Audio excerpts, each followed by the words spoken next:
Oh, yeah. Check out the hair. Is this not awesome?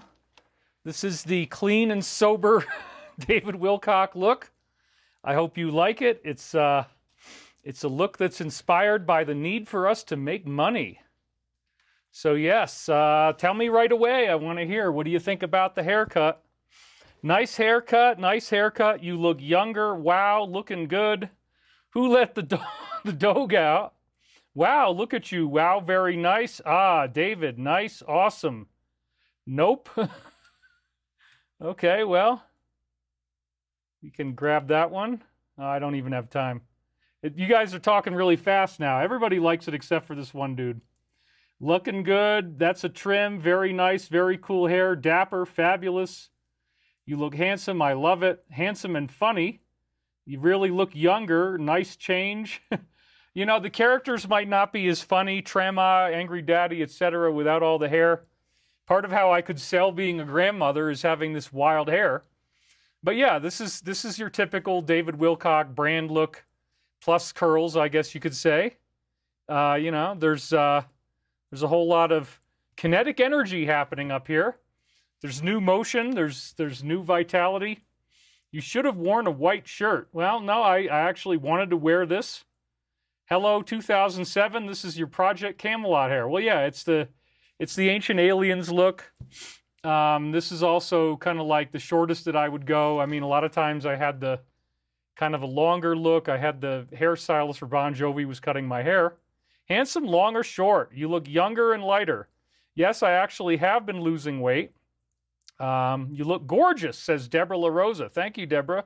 You shouldn't need another haircut for months. David Coverdale got the same haircut once he stopped having long hair. Help me understand. I'm a true believer in the rapture from Jesus. Is this your belief as well? Yes. I enjoy watching your shows, but man, it's a lot to take in and sit for 5 hours. Well, you don't have to.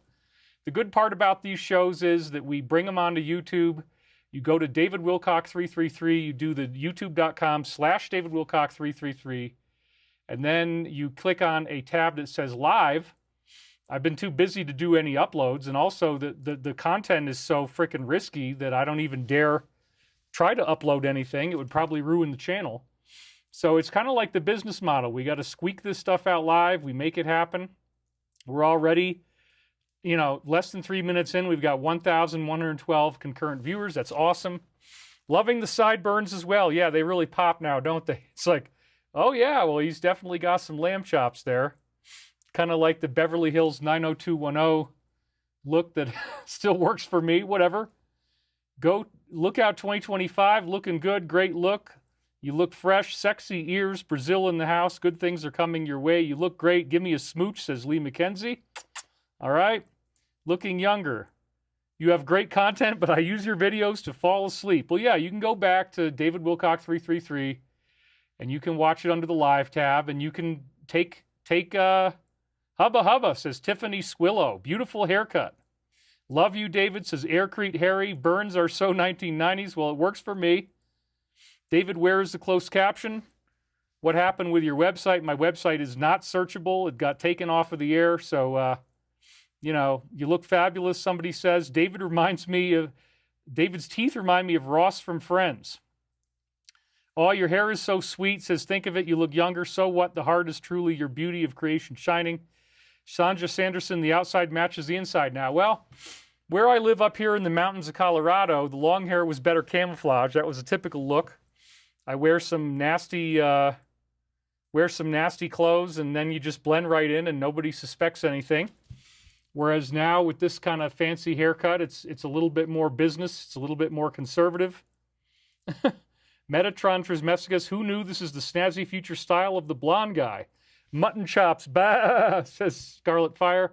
Beverly Adams just donated. Alive and Thriving, one of our great donors, just donated. Dan Mahalo, God bless you, David. May God keep you safe. Yeah, please.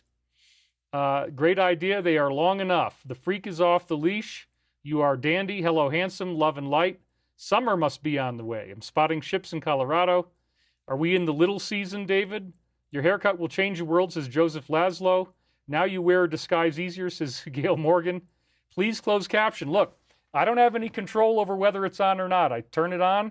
If it's not on, then it's not my fault. I'm doing everything I can. Please don't blame me for stuff that is obviously interference. Okay? Thank you. Yo, David, looking cool. Okay, so we found another one. Anyway, teach the paste. Yeah, you're right. I put that on my... yeah, live stream doesn't... Well, it actually does close caption. Anyway, I don't have any control over it. The paste and the probiotics is one of the things we're going to talk about. So anyway, yeah, I'm glad you guys like it. We've got a pretty uniform consensus here. I also, as you may have noticed, I added a lamp. Check that shit out. I added a lamp to my set. It's actually very similar to these. It has the same type of design. And that got me out into the world shopping. I also bought a nice statue of Padmasambhava, the second Buddha who achieved rainbow body, but I'm keeping that up in my room in order to inspire myself. So yeah, we got a new element on the set here. You can see it right here, this lamp. I think it gives a little bit more energy and dynamic contrast to the shot. How do you guys like the lamp? Well, you're more interested in my hair, but Sharp David Professional, great look behind you. The lamp behind you, where is it from? Well, I'll give them a shout out. There's a store on Pearl Street in Boulder called Lolo's, and I think you can order from them online, LOLO''S, and, you know, they've got 40% off on these lamps right now, so I already consider the lamps to be cheap in the first place, but 40% off, I was like, holy crap. I mean, it's almost half off, and they're already, like, really inexpensive compared to how sizzly they are. So, like, for example, I think this lamp was like $350. So right now you could get that for like, what, 140 or 150? So that's just crazy. They didn't have any more of these, by the way. I was looking. But no, I actually helped out my massage therapist. We are now doing Monday evenings, and it was getting really dark in there. So I bought her a sconce. It was normally $75. It was 40% off. Got her a tube lamp. And it looks, and then I got her this metal thing that has, it looks like a bulb, and it's got all these holes poked in it with these flower patterns and a big bright green lamp inside that thing. And man, it throws color on the wall and all these beautiful psychedelic mandala patterns. So the whole room is like totally amazing. And I also got her a couple Tibetan tankas. I got those for way less money than I should, honestly. Tankas in some stores in Boulder, they cost $1,200 for the big ones. I have like, I don't know, 4 or 5 of them here, maybe 5. But I was able to get 25% off by buying 3 of them. And so, and this store, for whatever reason, had them as low as like $650 list price before the 25% discount. So this was the one splurge that I made with my money. And as a result of making that splurge, I got dreams that were telling me, good job, attaboy. It was really great that I did this because, you know, in the Law of One, they say that they want you to invest in your own sacred space, invest in your own artwork and make it look great.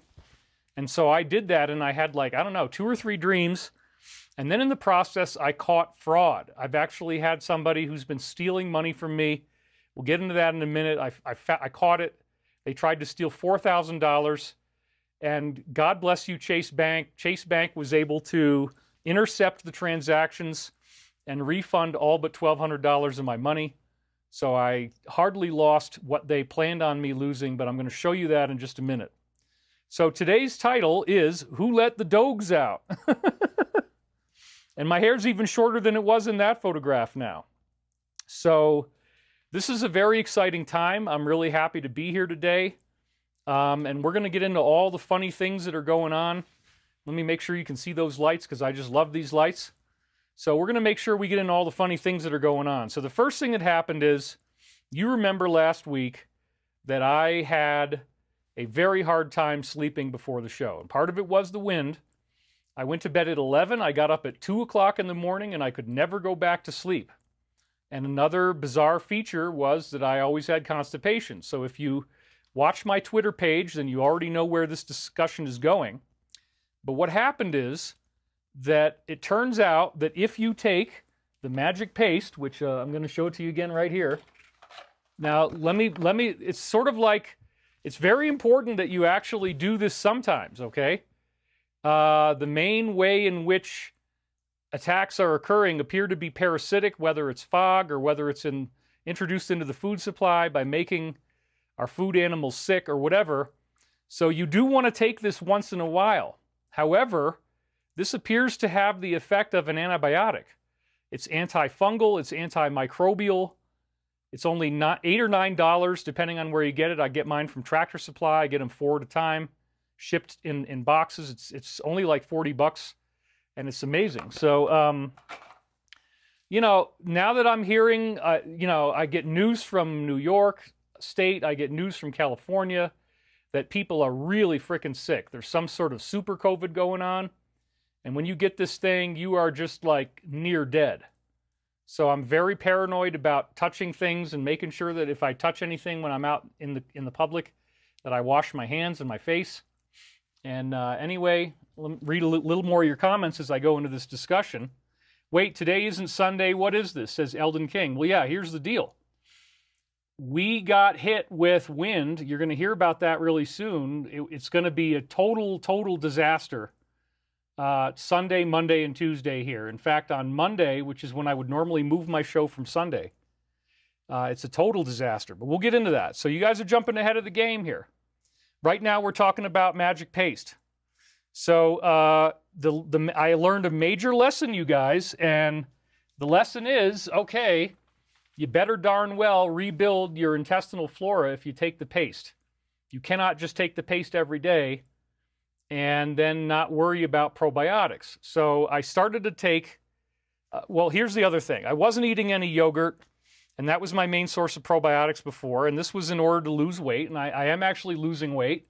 The aesthetic keeps getting better and better. I want that, you know? I mean, I don't care about the trolls. I'm doing it for my own health, but if people think that I look fat, then it's like, all right, you know what, we can fix that. I can eat less and exercise more, and that's what I'm doing. So I wasn't eating any yogurt, thus not getting probiotics. I took the paste every day, and I was paranoid about these viral illnesses. But then I discovered that the paste had totally destroyed my entire gut flora. So this is why I was having massive constipation, no more than 3 to 4 hours of sleep at a time. This is why I could not sleep after 2 a.m. last Sunday. So as soon as I started doing this, my constipation is gone. I seem to be losing more weight, and I got over 9 hours of sleep on Thursday night. So the big lesson here is do not take the paste every single day. Maybe take it, you know, I don't know, twice a week, whatever is good, in maybe a bigger dose, like a bigger glob of toothpaste. You eliminate the bad, you get rid of all the bad parasites, but you rebuild yourself with the good. And this is another holographic symbol of our situation. Because the real battle here is about eliminating the bad and amplifying the good, and that is the battle of the Alliance versus the DS, or again, we'll call them by the name I. What is that? Well, if you don't know anything about my show, we're gonna give it to you more easily and slowly than usual. Unfortunately, I had to do the show on Saturday, so we're only at 2,000 right now, but I think people will find us as time goes on. Samaj Oralanam says, William Davis, Supergut book, El Ruteri, El Gasseri, Cibo yogurt. Carmen E says, I was sick last week, snow, wind, plains. So look, yeah, I love your haircut, says Rhea McDowell. What a synchronicity. I was just reading Supergut by William Davis, MD, just before finding out you're live streaming. So yeah, we'll have more people show up. You guys are going to figure out that this is real as time goes on. Your hair looks much better this way, says Faith Vout. Thank you very much. You look so much better, says Tricia Stenger. David, please look into Light Sculpts Your Microbiome. Your hair looks great. I love the hair. It's got style. Well, thank you. Yeah, I'm glad about the hair. This is kind of a nice look for me. It's more professional. And again, we're getting ready to raise money. So I could not believe the difference. In fact, I started when I was at Loveland, Colorado last year. Alive and Thriving says kimchi. Yes, that's a good idea. Sauerkraut is a good idea. Cold coconut, fermented foods, etc. All right, so here's the deal. When I was at Loveland, Colorado last year, we had Brazilians there. The guy's name was Fabio. I said, okay, look, you guys are touring all the time. You're always on the road. You're always doing events. What's your secret? He said, take the 20 billion probiotic pill. And I never really did that, but now I am every day. It's making a huge difference. Matthew just donated $100. Look at that. It's the red one here. That's alive and thriving up there. He says, haircut looks good. Sending you light and love. Stay strong and healthy. And thank you for helping the collective consciousness. Scarlet Fire says 47 is the Don. Yes, they referred to him twice that way. Are you familiar with Dr. A's work? Unrivaled 43 says, yes, we do know about him. I love you no matter how you physically appear. I liked your long hair, says Peggy Jean Pellissier. Yeah, it was a bit of a sacrifice. I got to admit, I liked the long hair too. But you know what? I don't want anything to get in the way of us getting this deal done. We have a massive business plan. It's $2 billion. That's the biggest one that we've made, and we have 4 parties competing over who's going to get to fund it for us now. And we've basically come down to the fact that, okay, it's first come, first serve. Whoever wants to do this first will get it, and if the others still want to do it, there's other things we can do, because some of what's in that business plan is a phase 1 thing. But a big part of it is our SM920 airliner. I don't have any pictures of it. I don't have any models of it, but I have pictures I'm going to show you. It's an amazing breakthrough. Imagine an airliner that saves you 33% of the money on every flight. Think about these airlines and how they're changing the seats. They're making them tighter together. And, the aisle is really narrow. We're going to do a 30-inch wide aisle so you can get past the beverage cart. We're going to do bigger seats. We're going to do probably 19 inches instead of 17 inches. So you'll have more room. It's a lot quieter. It flies a lot longer, and it costs 33% less. That means that instead of the typical airline standard for like an Airbus A320 of doing 12 cents per passenger mile, per passenger per seat, 12 cents per passenger mile is about the best that the Airbus does. We've got it down to 8 cents per passenger mile. So there's no other way that they can make that kind of money, save that kind of money. So this is going to be a game-changing airliner. It's a non-military, peaceful technology. That's, as it turns out, that's what everybody's actually fighting over, is the airliner. So very, very exciting stuff going on. We're probably going to have a plant in India to make them. We might have another one in China. We might have another one in the Middle East. And we're definitely going to have one here in America. We might even also get one going in Canada, if Canada's open to it, probably after we get rid of Justin. I don't think he's ever going to let us do this. But you can't argue with the price. So there's some really cool things. Cave of Treasures. David, who let the dogs out? Well, yeah, it's an exciting time because, saving money is what we're all about. These designs that we've come up with for both the military and commercial airspace save you a fortune. And we have a firefighting aircraft that costs 33% less to run as well, 33% less on maintenance, and the list price is a lot less. And these are real. We know exactly how they're going to be made. We've already prototyped them. So we have the prototypes and we're ready to go. They digitally fly in digital simulators. The military knows what we're talking about. We have high-level interest from everybody. So it's very exciting. This is, once we get money, then it's going to be like when it rains, it pours. And we're going to get all this stuff that starts to happen at the same time. But anyway, back to the key question here, which is, what is the Alliance? It is a group, so we are told, and there's lots of evidence to support this, of U.S. military and intelligence personnel. In fact, there was only 3 agencies in this country that really were not working for the Alliance already, and now there's been a complete turnover in their management. I did have to start late today because the Alliance posted, I don't know, like 20 new posts just since I did the slides yesterday. Some of them were really, really sizzly, so I had to get them into the show at the last minute. That's why I started a little bit late. We're already at 2,300. That's pretty good for 20 minutes in.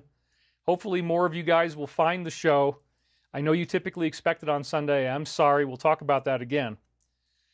So the Alliance is this positive international coalition designed to free the earth of everlasting fear and evil, which is from the opponent, as you see here, the DS. That's the code term that I'm going to use. Well, as we've talked about, and I've been doing it every week, so we're not going to get into as much detail about it this time, we are actually dealing with a proxy war between angels and demons. This is not just superstition. This is actually scientific fact that we're all going to be learning about pretty soon. It is a scientific fact that UFOs are real, that extraterrestrials have been coming here. I'm in over 100 episodes of Ancient Aliens on History Channel. It's an amazingly popular show. They're running it all weekend now. They're running it most of the week on History as well. History is a channel that everybody gets all over the world. It's the most popular show in India, the most popular show in Bali, and the most popular television show in many South American countries. Plus, it's in the top 5 on Netflix. So I'm in over 100 of them. I also do have consulting producer credit because I simply knew so much about the topics that I said, look, you guys really ought to give me producer credit. So anyway, that's where most people know me from. This is the typical brand look that I have on Ancient Aliens, maybe a little bit shorter. And so what are we talking about? We're talking about pyramids. We're talking about stone circles. We're talking about monoliths, and they're all over the world, and they're too heavy to have been lifted by normal means. It requires something better than the cranes that we have right now. You're getting into anti-gravity. If a UFO can lift itself, then why couldn't it hit some type of giant stone with a beam and levitate the stone? Well, that's exactly what we're looking at. So it turns out that these extraterrestrial beings, for the most part, are very benevolent, very positive. And they came here and they built pyramids. And pyramids have all these incredible healing powers that we've talked about before. So that is something that you cannot deny. Pyramids are incredibly powerful tools. They create incredible effects that are healing oriented. They also purify water under the ground. They purify oil wells. They do all sorts of fantastic stuff. And this was known in the ancient times. They also stabilize the Earth on its axis. So most of the ETs visiting us are good. There's about 53 civilizations visiting us according to the law of one. Other sources confirmed that same number. And of these 53 civilizations, they almost all look human. The gray type of physiology with large eyes and a bald head is actually quite rare compared to the norms of what we are seeing, which is more human than you might think. Most of the differences lie in terms of like skin color, like pastel colors instead of the colors that we have on Earth. Now we also have evil ones, and there's a lot fewer of those. They're called the Unholy Six. And we have reptilians, we have insectoids, and we have grays. Now both the positive and the negative can influence humans telepathically depending upon whether we have positive or negative thoughts. This is a very, very significant point that I can't stress enough. If your thoughts are positive, if your thoughts are loving, forgiving, patient, and cheerful, positive entities will be around you, right in the room. You can't see them, but they're strengthening those thoughts and they're giving you energy. Negative entities will be strengthening your thoughts when you have negative thoughts.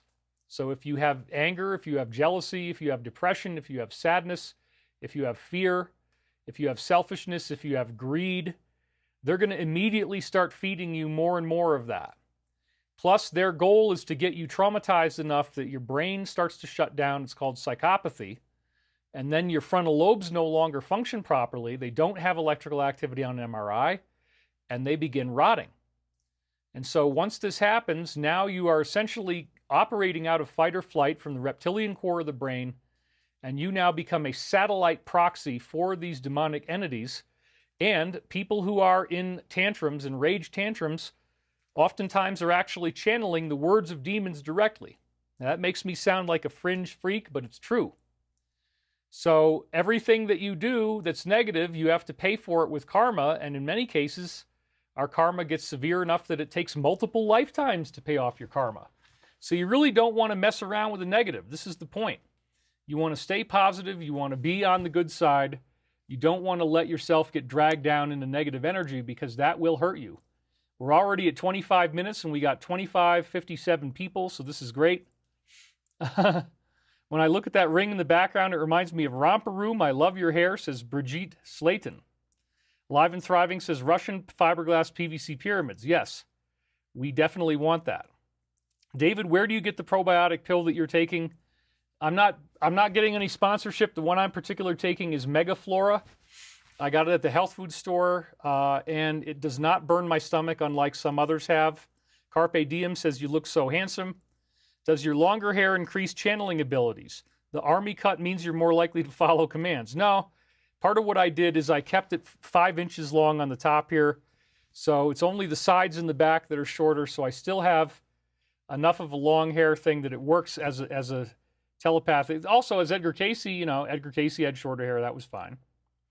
Love your hair. Love your show. You look 10 plus years younger. I'm excited for Stavati. All the exciting things coming. So much gratitude. Love and light always, says Doreen Clark. Pope Francis is in critical condition. Yep, that's in the show. Feel really sorry for him. Your haircut looks fantastic. Thank you, David, says Julie. Your live streams are actually changing the world. Alex Jones has great probiotics, says Scott Opper. Yeah, I'm sure he does. Your haircut looks really good. It complements your face very nicely and fits you perfectly. Yeah. I used to have a skinnier jaw before I started to work out. My jaw actually kind of got bigger from, natural human growth hormone testosterone that happens when you work out. So my face looks very nice now. I definitely have the brand look all the way. MT Herrick says, I am knitting with David and fam. That's great. David definitely looks younger, says LMG Philanthropy. Tight. Love the cut. You look great, says Doris Cito. You guys are just gaga about the haircut. So thank you. Thank you. I'm happy about that. So anyway, we're in this proxy war.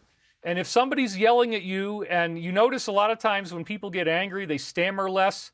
The words just flow right out of their mouth when they're having a tantrum. Well, that's because, part of the reason I believe is because they're being telepathically influenced. So this is not a joke. And again, anytime that anybody, even if you say that you're a Christian and you're saved by the Christ, it does not matter. The Tibetan practice of rainbow body was 13 years of being in a positive state of mind. It doesn't matter if you, it helps you to pray and to get salvation, but it doesn't ultimately matter, because if you slide from what would Jesus do, if you slide back into negativity, if you're jealous, if you're angry, if you're torturing somebody, if you want to manipulate them, control them, steal their money, guess what? You are going to have negative entities influencing your thoughts. And as soon as you go down a negative pathway, you're going to get more negativity. So one of the things that's always kind of surprised me is people who are spiritual thinking that because they have a practice that they can do whatever they want and they're just automatically going to get, not admonished, they're going to get, saved for it. Well, no, that's not really true. You have to maintain these disciplines or else negative entities influence you. So, what is the Antichrist? Edgar Casey, who spoke on behalf of Archangel Michael, that was the main channel because, again, sometimes he levitated. There was a booming voice that said, I am Archangel Michael. So that was the real source of the Edgar Casey readings. From 1877 to 1945 he lived. 14,000 medical readings, dazzling accuracy. All you had to do was give him your name and address and he would be able to diagnose your medical problems. So, again, the source was Archangel Michael, and we got a very interesting revelation about the Antichrist. It is not just one person. This is what happened when the Casey Archangel Michael source was actually asked about what is the Antichrist. Michael said, because this was not Edgar speaking, this was his higher self as Michael, the fruits, this was probably in the 30s around that time that he made this quote. The fruits of the Spirit of the Christ are love, joy, obedience, long-suffering, brotherly love, and kindness. Against such, there is no law. So what does he mean there is no law? He means that you're not going to get punished by any universal law for being joyful, loving, obedient, long-suffering, and kind. There is no law. However, the spirit of hate is the Antichrist. It's not just one entity. This is something that everybody got screwed up on from Nostradamus. Antichrist is the spirit of hate. It is contention, strife, fault-finding, lovers of self, and lovers of praise. These are internet trolls. Those are the Antichrist. And they take possession of groups and masses, and they show themselves even in the life of men and women. So think about this very carefully. The spirit of hate is the Antichrist. The spirit of hate is contention, strife, fault-finding, lovers of self. This doesn't mean you don't love yourself. It's loving yourself at the expense of others. It's narcissism, it's pride, it's vanity, it's ego, all these kinds of things. Lovers of praise. And remember, they said long-suffering and patience is the spirit of Christ. So I do this stuff.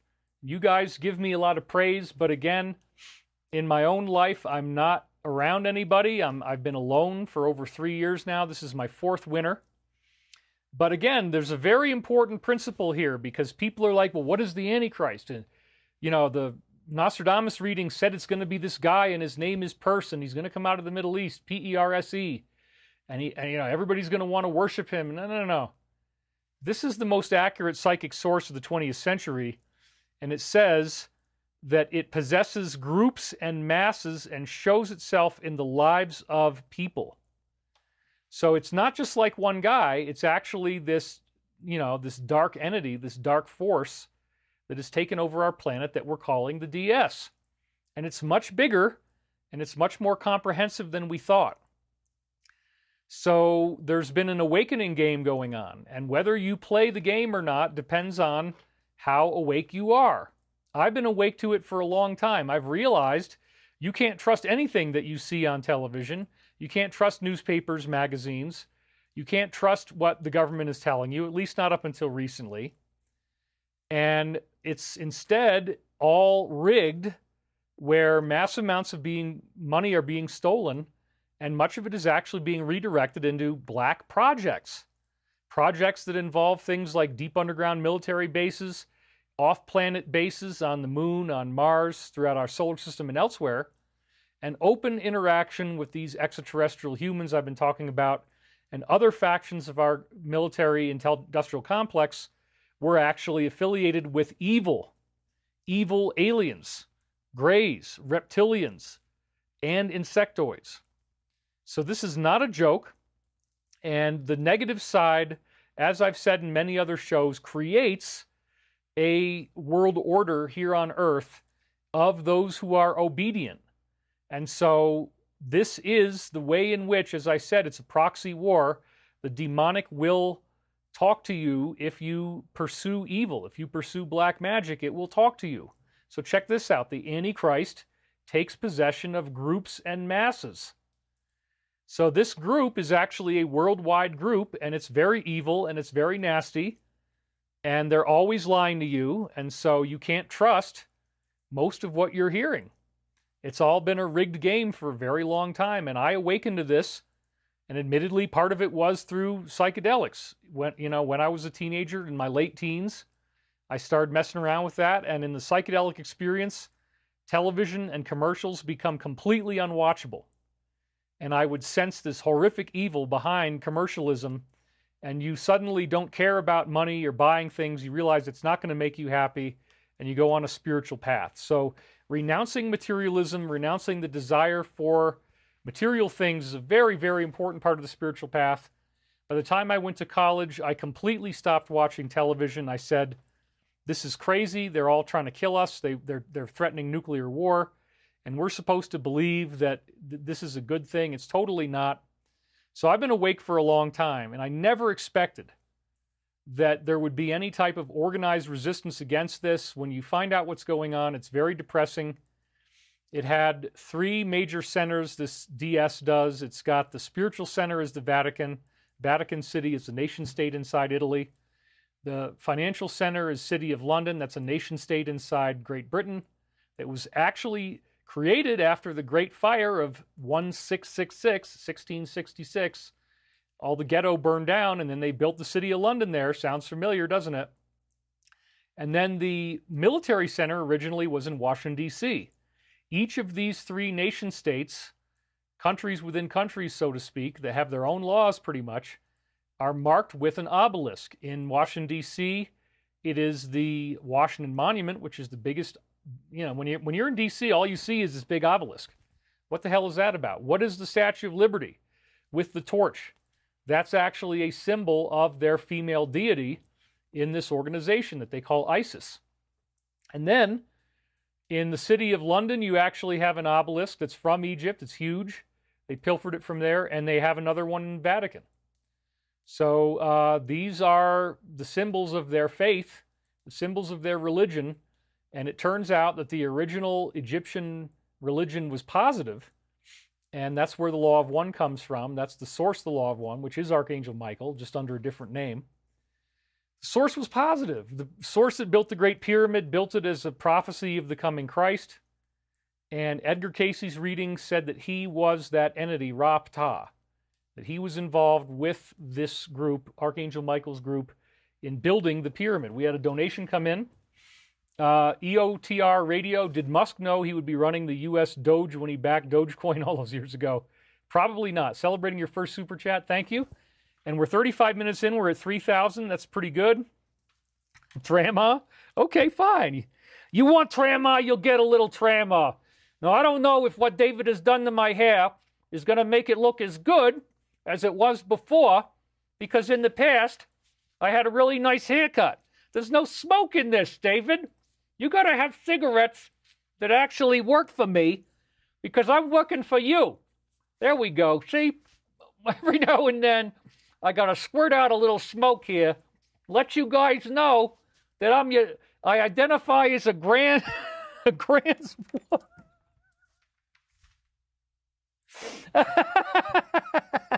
I identify as a grand woman. I'm your trama. So come closer, baby. You got to come give us some love. My cigarettes don't have any smoke in them today. What's going on here? Oh my, okay, this one does. That's good. You see that? It's a prop. Every one of them is like, I think what's happened is that they've all gotten kind of emulsified inside, and they don't give me the smoke that I want anymore. That sucks, man. Anyway. David, you're not supposed to laugh while you're doing this character. It kind of screws up the whole thing. Anyway, I'm in a good mood today because there's a lot of cool stuff going on. So again, the Antichrist takes possession of groups and masses, and what they were really alluding to is that we were going to learn about this. I learned about it in college in 1992. Part of what got me sober was realizing that this group is funding both sides of the war. We find out that Ford made the tanks, that Boeing made the planes that were used by, yes, that's right, the Axis in this conflict. So they did not have the military might to do this on their own. They had regular Americans building it here, and then they were shipping it over, and then, doing it through a covert process. It's all been very widely exposed. This is not a conspiracy theory. This is a fact. So their big ploy turned out to be in 2020, and we've been seeing it unfold since then. They'd planned that for a long time, and now the alliance has gotten control of the administration, and so there is a huge force behind 47. You cannot assume that, all the hate that's been projected on him from the media is real. Everything they do is a lie. Everything they say is a lie. So the truth is, the reason why they've been unceasingly attacking him since 2015 is because he's working with the alliance. That's 10 solid years now they've been pounding on this guy. I'm always suspicious if the media is going to single somebody out, because I know what's going on. I started to learn it in 1992. I began reading books, and I found out, oh my God, this thing goes all the way back to Babylon. It goes back to Rome conquering Carthage, that the Carthaginians had a satanic technology. If they did live offerings, burnt offerings, they would get to see these demonic entities interact with them, such as Baal or Baal and Moloch. This is true. And then these entities, if you go far enough down their path, the satanic technology is brought to every planet. It's the same stuff, the robes, the candles, the masks, the pentagram, everything. That's how they do it. That's how it's like dialing an IP address, and if you do it right, they will materialize in the room. It's quite a stunning magic trick. It's kept very secret. I didn't know about it till a couple of years ago. And once I got the briefings, I was like, oh man, I need to expose this. And now the Alliance is my best friend. They love the fact that I'm doing this because I am here to help soften the blow so that when you learn about this, that you don't end up in the hospital. Because this is all going to be brought out on a big level. The Alliance is a positive, very Christian group, and they're excited about Archangel Michael speaking through me. We've got prophecies every week, And this has gotten incredibly vivid and exciting because all of this leads up to what we call the MA scenario. So that scenario is now playing out. What does that mean exactly? That means that there is probably going to be a moment in which it could even be next week. I mean, honestly, the list is about to drop. That's the island list. You know what I'm talking about. It's a list of people that got implicated in very serious stuff. It could be next week. It's on the Attorney General's desk right now. Okay, so this may be the last show I get to do before it happens. And also, the Archangel Michael time loop is coming to an end, as far as the stuff that isn't already in the books. Now, I'm going to continue to read you stuff that's in the books, but next week we have the Yeruel reading that we already read before. And then the month of March is fairly lightweight because I got traumatized after getting kicked out of the barn in 1999. That's when the time loop started. If you don't already know this, then I had these tapes coming through in 1999, 96, 97, 98, 99, and 2000. But this particular section is from 99. We found 21 tapes that were not in my 7 Michael Prophecies books. And we've been reading them since late September on the air. And they are dazzlingly time looped into the present. You don't need any type of exotic knowledge to see that. The time loop is in your face, very obvious, shocking. William Mastercola just donated, thank you, and he says, David, have you seen that they are trying to say there is a new COVID? Well, I think there is. Yeah, I like the hair, keep up the good work. Good, we're up to 3,143 people. Doing it on Saturday has not blown out my numbers. Again, if you're just tuning in, I bought a new lamp, and we're going to talk about that right now. So we're going to deviate a little bit from this widespread discussion and narrow the lens back down to the personal level by saying that, again, this mass scenario is playing out. I've been talking to you guys about this since 2009. I've literally been harping on the same knowledge because I got briefings from Pete Peterson, who introduced me to Stavati Aerospace. That's the company. Again, this is our SM-29. It is going to be the fastest jet ever made. It runs rings around the F-35. It's much, much more powerful and much faster and much more stealth capable, everything. And so this is one of the ones that we're getting a lot of attention about. And if you go to @StavatiAero, which is our Twitter page, there's now a video about it on there, which is wonderful. I haven't had time to put it into the show. So anyway, Peterson introduced me to people who had worked in these classified programs and created this aerospace company called Stavati. I was invited to join back in 2009, and I wasn't interested in it at the time. I didn't want to be stigmatized of doing military aerospace. It wasn't until 2018 that I joined, and I joined because I found out that we can do free energy, we can do anti-gravity, we can do med beds. We have the quantum computing chips where you get an array of 144,000 processors in there that are as powerful as 10,000 desktop computers. It uses photons instead of electrons, and the photons are in quantum superposition. And so you get multiple different computations off of each photon. There's 144,000 of them in a grid, 12 by 12, and that will revolutionize everything. You can run it on a lemon. It requires almost no energy. You could now get your cell phone down to the size of a credit card. And so those computer chips are going to be a big part of this too. But again, the main thing is it going to fly? Do we have levitation? So we are going to be designing hover cars. And again, we have a $2 billion business plan, and we're now having 4 entities competing over funding it. And if the others still want to come in, we're going to find other ways to use their money as well. But in some senses, once we get that business plan funded, we really don't need money anymore. So it's pretty amazing. Amy N. Garlow says, David, how thy be? You took 10 years off of your suit, man. It looks funny. Our local shelter is now walking the whoopies. You pop up in that rhythm. Her first pick for me to walk is this pup called Neo. Okay. I'm not sure I understood all that, but that's great. I love the new haircut, says Dues Designs. I also love the long look. Short makes you look a lot younger. Why not have investors unite for growth? Amen. Well, yeah, we do. We have people who have bought into the private placement memorandum, PPM. We have I think 18 slots on that left. So anyway, life is good. I'm not worried anymore. I took out a business loan, so I'm not in financial straits anymore. Everything is really going well. And I beefed up my set. As you see right here, I got this really cool lamp in the foreground. Makes it more exciting. So, the Alliance is aware of the UFO systems. They have the technology. They've been keeping it secret for 80 years. And they've used those advanced technologies to help save the world. And what it all builds up to, as Pete told me beginning in 2009, I've been talking about it ever since, is that at some point you're going to see maybe the power go off, maybe the internet will go off, but there will be emergency messaging systems on your phone telling you don't go outside. We're in a temporary emergency state. If you see anything, here's the numbers to call. But during this time, that's when people will be arrested, because once they try to do the arrests legally, these guys are not going to want to play fair. They're going to want to flee. They're going to want to fight back. And that's where we have the mass arrest scenario, which again, almost certainly is going to involve some type of temporary pause in the world. No traveling, no flying, emergency messaging systems, maybe no power, maybe no internet. We don't really know exactly how this is going to play out, but it could be very soon.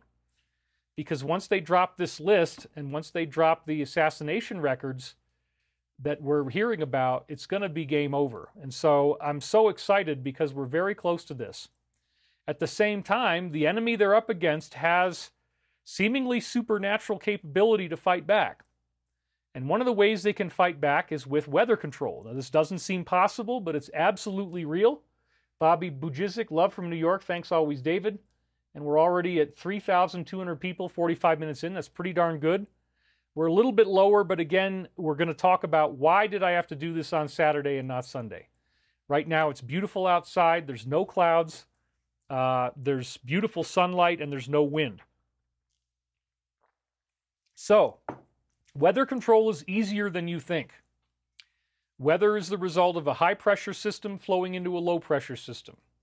A high-pressure system is caused, in many cases, by heat.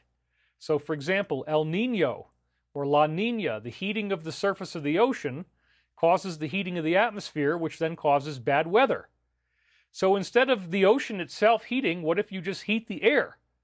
Well, then the molecules, the gas molecules in the air are vibrating faster. That creates more pressure. That pressure has to flow into low-pressure zone. So it's actually very easy to use microwave beams and heat atmosphere and create movement of weather systems. And so, as you probably know, every week now it's been freakishly bad. As I'm trying to get this show done, we have precisely timed wind interference that just so happens to hit right in the middle of my show. And it made me so depressed last week. I was only on 3 hours of sleep. I was crying before I got on the air. I didn't say that last week, but I was crying before I got on the air because I was so overtired. And I'm like, I cannot believe I have to do a show under these conditions. But I did it anyway. I showed up for you. But then, sure enough, as of Wednesday, it just so happens, this is the forecast that I saw. So you can see where it says today, and that was Wednesday. Thursday, it says da-da-da-da. You got a cloud icon. Then Friday, you got clouds and sun. Saturday is fully sunny. That's today. And then look at that. Sunday and Monday, you see that little icon, and it looks like blowing wind?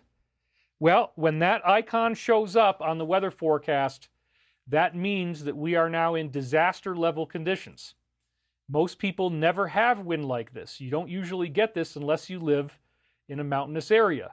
It does happen in LA, and those are called the Santa Ana winds, and that's what destroyed LA in the fire.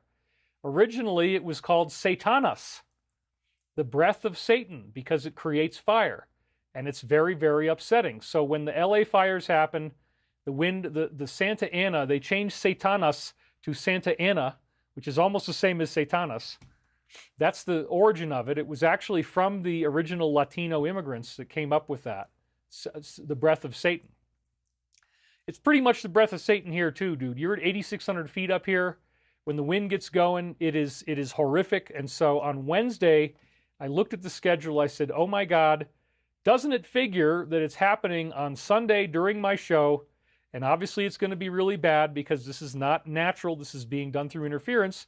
And I normally, if I have wind on Sunday, which I've had on many, many occasions, just 2 weeks ago, I had to delay it till Monday. And, you know, that's even worse than doing it on a Saturday because you guys don't have the weekend off anymore. So I had to, normally would delay it over to Monday, but then on Monday there's wind and it's even worse. So I just want to be clear that when you get that wind icon, they say 20 to 30 miles an hour. That is only the baseline number. The number of 20 to 30 miles an hour is the base number that says, okay, we're starting at this. It's always going to be at something in 20 to 30 range, whatever the number may be. But the main point is that there's also surges. It doesn't stay at that low speed. It surges up to 40 to 70 miles an hour plus, and anything over the mid-70s is now considered hurricane or tornado force winds. House Quest just donated. Thank you very much. So anyway, I saw this coming. Let's go back to that other slide. I saw this on Wednesday, and I said, these guys, these lovely people, are trying to ruin another show of mine, so I am going to fake them out and pretend that I'm just going to run it on Sunday like always. I'm not going to give any indication whatsoever. I'm never going to say it in writing. I'm never going to say it out loud because we're all under surveillance, me especially. So I gave no indication whatsoever that I was going to go live on Saturday instead, because Saturday was the only day left that was good.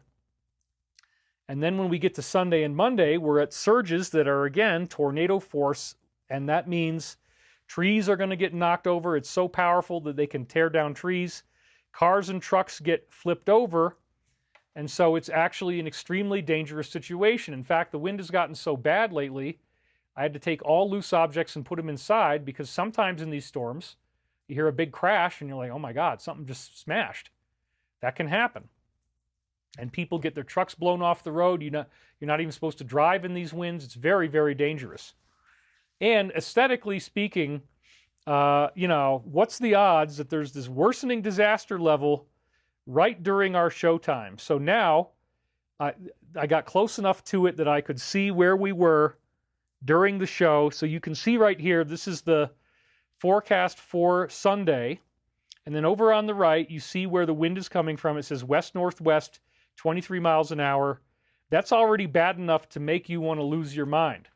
But then during my show, this is the Sunday forecast, okay, and I saw this yesterday, it goes up to 25 miles an hour average on 3 o'clock, and then 26 by 5 o'clock, and 27 by 6 o'clock. By the time you're at 27, you're essentially in a hurricane. You're essentially in almost the equivalent of a tornado. Objects can blow around. It becomes very, very dangerous.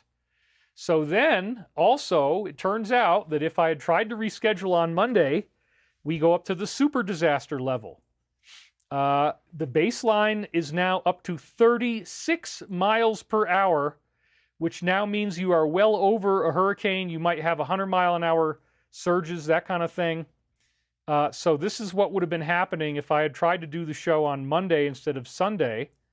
By 4 o'clock in the morning, we go from 29, 31, 33, 35 up to 36 miles an hour at 4 o'clock in the morning, and that is still going to be happening. Anything that we get above 30 miles an hour is the worst case scenario, and since we're heading into 36 on Monday, that is going to be our worst disaster of the year. And it now also extends through Tuesday, likely to punish me for outsmarting them. I only announced this 20 hours before the show that I was going to do it on Saturday. So I expect they're going to keep doing this to me. I expect this is going to happen every weekend for the next month or so. So as long as I'm still here and I'm not traveling to close these deals, we have to be able to just be flexible and do the show on the day where there's no wind, because it's deeply depressing to do a show during the wind. So this is the forecast now, Sunday, Monday, and Tuesday. And again, it turns into super disaster by Monday, and it extends through Tuesday. So this is pure hell. That's why I call them the hell winds. So we ambushed their agenda by doing Saturday at the last minute, and thank God there's been no wind today, nothing above 16. It's all easily ignored. So now that I tested their system, they apparently can't make the weather change that fast. It's very good to know for the future. And again, the idea of using microwaves to get air to move, it's very simple technology, and it's becoming more generally accepted. At the same time, oh, we got a bunch of donations here. And it's all colorful, beautiful lollipop colors. We got Steve Schuster donated $50. Thank you, Steve. Alive and Thriving says it's like living in a wind tunnel. No, thank you. Yes, it is horrendous. And it goes from October through March. So this is why I wanted to get the hell out of here and why it's been so depressing that I have to live here in the winter for the last 4 years. And then La Vida Dita says, please pray for me. I will kick long-term COVID. The cough is horrible. I've never been this sick before. Well, as I said, this will make a huge difference. If you're not already doing it, you really should. And then you got to keep alternating with probiotics. Looking fresh, Dave, somebody says. So yeah, there's really cool stuff going on right here. And, but the problem that we're having is that the next problem, you know, not only do I get wind interference, I get the worst internet trolls that anybody's ever heard of in the history of Hollywood. According to Jenny McCarthy, who's been there, seen it all. People who can't tell the difference between snake oil and actual aerospace, which is a flyable technology, okay? They think that this is this. It's not. They're not the same thing. So, what am I talking about exactly? Oh, Awakened Believer, thanks for doing a great show today. Thanks for all you do. Great haircut. You are looking sharp. Yeah, we're at 3,300 people for the first hour. That's a pretty darn good number. I'll take it. And so lots of good things are going on. Anyway, sad piece of news, because in the course of doing this work for you and for the Alliance, I get hit really, really hard. We have one guy who is basically attacking me full time. We have a team of 8 people now that we pay almost $2,000 a month, and I'm happy to do it. But if it wasn't for this one guy, we probably wouldn't even need them. But we will keep them in place afterwards, but I think there's going to be a lot less to do once we bring him to justice. We are going to be suing this guy. His name is Stephen. It's not Stephen Greer. It's not Stephen Tyler. Unfortunately, you know, the name Stephen used to be a positive. And what happened is, when I checked my bank account Wednesday morning, someone had tried to steal $4,000 from me. We have very strong, compelling reasons to believe that this is the work of Stephen once again. And I will tell you why. And I specifically had my dreams tell me I need to talk about this. I have decided I will not remain silent in the face of ongoing criminality. I checked my bank account on Wednesday, and it was freakishly low. I'm like, what the hell is going on? And I saw 7 different transactions that were all trying to post from what it said on the statement. I'll show it to you. Was Internap Holding Atlanta, Georgia. Notice the spelling. Atlanta is spelled incorrectly as Atlanta. What the hell is Internap Holding? Well, obviously a legitimate business would not misspell Atlanta. They would catch that and they would spell it properly. So if you want to look at this, you know, I have a Chase bank account. This is what I saw. It freaked me out. It was horrific. They're stealing your money. They're stealing your donations, the love that you give me to try to keep this show on the air. The first one is 1207, 1,207.76, 1,205.32. Somebody tried to do this all in one day. Charge all this stuff to my account in one day. 1,046.03. And then we had 2 of them that are almost $200, 195.49, 193.67. Internap Holding, who the hell is that? Then we had another one for 127.20, and then another pattern is the $9.60. $4,000 getting ready to drop out of my account, and I ask you this question: how would you feel if this happened to you? Well, I can tell you that it was horrific, and so I got on the phone. I called Chase Fraud Prevention right away. And I was on the phone with them for 45 minutes while I was building these slides, because I knew I was going to have to do the show on Saturday because I'm being attacked with wind. And now my bank account is being attacked. By the way, I never got the notification you're supposed to get. Oh, your credit card has been compromised. It's in a database.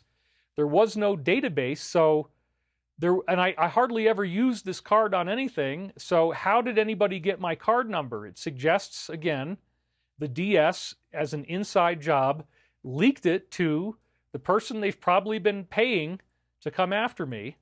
And now that the U.S., as I was calling it last week, the Z funding, and the rest of it is aid, right? You know what I'm talking about.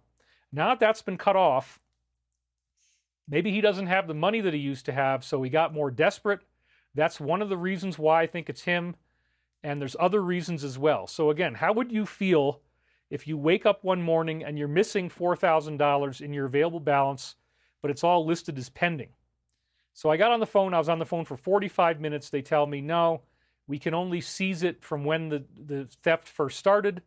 And during the time I was on the phone, she went back and found that this has been happening about $1,300 a month, every month except for October, since August. So August, September, November, December, January, I was losing $1,300 a month, and I wasn't paying enough attention. I definitely will be now.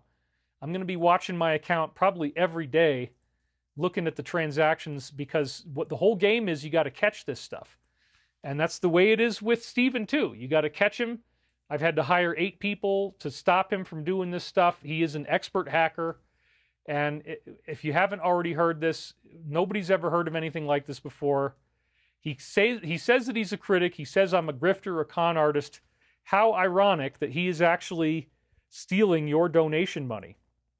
Part of why I think it's him is that he harassed and threatened the CEO of Stavati Aerospace, Chris Beskar, left incriminating voicemails that we are keeping for our legal evidence on the exact same day that this $4,000 grift was attempted. So we do have his threatening voicemail. We're going to be using that in our lawsuit against him. He's scrambling to try to steal my money. We don't have any evidence he's been stealing money out of Stavati, but somehow he got my card, which I hardly ever use. And the last time that he called and threatened Chris was on a Friday. And so Friday morning, we got an email allegedly from India threatening us with bombs and explosives, saying we're going to die. He said, I want to kill David Wilcock. I want to blow him up. I forget exactly the wording, but it said, I want to kill David Wilcock. Allegedly from India, out of nowhere. We've never heard of this guy before. And he's talking about Corey Good. I haven't done the show with Corey Good since 2018. Nobody talks about that anymore except for him. So on that morning of Friday, he says, I want to kill David Wilcock and Corey Good. And he's all pissed off at us. Well, wait a minute. The show's like 7 years old. Where have you been? Who is this guy? Is it really India? No, he's just pretending to be, because again, he's a hacker. So that's how it started. And then on Saturday, Stavati got an email claiming to be from Russia, saying that we were selling military products to Ukraine, which we were not, and then saying that Russia was going to blow us up with explosives, the same threat as the day before from India, allegedly from India. Says he's going to blow us up with explosives unless we pay him in cryptocurrency. So he was actually trying to extort money on a Saturday. And so Friday we have an explosive threat from India. Saturday we have an explosive death threat from Russia, which supposedly from Russia. Again, these are supposedly.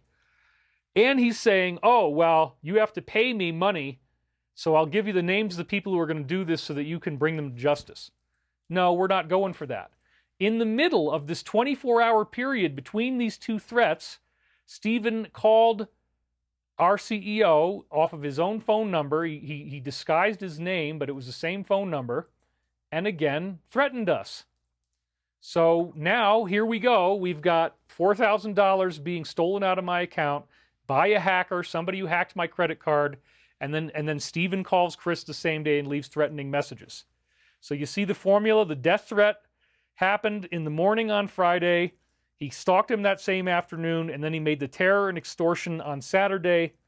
And again, he wanted to take money from us, which now makes me realize, oh, he's been doing this since August. He was already stealing money, and he wanted more. It's been going on since last August. I was getting hit, as I said, every month for about $1,300. I didn't catch it, but I always kept running out of money. And again, it's this clever thing where they experiment with $10, $200, $1,200 to see, will it get approved, will it go through? And then they keep doing it every month so that it looks like you are on some kind of a payment plan. So the bank didn't catch this, unfortunately, because again, it's below the level where it would really ping the ultimate fraud attacks. So again, there was 3 tranches above 1,000, around 200, and around 10, as I already showed you. So I was shocked when this happened, and in the bathtub I said, who is doing this? And I just kept getting Steven, Steven, Steven. So I never had any indication that my card was stolen or in a hacked database, which leads me to wonder, is somebody leaking these card numbers as an inside job? So part of why I'm telling you this is I'm warning all of the Patriot influencers out there. This is bare knuckle boxing, okay? There's no holds barred. So what I think is happening is that the DS is now leaking the credit card numbers of influencers to their paid trolls. The paid trolls get to keep any money they steal. It's part of their salary, but they're getting this inside intel that they wouldn't otherwise have. Because again, I'm very, very careful. The only way you can prevent this, just like how we have a customer service team, and anytime that I make a X post, I have to let them know in advance that I'm doing it. We catch this stuff that he does within, seconds usually, but he works very hard. He creates 4 or 5 fake identities. He says that I'm a grifter and a con artist and a fraud, and I'm a disgusting and vile human being.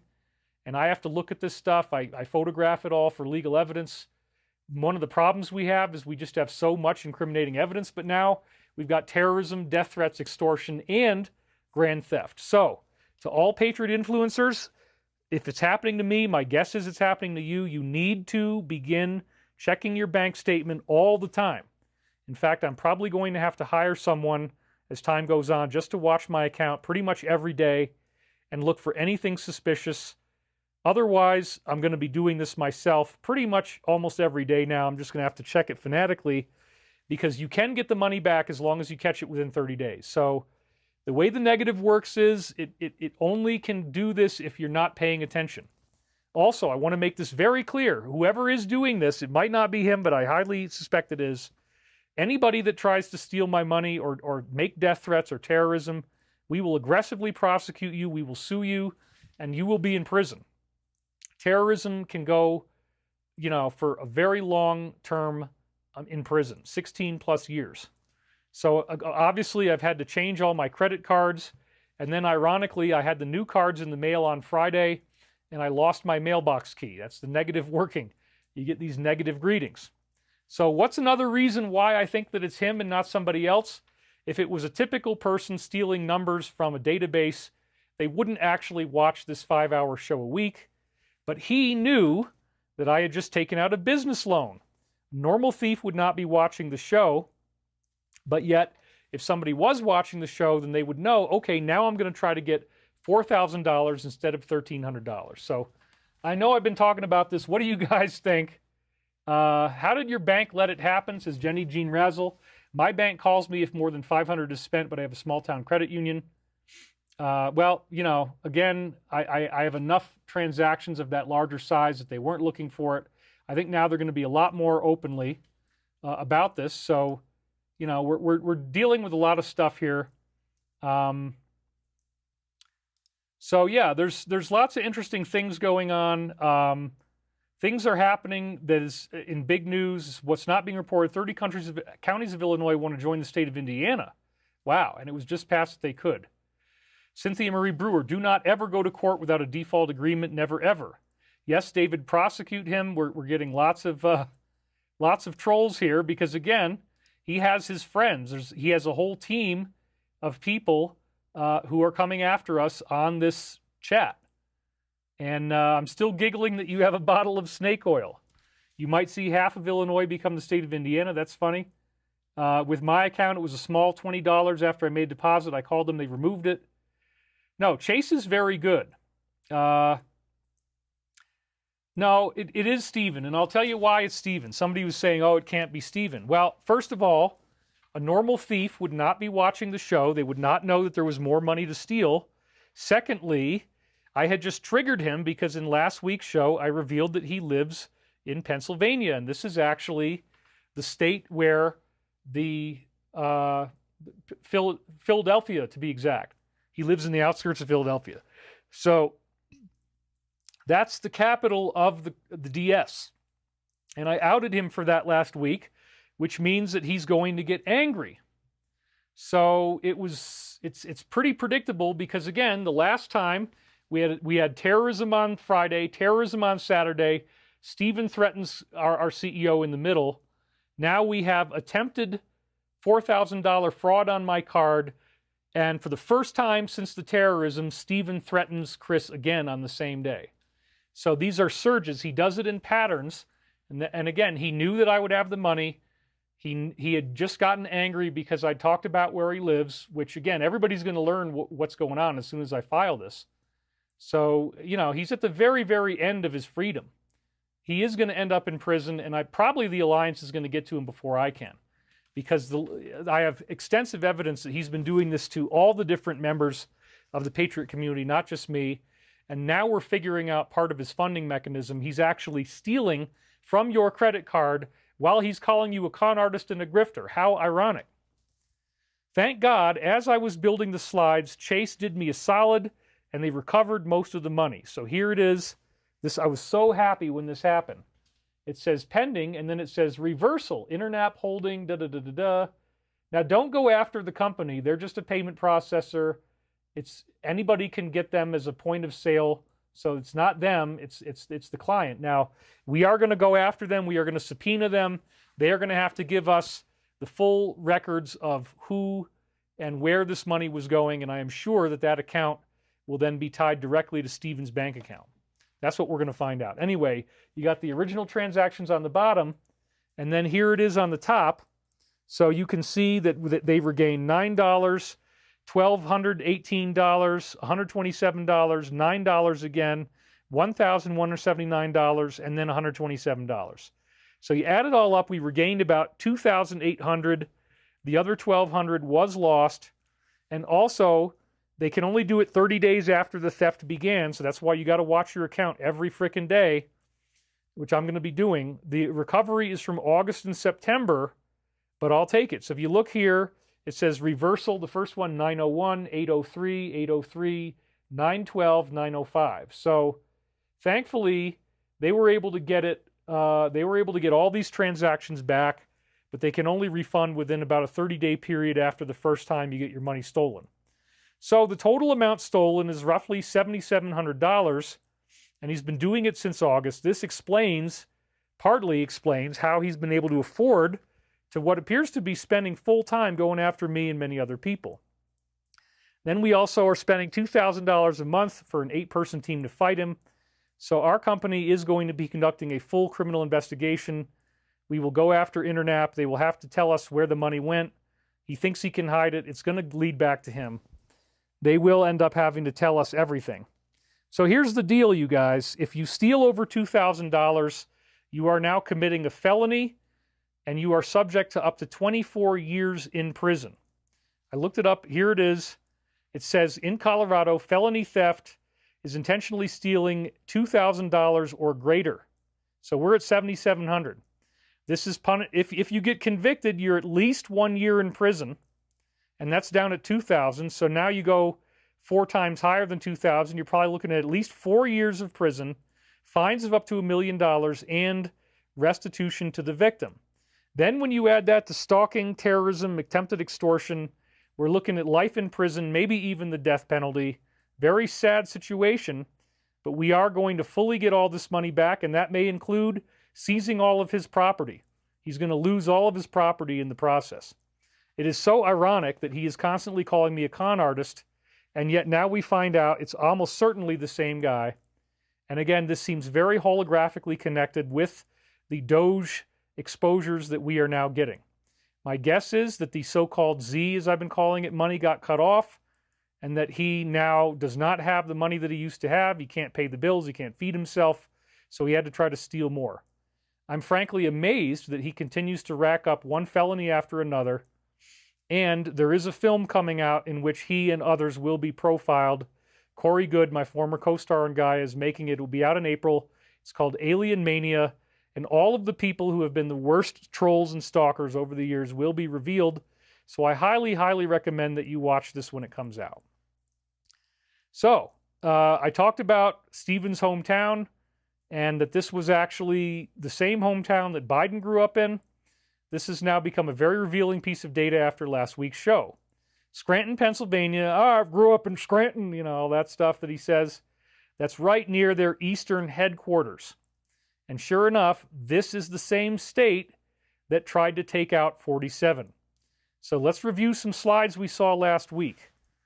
First of all, it says a whistleblower filed a criminal complaint implicating the Pennsylvania governor, as well as the former FBI director and the administration in this attempt. According to the whistleblower, they were all coordinating. And it also claims that the administration actively blocked multiple attempts to report this plot to various federal agencies. So again, the main key is the Pennsylvania governor himself was involved in this. Well, if this is their capital city, that makes sense. And we had Tucker dropping a bombshell saying, yes, the administration was directly involved in this. They wanted him gone. So I'm going to review very briefly what we showed you last week, that the East Coast capital of this organization is Pittsburgh, and the West Coast capital is San Diego. So it's not Washington, D.C., but Pittsburgh is fairly near to D.C. You can drive there in 5 hours, 6 hours. So this is from the website that this group is following. And remember, the Antichrist captures groups and individuals. That's what Casey said, Archangel Michael. They follow Illuminism or Enlightenment. They were named several hundred years ago. They trace their roots and history to ancient mystery religions of Egypt, Babylon, and Mesopotamia. They practiced this secretly over hundreds of years, and they have rites, traditions, and enculturation from these groups, which again is ritual magic. Over the centuries, they practiced openly in some countries, covertly in countries that were Christian. They hate Christianity, they hate Islam, they hate Jews.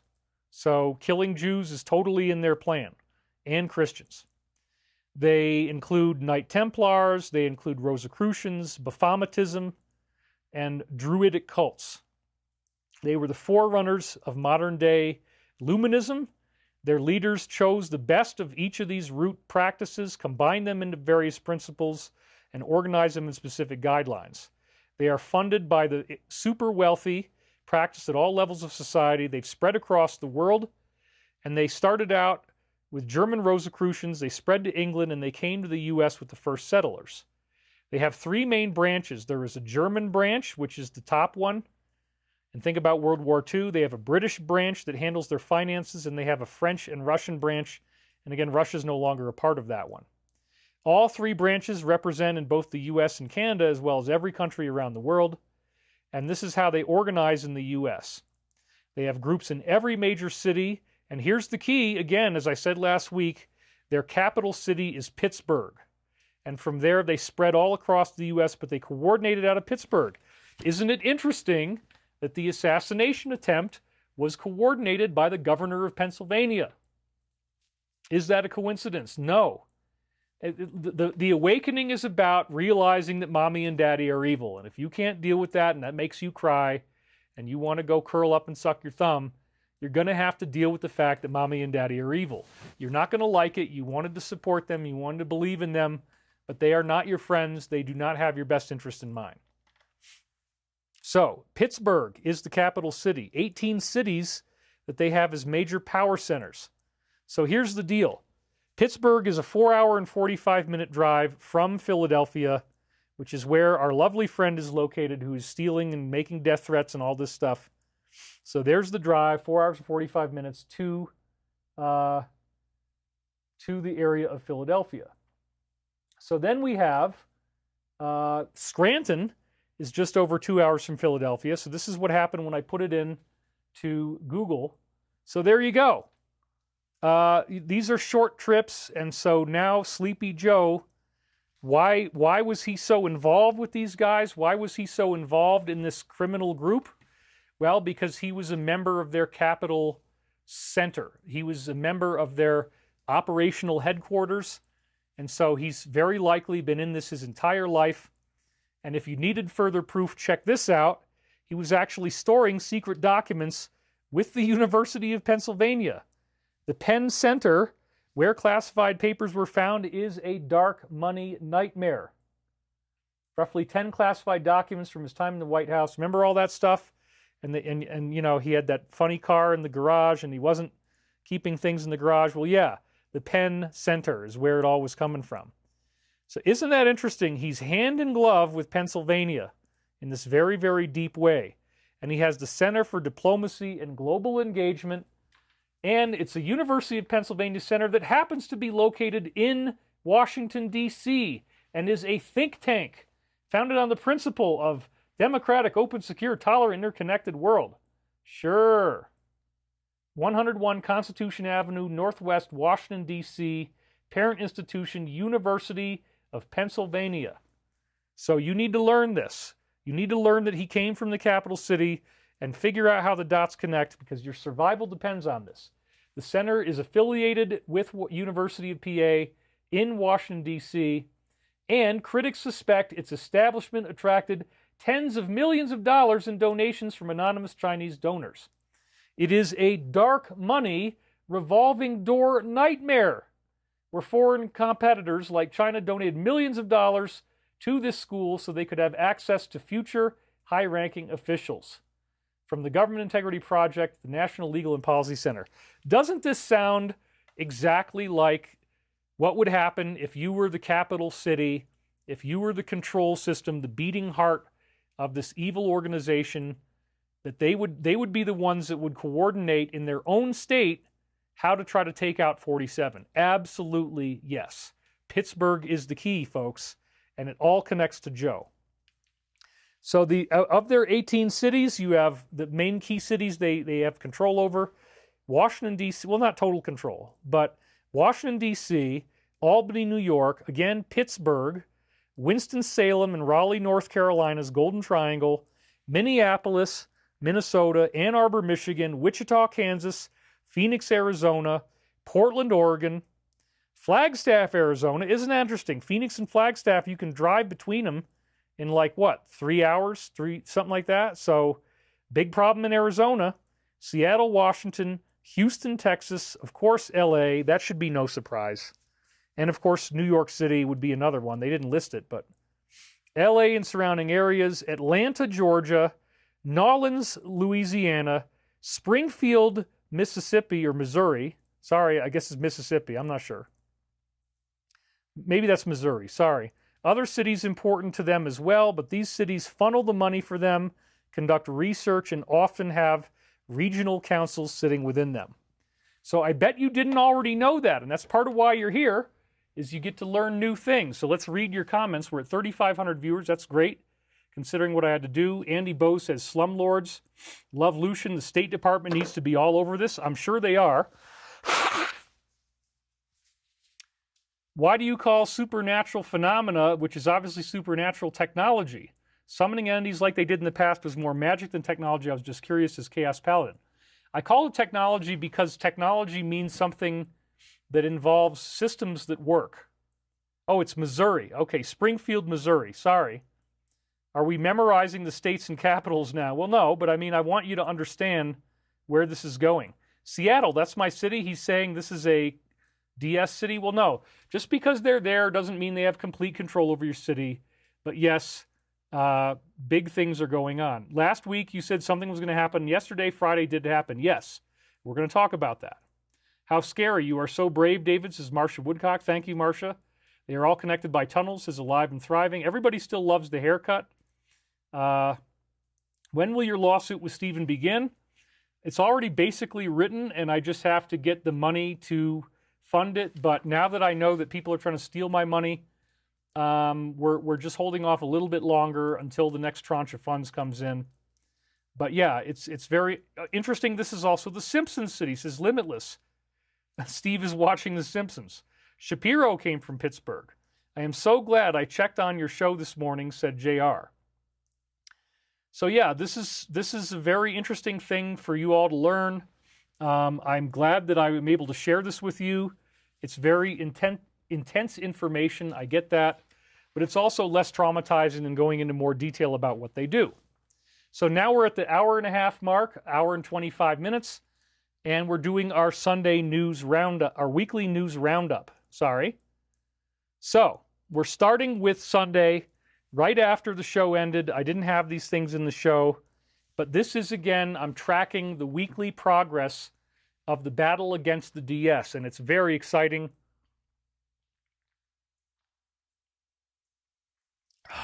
Oh, that tastes good. So if you still don't realize what's going on and the scope of what we're up against, now that this administration has gotten into power, no matter how brainwashed you might be, no matter how much you refuse to see the truth, it's becoming very, very obvious. Look at the American flag in the scene. It's becoming very, very obvious that this is all coming to a head. And again, once I'm going to blow through these pretty fast because we don't really have a lot of time, but I just want you to get a sense of the headlines of what's been going on just this past week. And yes, Friday was very huge. Events on Friday will directly lead to the mass scenario we were talking about. So let's start blowing through these. Again, the Washington recession, D.C. active home listings are soaring, and jobless claims are spiking as the dogs have been let out.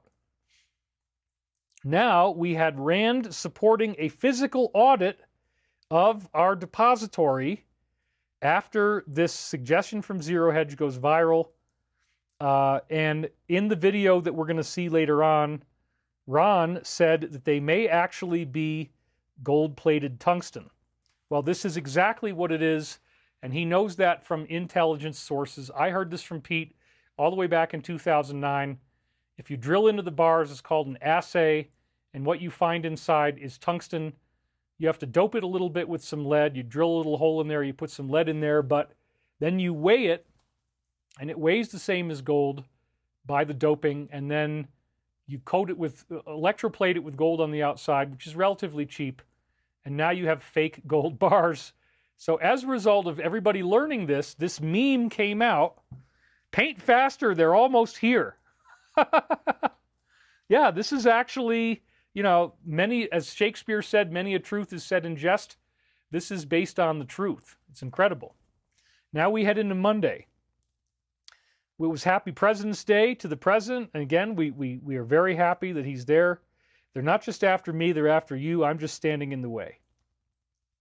Then we have this one that was on the Alliance's private thing on TG, where they were asking her, who pays you? And she, apparently this is real. I can't even believe it, that she'd be crazy enough to actually admit it, but she says, mostly Moss. Like, whoa. And this ties in with the idea that there are some very nasty elements in the small country related to all this. And so, you know, she's now the tip of the spear on trying to bring the dogs back in by going after their team leader and saying, oh my gosh, you know, he's this vile human being. And it might be true that this happened, but as I said last week, why would I want to fire somebody who's making me money? Okay, so now we're up to Tuesday. And what we're seeing is that all remaining U.S. attorneys from the previous era have been terminated. Cleaning house immediately. The golden age must have a... That's my term, right? So that's another callback to me, of which there are many. That begins today. We've already saved an estimated $55 billion, and they have now found $4.7 trillion in virtually untraceable payments. Imagine that. I mean, it's just, it's so crazy. And then we have, on Tuesday, the next big thing that came our way was this Social Security issue, that ancient vampires are apparently involved. So, here's the whole tweet. And again, it's got millions of views as usual for him. According to their database, these are the numbers of people in each age bucket where the death field is set to false. Maybe Twilight is real, and there are a lot of vampires collecting this benefit. Well, no, it's all being funneled into slush money that they're using for their own things like paying trolls that come after people like me, and many, many other things, dirty tricks that they're doing. So at first it looks, okay, well, you know, so there's 6 million people drawing social from 999. That number's probably much too high, given that we only have 330 million people. But then it really goes into crazy town. If you haven't already seen this, wait for it. So some of these numbers are probably also false as well. Why would people be drawing Social Security in the age range of 0 to 9, 10 to 19, 20 to 20. I mean, those numbers are so high. I mean, right there, you're already dealing with most of the whole population. Does that mean like everybody is on this benefit? Got to make sure I don't say it too many times. Probably not. So this is all grift. A lot of this is fake. That's what we're going to find out. Then we go into Crazy Town. We've never heard of anybody living more than about 100. It seems like if you're even lucky to make it to 101, 102, 103, your Guinness Book of World Record technology, you know, it's a spiritual technology. I like to think of spirituality as technology. You're in a freakishly impossible situation if you go above 101. I don't even know if there's ever been anybody documented much above 103, something like this. But wait a minute. Look at what we see here. Not only is it only like maybe one person who's ever made it this far, from 100 to 09, you have 4.7 million active beneficiaries. Where is that money going? Where are those electric transfers going? Well, they're not going to the people who really paid for it. 110 to 19, 3.6 million? There is nobody that old. 120 to 29, 3.4 million? Holy crap. 130 to 39, almost 4 million. 140 to 49, this is all fake. 3.5, those are real payments though. The money is being collected and deposited somewhere. 150 to 59, 1.3. 60 to 69, you're now in biblical, nobody's ever made it this far. 121,000, except for maybe extraterrestrials, but I doubt there are that many. 70 to 79, 6,000. 180 to 89, 695. 90 to 99, 448. 879 to 209. 866 up to 219. 1,039. This is why we need him doing his job, and, if he's horny, I want to know this type of stuff anyway. So what if he's horny? That's not the main point here. So then 49, we have one, and then one person in the range of 360 to 369 is still apparently drawing benefits. So this is another meme that came out this past week. Are you between the ages of 100 to 159 and lost your benefits? You may be entitled to compensation. And now that everybody knows Morgan is one of the names, it's Morgan and Morgan. That's part of the joke, because I talked about Morgan being one of the top names. So they're now estimating 798 billion. This could actually approach $1 trillion a year. It's at least over $500 billion already. It is staggering. And if you look at the number 369 years ago, that means you would have been born in 1656, over 100 years before the formation of America, and this guy is still collecting benefits?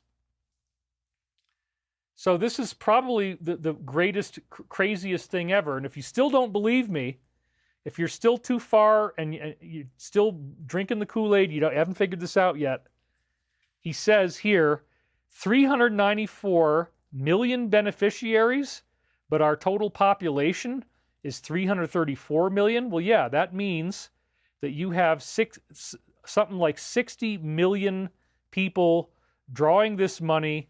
So think about it. If all they drew was $1, that's $60 million. If all they drew is $10, that's $600 million. If all they drew is $1,000, that's $6 billion. And if they draw $10,000 a year, now you're up to $60 billion. So most Social Security is going to be even higher than that. So yeah, this is how we're getting up to approaching $1 trillion. It is so crazy. And this was his response. There are vastly more eligible people than there are citizens. And again, not everybody who's a citizen is actually drawing. So even my back of the envelope calculation is very low. You don't have 400 million people on this benefit.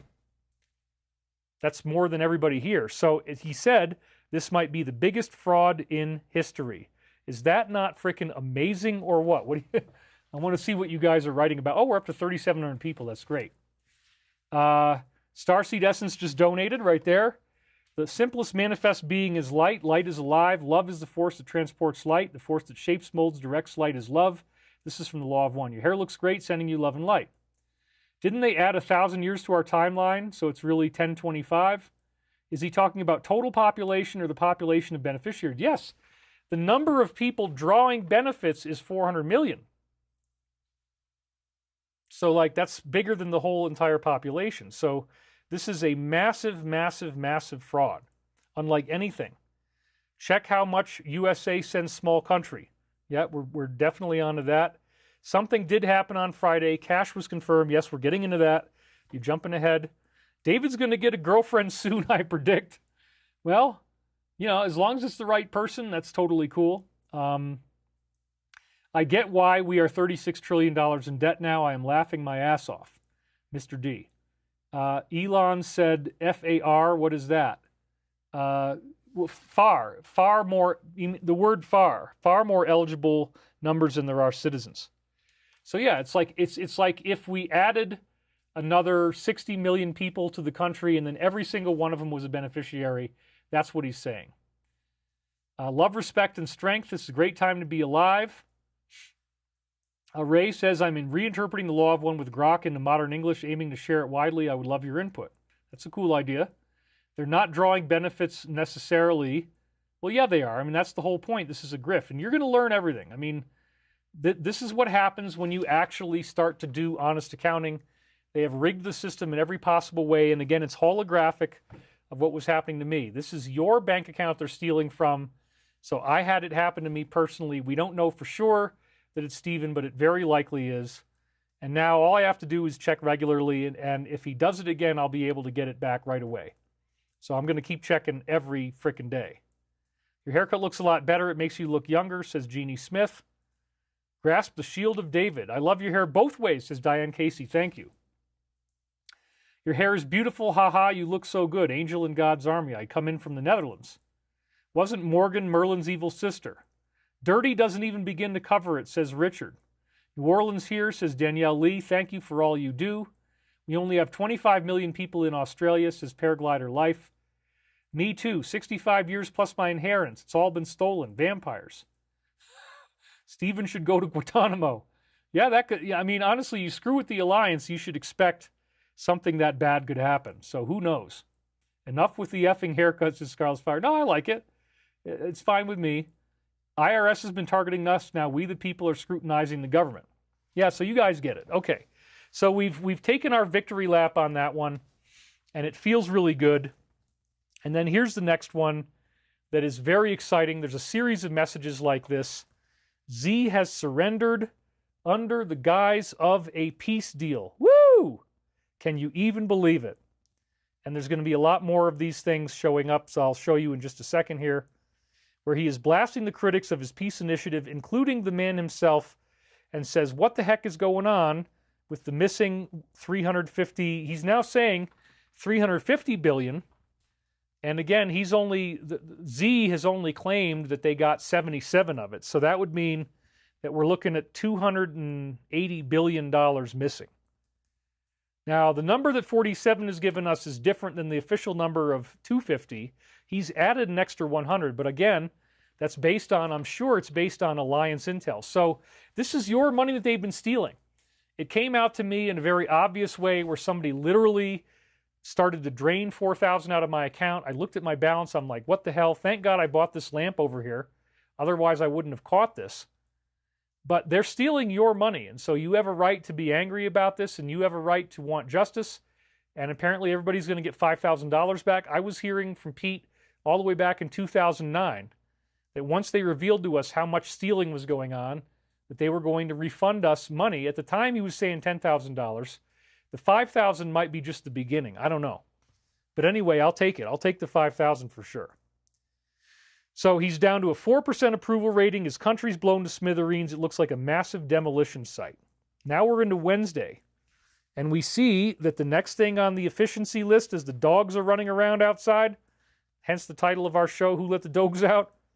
The Defense Department will be struck with massive layoffs. Now, this never would have happened. They had a political faction that could totally prevent this from happening. They might shed many thousands of people. And again, there is so much grift.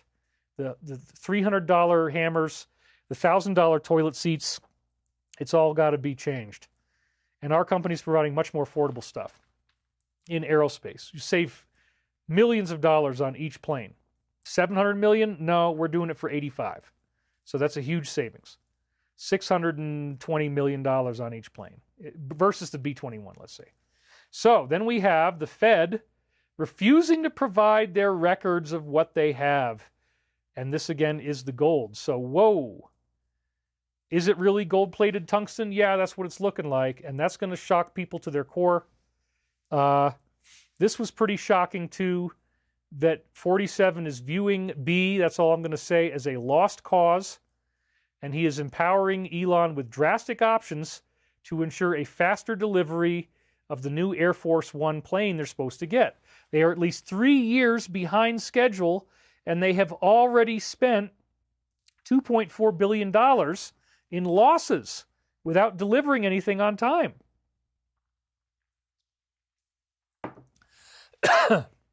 This is just staggering. It's like, oh my God. So we have a solution, which is the SM940.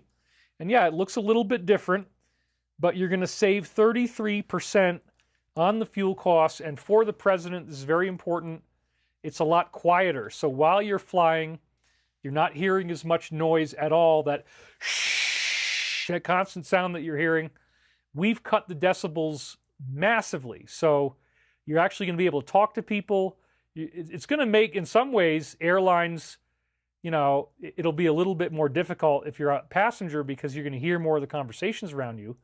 Most of the time, the noise is so loud you can't hear anything past maybe 1 or 2 seats away from you. That's all going to change. This is a vastly, vastly quieter airplane.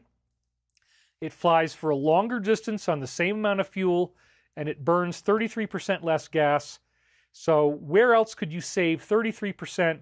And people are like, oh my God, you know, private jets, you're burning all this gas, you're spending all this money. No, now you're saving a third, 33%. So here it is. Drum roll, please. Da-da-da.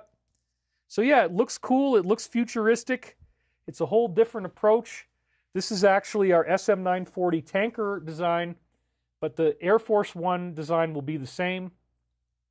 So what are you seeing here? First of all, you notice the wings kind of look like a seagull as it's flying. There's an additional set of wings on the back by the tail where the flaps are, and that's part of how we're cutting the wind resistance. And then you notice that the engine is actually connecting these 2 sets of wings together. So you have a longer engine. The length makes it more efficient and quieter. The exhaust is coming out of the back of the plane now, not the middle, which is part of why it's quieter, is that you're not having the exhaust right in the middle of the plane. And you notice there's a refueling hose coming out the bottom, going to our, in this case, SM31. And so this is a tanker aircraft, but it's the same kind of idea. So it has a vastly quieter, significantly longer range. It does look a little different. It's a little bit of an adjustment, but who could argue with 33% off? So we don't have an Air Force One mock-up yet, but we did create one for 47 already, and this was posted last year on November 13th, right after he won. Welcome back and tremendous blessings for the next 4 years. So this is what it looks like up close. And our Air Force One mock-up is coming next week. But again, there it is. So, okay, I want to ask you guys in all seriousness, can you live with this design? Are you willing to go with this design in order to save 33%? The engines are in the wings. Taylor McCoy says it's a nice transitional efficiency model, friendly and less disruptive in the short term. Bring on electric gravitics. Yes, we can put electric gravitics into this aircraft. Planes will still work very well. So yes, we are going to use 0 point. A hybrid would be great. Okay, you guys have got that. Everything's 33% off. Yes, it looks great. I genuinely want to see these in service, brothers, is alive and thriving. It looks even cooler. Yes, it is awesome. I love the design. Greater wingspan, angled wings, very aerodynamic. It looks amazing. Let's get back to the slide here. It looks amazing. Don't land it in Toronto. I love it. I love it. It looks so cool. Yep. Yes, indeed. Your hair looks great. People are still on the hair. It could look worse, says James Bond. Well, we can get rid of him because we know who that is. Why? Yes, it looks awesome. The Trump design is gorgeous. Cool. Yes, yes. It is awe-inspiring.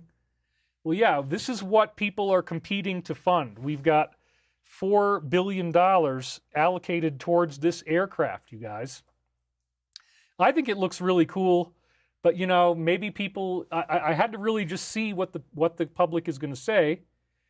Yes, electric turbines. So what would happen is, if you're looking at this design again, those jet engines that you see, the long jet engines, we would put in anti-gravity propulsion in there, and it still is going to fly, but it's going to be super, super quiet, and it would then be very, very efficient. So if you buy, like for example, let's go back to the Air Force One or his own private jet, he's going to be saving a lot of money every time he flies. He's going to have something cool, like he's Batman, futuristic, and you're going to save all that money. You're going to be so quiet that it's like, oh my God, I've never flown in a jet that was anywhere near this quiet before. We expect that we're going to sell 9,000 of these. There is a gigantic market for these in China. There's a gigantic market for these in India. There's a gigantic market for these in the Middle East. And we're getting ourselves set up in all of these countries. Plus, this airliner is actually something that we can do. Now, the existing manufacturers, there's over 5,000 airliners backed up. You remember what it said? It said they've been waiting for Air Force One for 3 years. They don't have it. Everybody here loves the design. The exterior is fine. What about the interior? Oh, I didn't talk about that stuff. Thank you for reminding me. We have a 30-inch wide aisle on a passenger aircraft. So the actual, let me go back to the other one so you can see it from the top down. You can't really tell too well, but it's actually wider than a typical airplane. Most of the small airplanes that we fly are either Airbus A320 or the 737. This has a wider fuselage. Now, this is really important because there is first of all, the Boeing 737 cannot handle cargo containers. There's a standard cargo container called the LG345, I believe is the name, or it's the LG45, one or the other. But anyway, the 737 cannot hold that. And again, they're 5,000 airliners behind. So everybody's pissed off. They're not getting their orders. You can't even put the cargo containers in there. You got to unpack them and then manually load in the cargo in order to get the cargo to load up. Whereas the Airbus A320 actually has the cargo containers inside. You can load them right in, just like an 18-wheel truck or just like a freight train. It's the same thing with an airplane. So our design does hold the LG345 containers, and we are working with a guy out of Europe. He's one of the 4 people competing over funding this project. Again, we only need $2 billion, and we got the whole thing done. We can start mass producing them. It'll create thousands of jobs. It's going to make an enormous, enormous savings on fuel. It's more fuel efficient, especially we can replace the jet engines with anti-gravity. Then they don't have any atmospheric pollution at all. They're much quieter, and they can ship cargo. So we are going to do flying cars as well. I mean, there's trolls out here. But yeah, we're going to do the flying cars, but you can also, our hover car design is a little airplane. The wings fold up, but it's the size of a passenger car. So I'm glad that you guys, how much wider is the plane compared to current designs? Looks a lot wider. No, it's actually about the same. I mean, this is a huge version of it. So this would be more like Air Force One, but that's the SM-940. We also have the SM-920, which is a passenger airliner, and it's the same basic width as, it's a little bit wider than a 737 or an A320, but just about the same. And another thing I didn't tell you is that because we've got all this extra space for wings, we can hold a lot more fuel. So not only is it more fuel efficient, but you can fly much longer distances because you can store more fuel. And then again, you're burning it at 8 cents per passenger mile rather than 12 cents for the A20. So it's a 33% savings on fuel. If the engines fail, can it glide? Yes. You look at this wing design, it's actually much, much stabler. You've got ailerons. You've got everything that you need to be able to capture yourself in a tailspin. This is part of our proprietary design. And again, we've already skinned it 447, and next week, we didn't quite have enough time to get it done, but we're going to have the Air Force One mock-up. So I need to keep on moving, you guys, so let's keep going. Now we're on to the peace discussions, where he says, yes, I will meet him with pleasure. This is very, very exciting. We see that the toxicity is about to be banned. That's going to be coming your way. If you still think mommy and daddy are good and that they gave you a healthy thing, no, you're going to have to learn your lesson real quick. But then we go to this one. New alliance is confirmed, which they were already talking about last week. Alliance between these two individuals. And this is Bernie trying to make it like it's a bad thing, but no, it's not.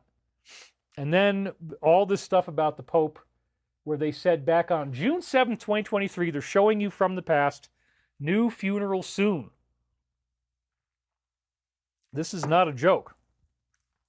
So that's happening. Then he trounces the modestly successful comedian after he revived this debunked narrative. Said that it was a disinformation bubble. No. So he says, think of it. A modestly successful comedian talked us into spending $350 how did he get that number? To go into a war we couldn't win, a war that he would never be able to settle. We've spent $200 billion more than Europe. That's money that they robbed from all of us that could fix our roads, put our kids through school. We could have health care. It's absolutely insane. Their money is guaranteed, but we get nothing back. That's crazy. Why didn't he demand equalization? This war is far more important to them than it is to us. We have a big, beautiful ocean in the way. On top of this, he admits half of the money is missing. He refuses to have elections. He is very low in the polls, 4%. The only thing he was good at was playing Joe like a fiddle. He better move fast or he will not have a country left, and apparently that's what's happening. People are after him in that country. In the meantime, we are successfully negotiating an end to the war. This is so great. But he probably just wants to keep his gravy train going, and Europe has failed to bring peace. I love his country, but he has done a terrible job. The country is shattered. Millions have unnecessarily died, so it continues. Now that we're seeing that our depository is going to be checked out, they're in a manic panic to try to bring back the stock. So this is what it said here. This is from some account. I don't know if that's the account, but it's an account. Alert, the U.S. Treasury is trying to restock before their upcoming audit. The rumors are flying that the reserve has been empty and was looted shortly after it was last audited the year after I was born, 1974. And yes, the Black Ops programs traded this with the Draco reptilians. They want your gold, your women, or your water. They'll take humans in the form of food and slaves. They'll take gold or they'll take water, but they demand that. And if you give them gold, then they return to you these materializers that you can use to do printed meals. So now they're scrambling to try to create fake or real bricks to put in there before they open up the vault. And this is the article from UK Independent. Why are the U.S. banks flying gold from London to New York? About 8,000. That's a huge amount. And think about how heavy it is, too.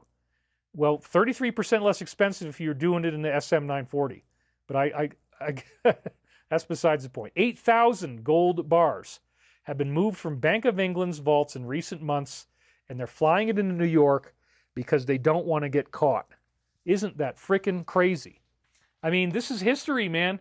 History is being made in real time. Yes, your mommy and daddy were evil. Yes, you're going to have to deal with that, but it's a momentary pain and a sense of loss that is replaced with the gratification that our country is being saved. And now at the 2-hour mark, we're at 4,000 people. We're doing great. Thank you guys for showing up. I had to relocate to Saturday because Sunday, Monday, and Tuesday are destroyed by wind, and it does not seem to be an accident. Now, next on the list, he trolled the enemy, and he created this thing and then posted it from the White House. This is only intended as a way of riling people up to flush out who is going to think what. And he likes to do pranks. This was a prank. He's obviously not a king. He's obviously not a dictator. It's just intended to make people mad. You get useful anger, and then you find out who's who in the zoo by doing that. So that's all this is. Congestion pricing is dead. Manhattan and all of New York is saved. Blah, blah, blah. So, again, he's just trolling. He's using their own techniques against them, and it actually created some useful stuff. We'll get into that next week. So then we had a fascinating callback to last week's time loop. Now, if you remember from last week, in the time loop, I had rotten, disgusting material next to 621, and we were shoveling it out and removing it. And I said, this is prophetic of letting the dogs out and draining the swamp. And then Michael comes in the time loop. These are readings I remote viewed, 99% accurate protocols. Remote viewing is what I was following. Standard military protocol. And Michael says, Archangel Michael says, craft a meat cleaver in order to do all this, in order to let the dogs out. So they're using a meat cleaver. That was the metaphorical analogy. We are speaking of you cleaving off those portions of personality that have held you back, and this is very good. And I said at the time, this was prophetic of the awesome house cleaning now being done by the administration. An unprecedented number of corrupt, wasteful institutions are being chopped off in the present. Wouldn't you know, just a couple days later, we had good old Uncle Chuck. Oh, we got some donations coming in. Let's do that first. Richard Collins, does the presidential plane have radar invisibility? Yes. The 940 is very well equipped for stealth. LOL, up and away, the Wilcock way, says Leslie Cunliffe. Your hair looks great. Live and thriving, the gratification of vanquishing evil. David, I love your updates, says Sasha Godzev. So yeah, the meat cleaver. Let's remember the meat cleaver. What is its top speed? I think it actually is faster too. I forgot that. I'll have to ask next week. Wow, David, how did you take 10 years off of your age? Well, I guess the haircut works pretty well. Maybe the, are you religious? Well, yes, I'm definitely a Christian because I've been in contact with Archangel Michael. And Archangel Michael was given the job by Jesus of defeating Satan. That is his job. So we are actually doing that because, again, the Antichrist, if you watch from the beginning, materializes in individuals and institutions on a collective level. Wayne Moose, why not use hydrogen instead of electricity? We absolutely can use, we can make these planes electrical with batteries. We can make them hydrogen. We can make them with thorium, ionium, micro reactors that are totally safe. We can do it with other types of free energy. So these planes will still be very, very useful once we have the free energy technologies that we are going to come out with. In fact, the thorium reactor is now being built by China, so we got to get on that right away. So yeah, the meat cleaver is like Elon's chainsaw. David looks like a Gen Z boy, says Eric Erstu. Good job, David. I started watching you circa March 2020. I appreciate your diligent research and intel. Holy haircut, baby, says Noratech. The fish has swum. Element 115. Pastor Wilcock. David, I give you a tip above. Are your planes faster? Yes, they are. I will actually, let's see if I can text Chris while we're on. I'm not going to do that, but maybe I can. Let's see. When did I last text him? Is that going to pop up?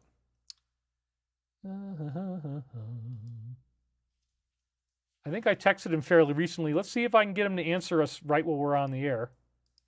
Calling you now. An emergency call. Hi, David. Waiting on Zoom. Wishing you the best. We bought land. So I shouldn't be reading my text out loud. Cody started the program.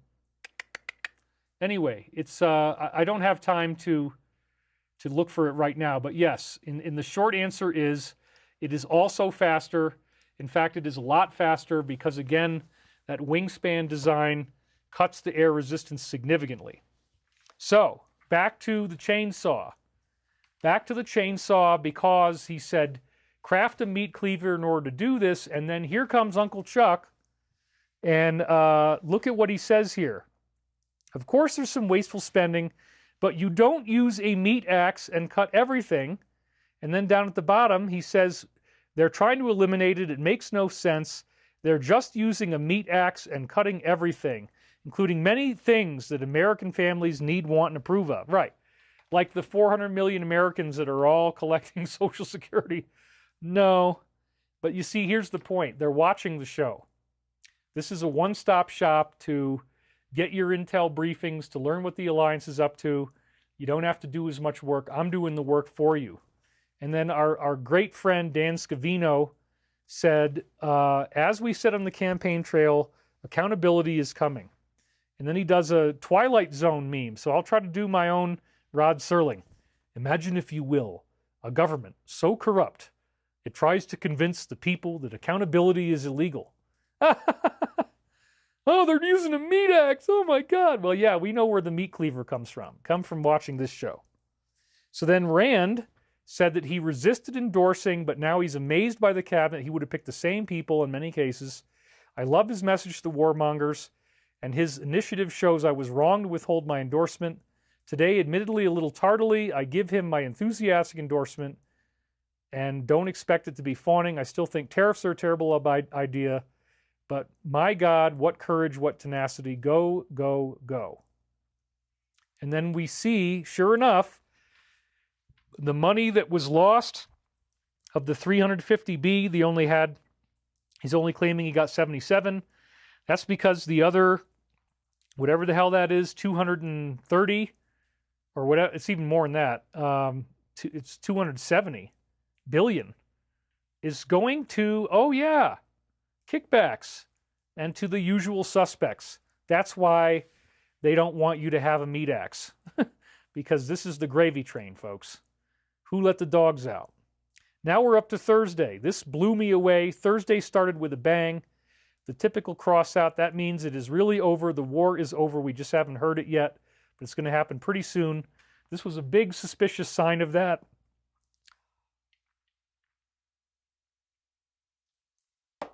The media conference was abruptly canceled after the envoy met with him. So something happened. This is very, very interesting. Next, from this same group Doge, we see that nearly $200 billion was spent on schools with no oversight or impact.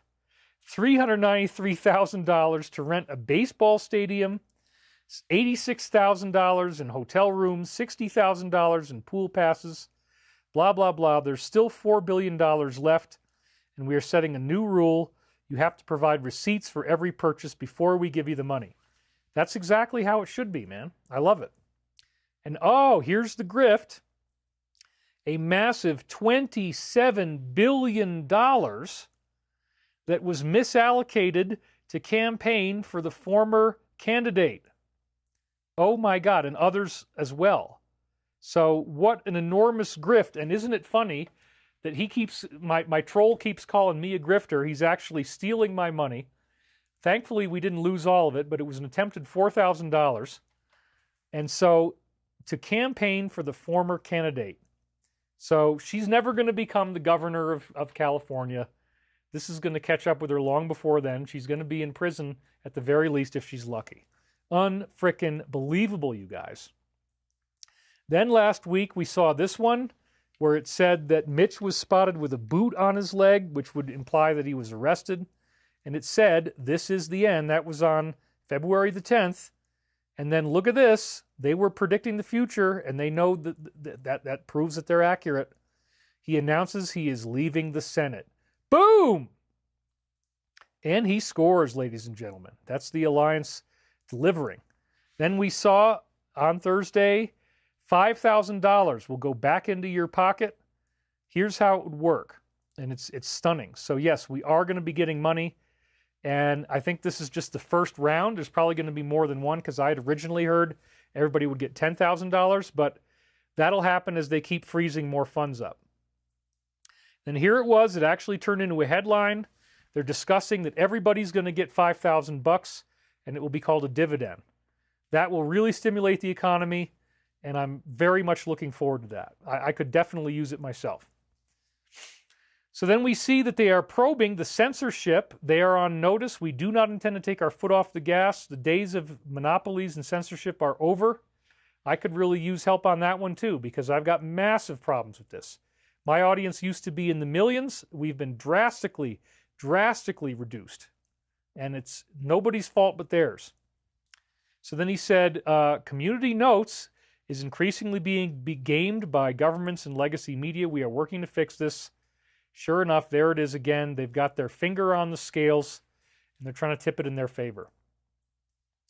Mainstream media is melting down over that when he blasted him in that letter we read.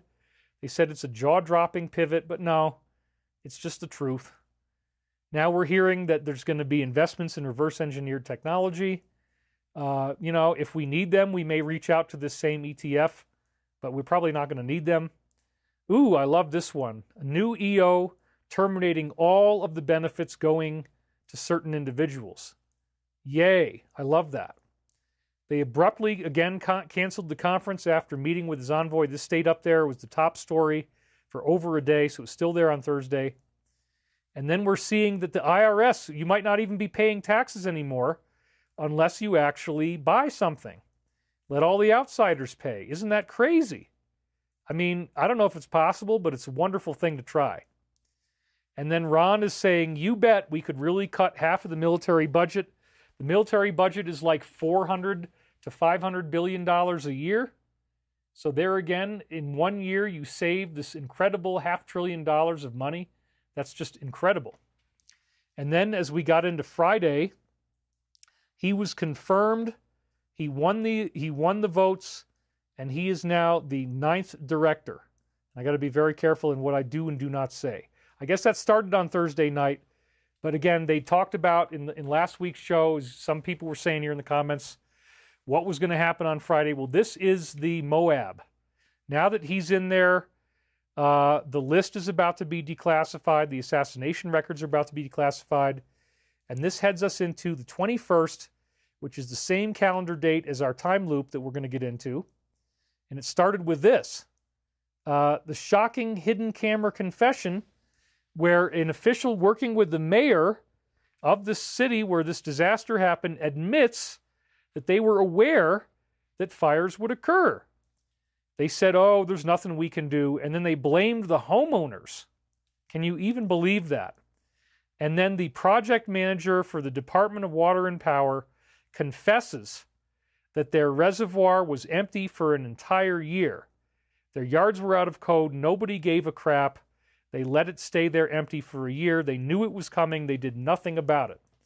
Then James posted more about this on TG. So here it is. Alex, an international relations staffer for the office of the mayor, admitted they were aware of the risks, claimed there was nothing they could do, shifted the blame to the homeowners. Then you have Angel from Department of Water and Power, revealed that the Inez had been empty for a year, contributing to that shortage. Both Boz and Luna deflected questions about their own roles, and Luna refused to comment to the damage of the equipment and his failure to complete required training.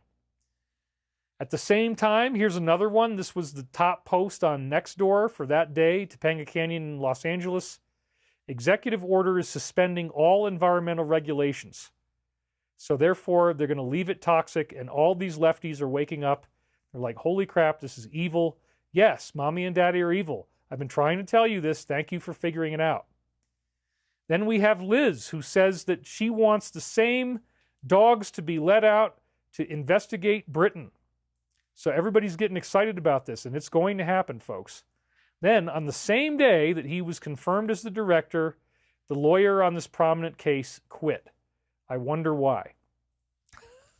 Okay, so this next one requires a little bit of context. But first, let me read it for Richard Collins says, perhaps the question should be, who let the dogs out? Yes, that's the joke. The title of the show is Who Let the Dogs Out? We're at 4,000 people at 2 hours. We're going to take a break really soon. But something really hilarious happened. Oh, Jane Doe says, I'm praying I get the money too. I was left out of previous stimulus releases in America. Yes, I'm an American born in Texas. And I'm a tad ornery. Yes, Cash has let the dogs out. Shannon Smith, I want to be able to talk to archangels. How can I? I love angels and beings of light. Well, the answer is that it's all in meditation. You start with meditation. It really does involve calming your mind down and getting into that place of peace. So, yeah, the $5,000 would be great. These funds are going to be recovered from what they do. Will retirees get the checks? I believe so. Most of them work their entire adult lives. Some even work during their teen years, says John Smith.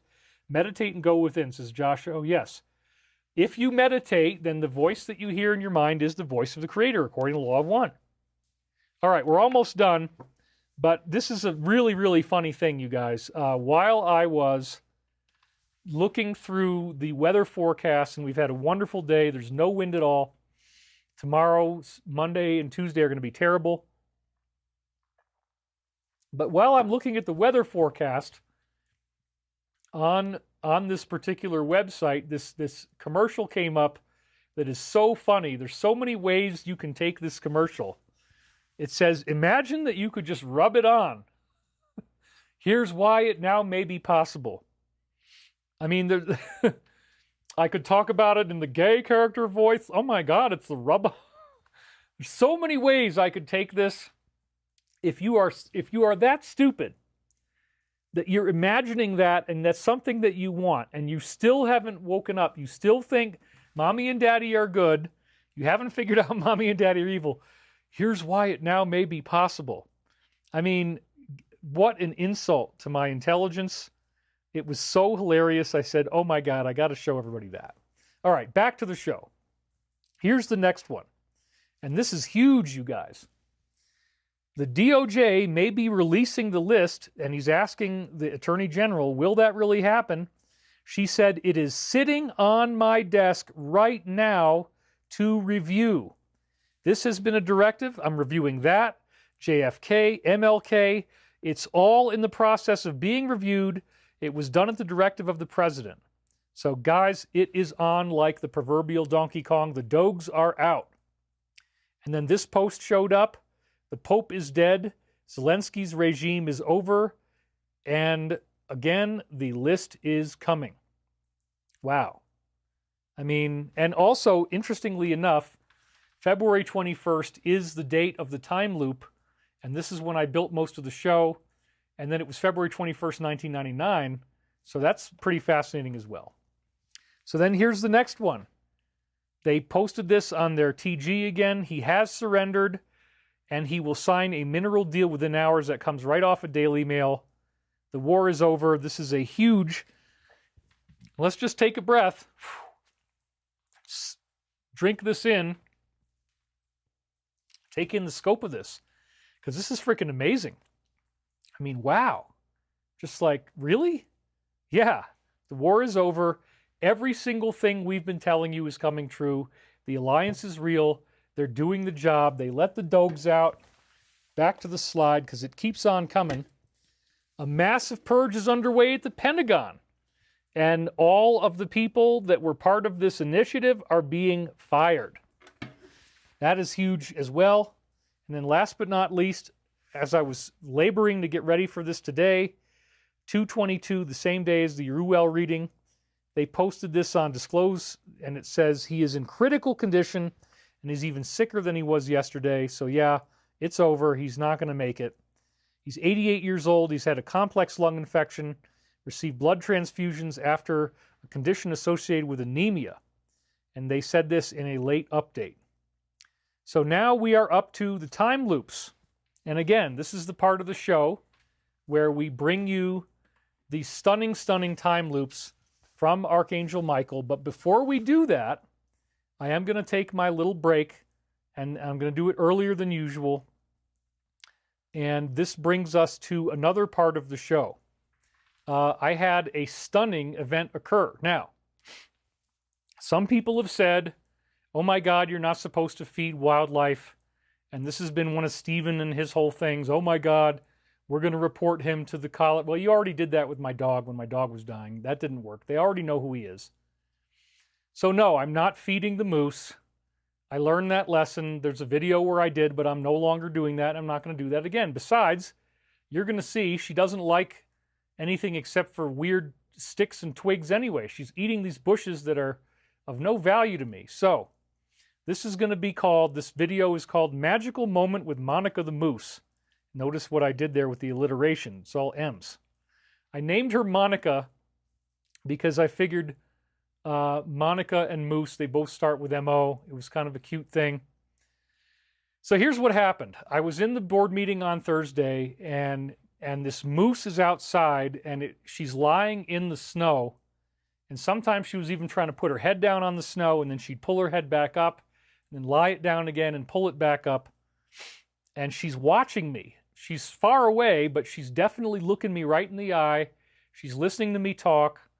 And I didn't know but what she was sick, because I don't know why they would just lie down in the middle of the daytime. And then she was even trying to put her head down. I'm like, oh my God, is this moose okay? Is there anything I can do? And she stayed that way, and she was just watching me and seemed very calm for over 2 hours. So the entire 1.5 hour board meeting, she's out there watching me. Then I spent another hour building my slides. So like 2.5 hours while I'm building this slideshow, the moose was watching me. Now, if you don't already know this, the moose is considered the most dangerous animal that we have in the forest. It is not the mountain lion. The lion is dangerous, but the moose is significantly more dangerous to humans than a mountain lion. And, again, I'm not feeding them. I learned that that's illegal, and they're always saying that when I play these old videos, so I'm not going to be feeding the moose ever again. And that's one of the main things the trolls are doing. They're threatening they're going to call the police, da-da-da. There's no feeding in this video. I don't need to. She's got plenty of stuff to eat that she loves. So, the moose is the most dangerous animal. It is more dangerous than a bear, any type of bear, brown or black. It is more dangerous than a bobcat. It is more dangerous than the coyotes. It is more dangerous than wolves. It is more dangerous than the mountain lion. So why in the world would I think that I could go outside and get up close to this moose? Well, she was watching me for 2.5 hours.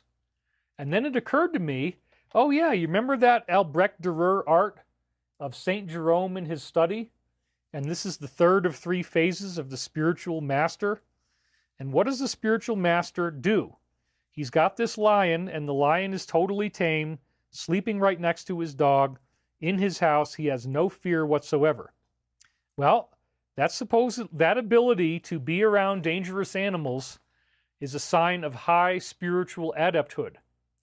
And so Monica and I have now developed that relationship.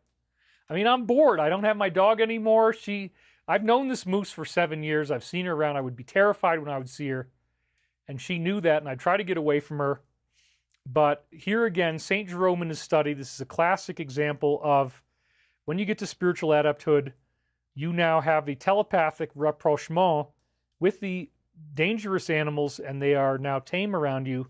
This is also illustrated in the Rider-Waite Tarot deck in the card Strength. Notice that she has the infinity symbol over her head. That symbolizes the spiritual adepthood, the connection to the universe. And the lion is going to allow her to open its jaws and then put her head in the jaws, which she hasn't done that part yet. But that is, strength does not mean muscular strength. That's why the card, it's a woman. She doesn't have the physical raw strength to open the jaws of the lion. And I'm not saying I'm doing that with a moose, okay? But this was crazy because, again, I'm fulfilling this archetype, you guys. This is another sign of spiritual adepthood, is if you can get really close to the most dangerous animals, which again, the moose is more dangerous than a lion. We have lions in the woods. The moose is even more dangerous, so again, this is highly inadvisable. Do not try this at home. But what happened is, I ended up having an up-close and personal encounter with Monica the moose, where I was as little as 6 feet away from her, and I filmed the whole thing for you. And no, Stephen is going to be let down because there's, again, yes, I know it's illegal to feed them. I found out because you guys keep trolling. I didn't even know. Okay, people had told me, oh yeah, they love apples, so there's a video where I'm throwing them an apple. I'm not doing that anymore. In this video, I just simply went outside, and in order to keep it to a good break length, I just cut it to the point, because in the beginning, the camera was all screwed up and you can't really see her, so I just cut to the point where I'm walking up right next to her. And because she'd been looking at me for 2.5 hours, I was worried that she was sick. But you guys, what you were about to see, let me see some of your comments. David is in the lion's den. Moose juice gets you loose in the deuce caboose, said Chad Christian Erickson. Spiritual strength. Michelle Silman, indeed. The moose senses your highlight frequency. Yes, I want to point out something else. At the end of the video, I say to her, I need to go now. We've shot 6 minutes. And as soon as I told her that I needed to go, she turns her head, she faces me, and she does this amazing blink, like, I love you, and I acknowledge that, and then she starts walking off to make the video end. So you can see a telepathic communication that I have with the moose that occurs in real time in this video. Please don't become the next grizzly man. Your hair looks great. No, I'm going to keep on cutting it from now on. I don't expect it to grow out again.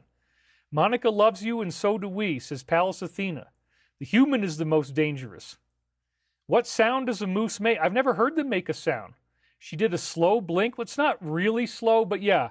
You'll see her. She turns her head right towards me when I say I got to go. As soon as I tell her I got to go, she acknowledges it telepathically. She blinks at me, and she starts walking off. It's incredible. The moose said namaste. Nanasani says, moose whisperer. Catherine Karate, yes, your hair looks so good. Ethiopian royalty used to ride the Ethiopian lions, which are known for being more intelligent and tame. This is the basis of the symbol of the Lion of Judah. Have you heard of dolphin telepathy? I'm Jennifer says, yes, I have. The moose encourages us to recognize and embrace our unique qualities, to stand tall in our individuality, and to approach life with a sense of self-confidence and certainty. I mean, this was, I got to say, you guys, this was so magical. Bella's patio garden, if the moose is feeling generous, it won't attack. She means the man who communed with grizzlies until they ate him. Oh, okay. Birds will talk to you if you listen. Yes, we definitely have that. So yeah, this was so amazing, you guys. I was almost in tears. I couldn't believe it, and I just started calling her good girl like she was my dog. And it was beautiful. It was so magical, but also I felt like I should keep talking and just let her know that she's safe. I was actually a little bit worried, like if the moose started running at me, I was going to have to take off running. So at one point you'll hear me say, what is he doing? That's me kind of questioning myself. But I said, no, I'm at that level where I can fulfill these archetypes of the Strength card or of St. Jerome in his study. I am at that level where I can do this now. So there is the first scene of the beginning of the video.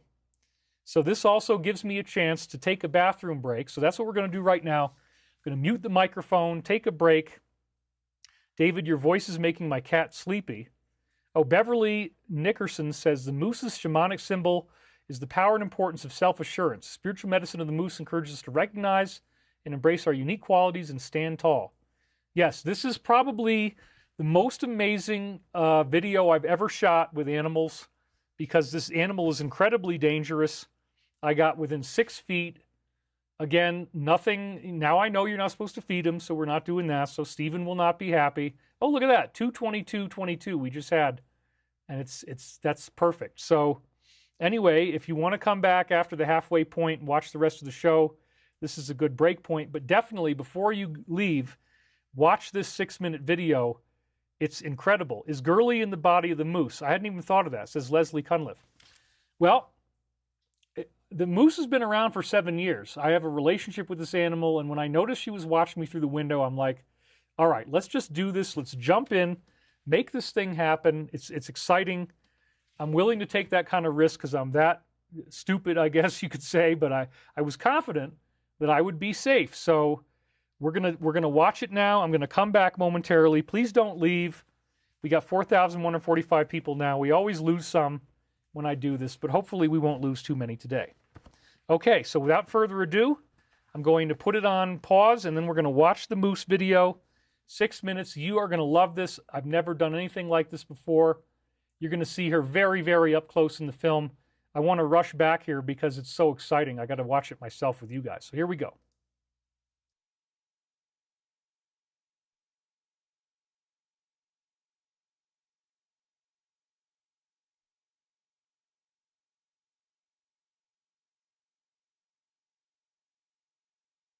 Woo! Okay, the microphone is off. Without further ado, I bring you the magical moment with Monica the Moose. Here we go. And roll the tape. You're always safe here.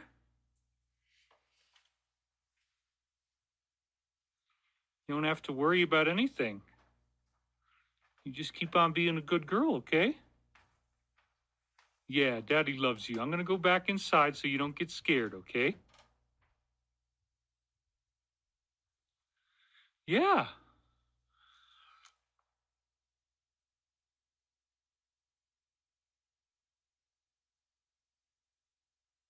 You're my baby. You know that? You're Daddy's baby. You have such sweet little eyes, and you're a good girl. And I decided today that I really love you. And you're not even afraid of me. Yeah, you can eat that crap. I don't want that crap.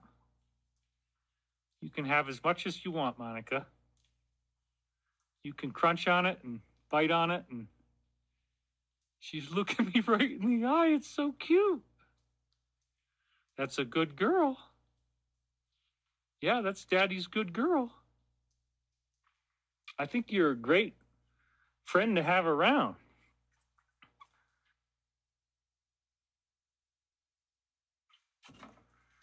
And you know, you're just kind of, I don't think you're dangerous. I don't think you're dangerous, Monica. You had me a little worried there, though, because you were lying down in the middle of Daddy's board meeting.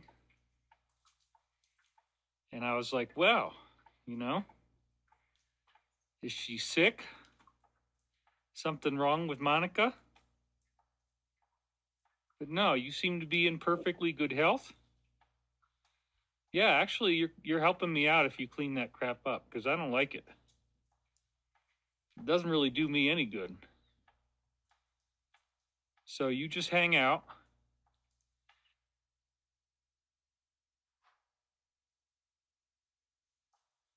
I think there's plenty of good things you can eat. But, you know, I got to have time to take a piss. So this video that we're doing gives me some new stuff. I can do new stuff, Monica. I don't have to. Well, you're really getting in there, aren't you? You just love to eat. I was worried that you might be sick. You had me a little scared there. But we're having this moose encounter situation. And it's really awesome. You know, you definitely, your fur looks very warm. And you don't have to be afraid of me. I was worried that my dog might attack you, but we don't have to worry about that anymore. I just think you're good. Yeah, I think you're good. You just keep eating and eating. Because honestly, that bush doesn't really do me any good there. It pretty much just captures the snow. And the snow gets all piled up there, and it's like a big mess. So you want to graze on that and eat it down? That's fine with me. I'm really glad you're letting me get this close.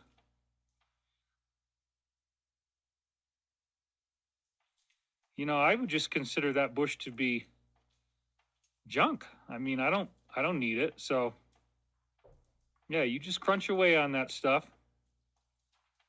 And we're hanging out and we're being good friends. And you're letting everybody see you, Monica.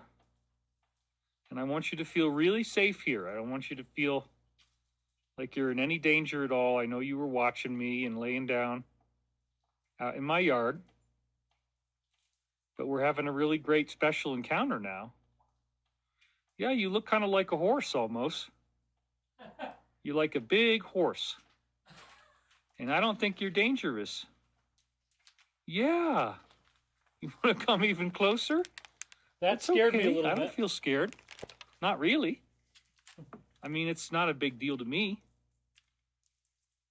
As long as you don't try to, like, kill me or something, I think we're okay. We're already going up towards 6 minutes, though, and that's about as much as we need. Yeah, you just eat and eat. You're so cute. You're so cute, Monica. What do you have to say to the audience? What do you want to say to all the people out there on YouTube? You say, well, I'm just a big old moose, and I hang out in the forest, and I got this funny stuff under my chin, this hair that hangs down. It's no big deal. Because I'm just your friend. You know, we get along really well now. And I'm not worried about anything. You're like my pet, you know, and I can't believe that you love to eat that crap. Because to me, it just looks like a bunch of sticks. It's pretty freaking gross, actually, you know. But you just seem really relaxed, so okay. Thank you, Monica. Yeah, we'll talk to you later. Now watch this. We're going to talk to you later. You go have a good day. You go move around, do what you got to do, eat stuff. Sorry, it's hard to get this camera to work. I'm watching her very carefully so I don't have to go running. All right, we're going to end it now. Thank you, Monica. Have a great day. Bye, girl. All right. So let's, isn't that freaking amazing, you guys? And right when I said I got to go, she looks at me and she does this beautiful little blink. We'll review that again next week. But yeah, this was so incredible. So let's get my microphone back on.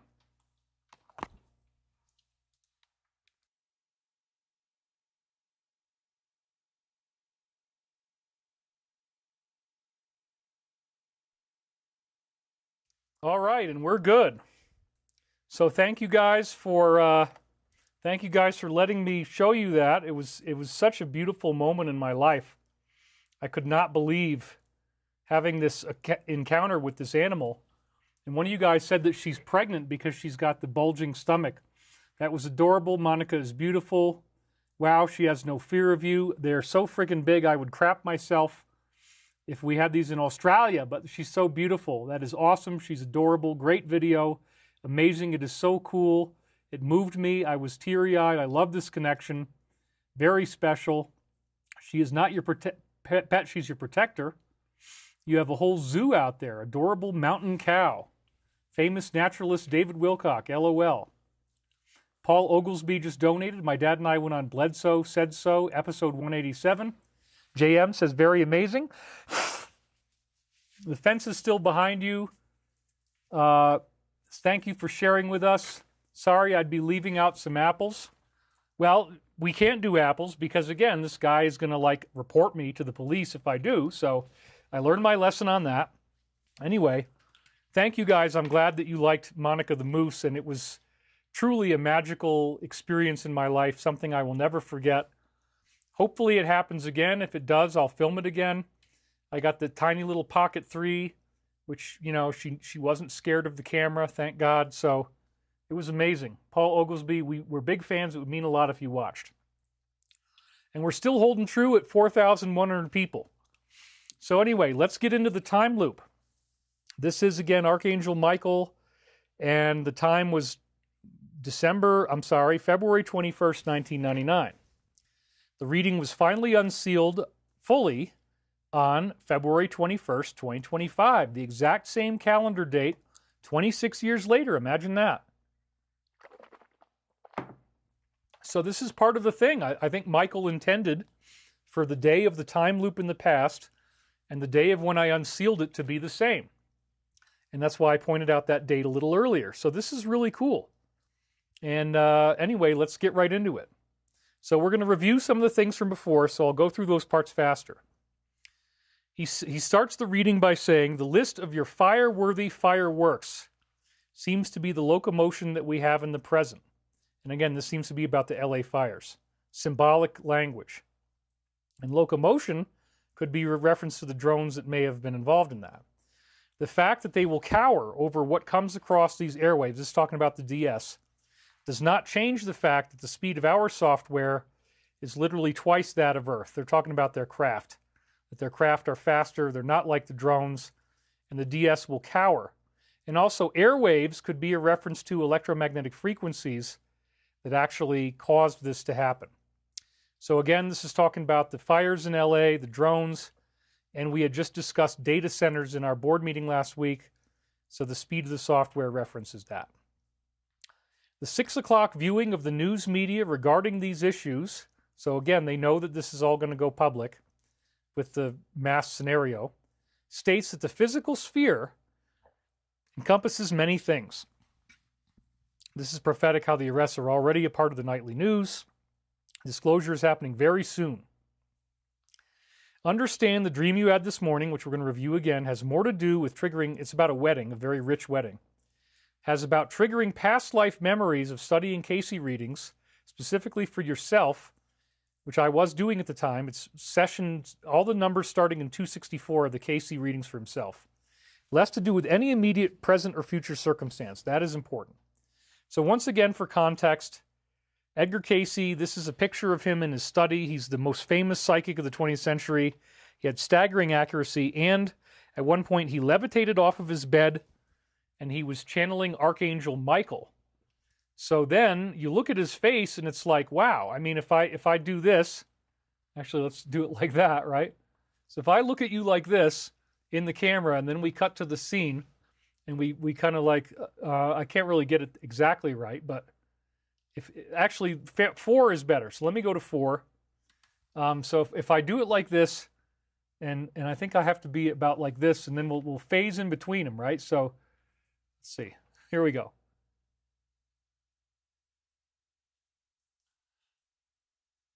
I mean, you can't fake your own face. My face looks just like his, and here it is side by side. So that's pretty freaking exciting. Plus, we have the astrology. It's the best alignment in 127 years after his death. And these are just the superficial alignments that show we're in the same sign, in the same year of the zodiac, the same degree of the moon. That's astonishing because the moon is very related to personality. And most of them are much closer than 1 out of 12. So again, this is only 1 in 157 year chance after his death where you get that much of an alignment. That happens to be exactly when I was born. So reincarnation is real. Johnny Barnett found it's also the death chart of Casey aligns. So here's another picture of the two of us together. And what a similarity. It's absolutely amazing. It does not require any elaborate training to see. So Casey did medical readings and unusual treatments. Archangel Michael showed up where his body would levitate off the table, making him another levitating saint. The voice would speak with supernatural loudness. That's one of the reasons I think Jesus was called the Lion of Judah.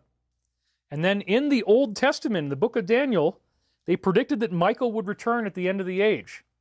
At that time, meaning the end times, Michael, the great prince who protects your people, will arise. And remember, Casey rose off of his table. There will be a time of distress, which is obviously what we're in now, such as has not happened from the beginning of nations until then. But at that time, your people, everyone whose name is found written in the book, will be delivered. Multitudes who sleep in the dust of the earth will awake, some to everlasting life, others to shame and everlasting contempt. This is the Ascension now, the light body activation, which is supposedly, as I've said in so many shows, going to happen this year. And when the Alliance finishes the arrests, that's going to be what ushers this in. Maybe not right away, but within a short time. This year. Those who are wise will shine like the brightness of the heavens. That's not everybody. Those are the people with the Christ consciousness. And those who lead many to righteousness will shine like the stars forever and ever. But you, Daniel, roll up and seal the words of the scroll until the time of the end, Daniel 12:1. And I'm not going to read the same quotes we did last week. We're going right back into the time loop. So again, this is Archangel Michael now channeling through me with these amazing time loops every week we've been doing since last September. It's caught the Alliance's attention and the world's attention. And it's all being kept quiet, but I think we're going to hear about this on a much bigger level in the future. So Michael says, understand that the dream you had this morning has more to do with the triggering of your past life memories and studying the Edgar Casey reading specifically for yourself, less to do with any immediate present or future circumstance. That is important. So in the dream, I was at a club or hotel. There was a huge celebration. There's some sketchy looking people like the band. Everyone was getting ready for this gigantic celebration, and the families looked Asian. Well, one of our big deals is an electric vehicle deal. We have an electric Porsche Lamborghini looking sports car. We have a sedan that's also amazing that looks like a sports car. We also have an electric pickup truck. So that could be prophetic of our upcoming deal because it is a big celebration. In this case, it was a wedding, a marriage. It was exciting. And there was so much money surrounding this thing, I could hardly believe it. I said we have 4 parties competing to invest first in our $2 billion plan for the airliner I showed you, and a couple other things. Oh, God. So then Michael says, obviously he knows I'm going to go prime time. He knows this is going to become international news. For this prime time, Valor suggests, he speaks in a very encrypted, interesting, symbolic way. Valor suggests that you might want to contact those who have the plates of knowledge firmly encased within them. Well, this is interesting because it kind of ties in with Mormonism. The whole principle of Mormonism is that there were these Nephite plates that they found in a mound in New York, and then they migrated out to Utah, and thus started Mormonism. So the plates of knowledge is an interesting Mormon reference for whatever reason. I think it's not just Mormonism, it refers to everybody. But so I am definitely valorous by what I'm doing, and this also, valor is like valiant Thor, and that was another manifestation of Archangel Michael, who showed up at the Pentagon, as I've said, in 1957, and stayed there for 3 years and formed the plan, which he is now completing through the Alliance's work, and then helping to stage manage the whole thing, direct the whole thing through me with the work that I'm doing here. So I'm deeply honored to be doing this. And those who have the plates of knowledge encased within them, I believe that's talking about the Alliance. I will be working with them as this goes prime time. They're going to need me to explain to people why you're safe, and it's okay that there's a devil, it's okay that there's demons, and it's okay that there's angelic extraterrestrials. Honestly, if they didn't use me, it would be a big waste. And Michael obviously intends for that to happen, so I'm quite certain that my life is about to take a huge change. Snow fell off of the roof dramatically at this moment during the review, and that's a synchronicity. It's like a telekinetic synchronicity telling me, yes, you are going to go prime time. And again, this is a prophecy that I will contact those with the plates of knowledge, which in this case is the Alliance, as I go prime time. This material itself is of a better quality and very sound nature when you strip away the impediments. I think this is saying that we're doing a more impactful work than even Casey did. And instead, focus upon the bright currents of magnetic earth energies that make themselves available to you as the wind blowing into your conceptions. This is prophetic of the ongoing difficulties with wind, including before tomorrow's show. And remember, I ran last week's show in the wind the week before. I had to delay it till Monday. And then on the 21st, I wrote, the same thing happened again the following weekend. Thus, here we are, doing again the wind from the DS, trying to throw me off. So I had to do it on Saturday. There's no wind at all. It's a beautiful day. And they mentioned the wind blowing into your conceptions. So this is another example of symbolic language. We're stripping away the impediments because I did it on Saturday, so I don't have to deal with the wind blowing. And they're even saying, bright currents of magnetic energy causing the wind to blow. That's a direct reference to the manipulation. Jim Garrigus, thank you again, $249, Mexican. David, thanks for all you do. I love all your teachings and channeling. Are you going to talk to Congress on TV someday about UAPs, etc.? Yes, I absolutely believe that part of what's going to happen is, that I absolutely believe that I will be brought in front of Congress, and I'm going to be explaining to people what this was all about and what's really going on. We're still holding true at 4,000 people, which isn't our best turnout ever, but it's quite good considering I took a break. And, having to do it a day early because of this. You guys love the haircut. You love the moose. So, no, there's no Trump double. It's just one guy. Sorry about that. Anyway, let's get back into it. Again, he's verbalizing the DS's beliefs, where they do not hunt world hunger. And he says, because unless we die, the taxpayers will never relieve their karma as such. Well, this is also a time, I just figured this one out. It's another time loop because unless we die, these people have not died. They're still on Social Security. They're 369 years old.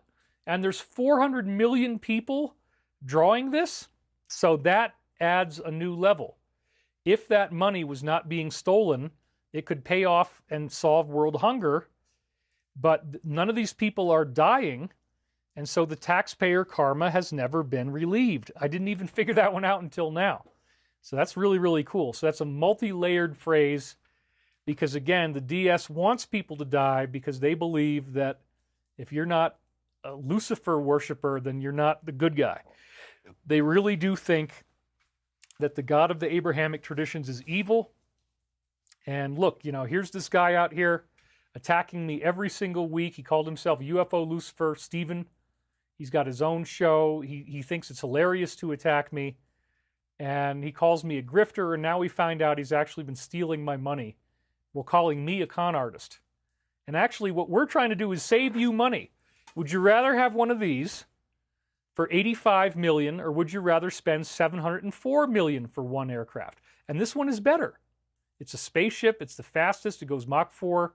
It's totally stealthy, has a whole new innovative design.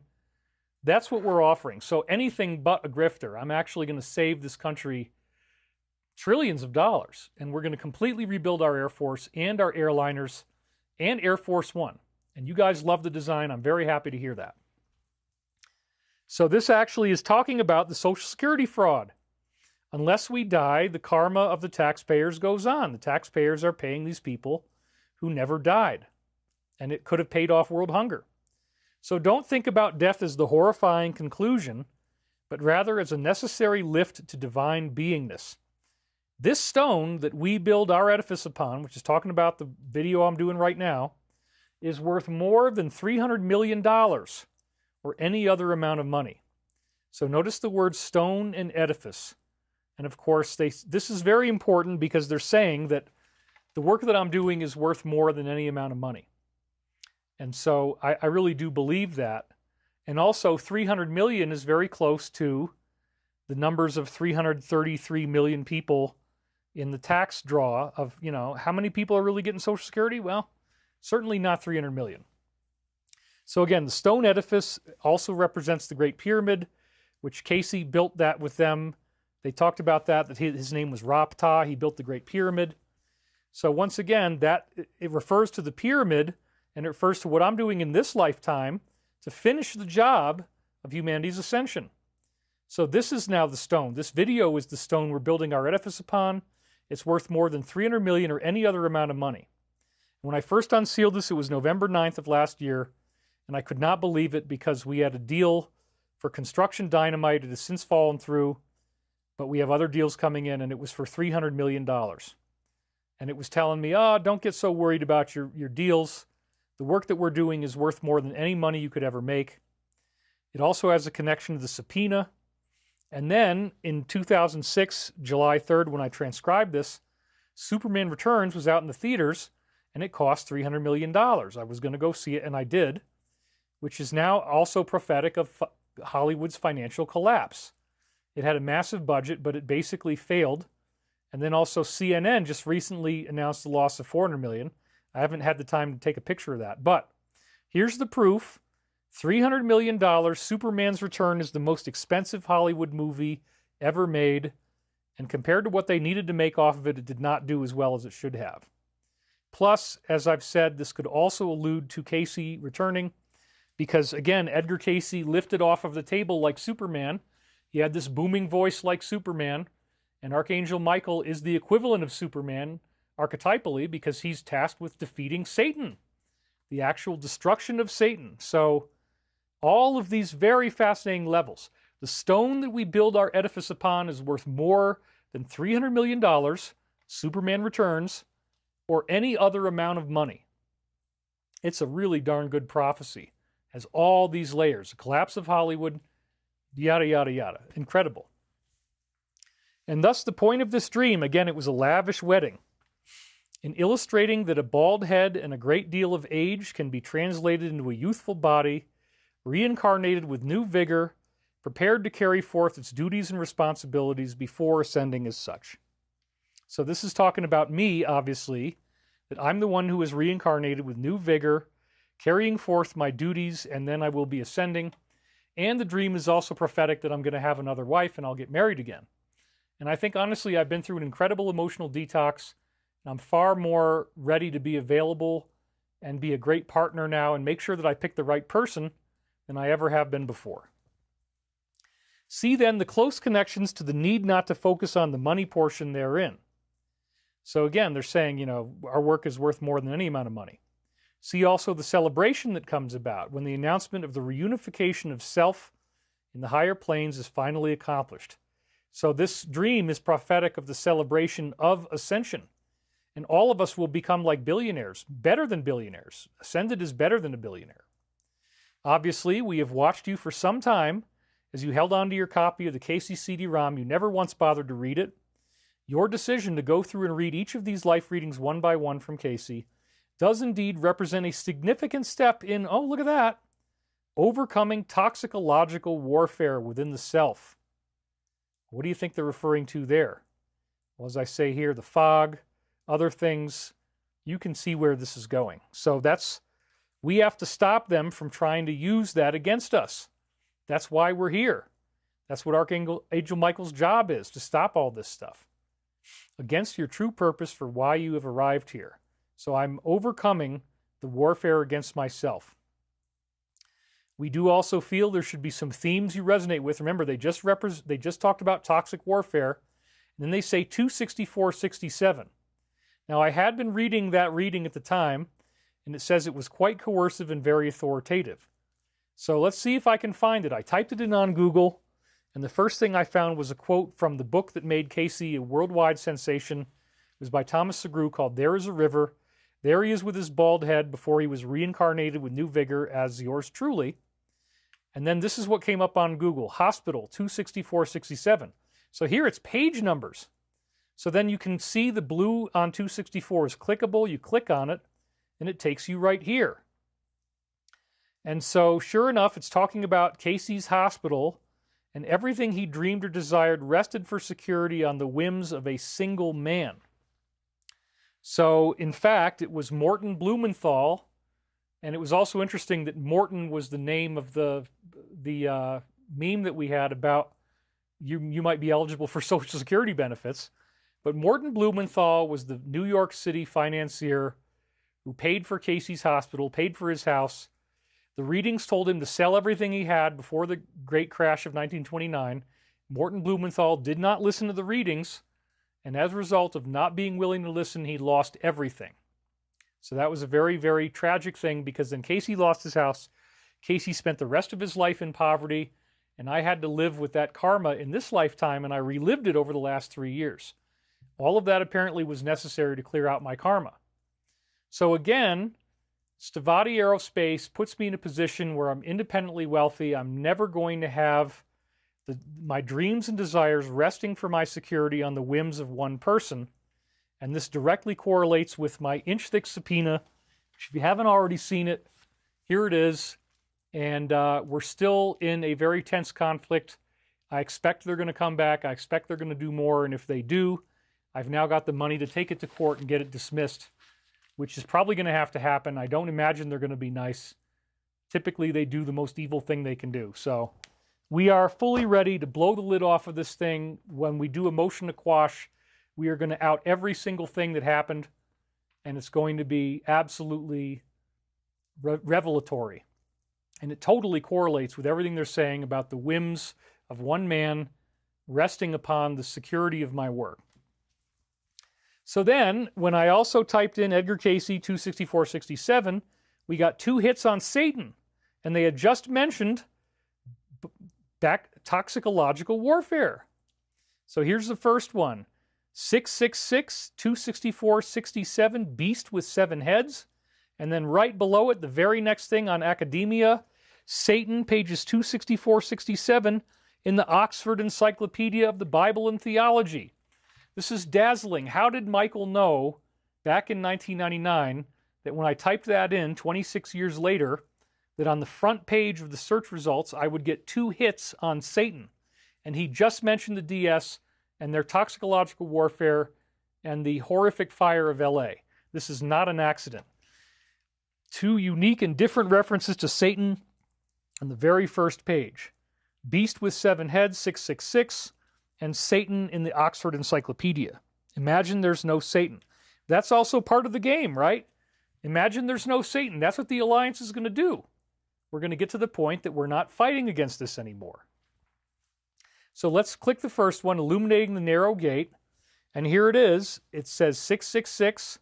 You've got the great harvest, which is the ascension that they use that metaphor in the Bible. And you've got the story of our evolution. So this is all part of the message. It's a dazzling, dazzling encrypted time loop over 26 years. So here it again is themes you should resonate from 264, 67 and upwards. So yeah, we resonate with the idea, imagine there is no Satan. That's what the message is. Quite coercive and very authoritative.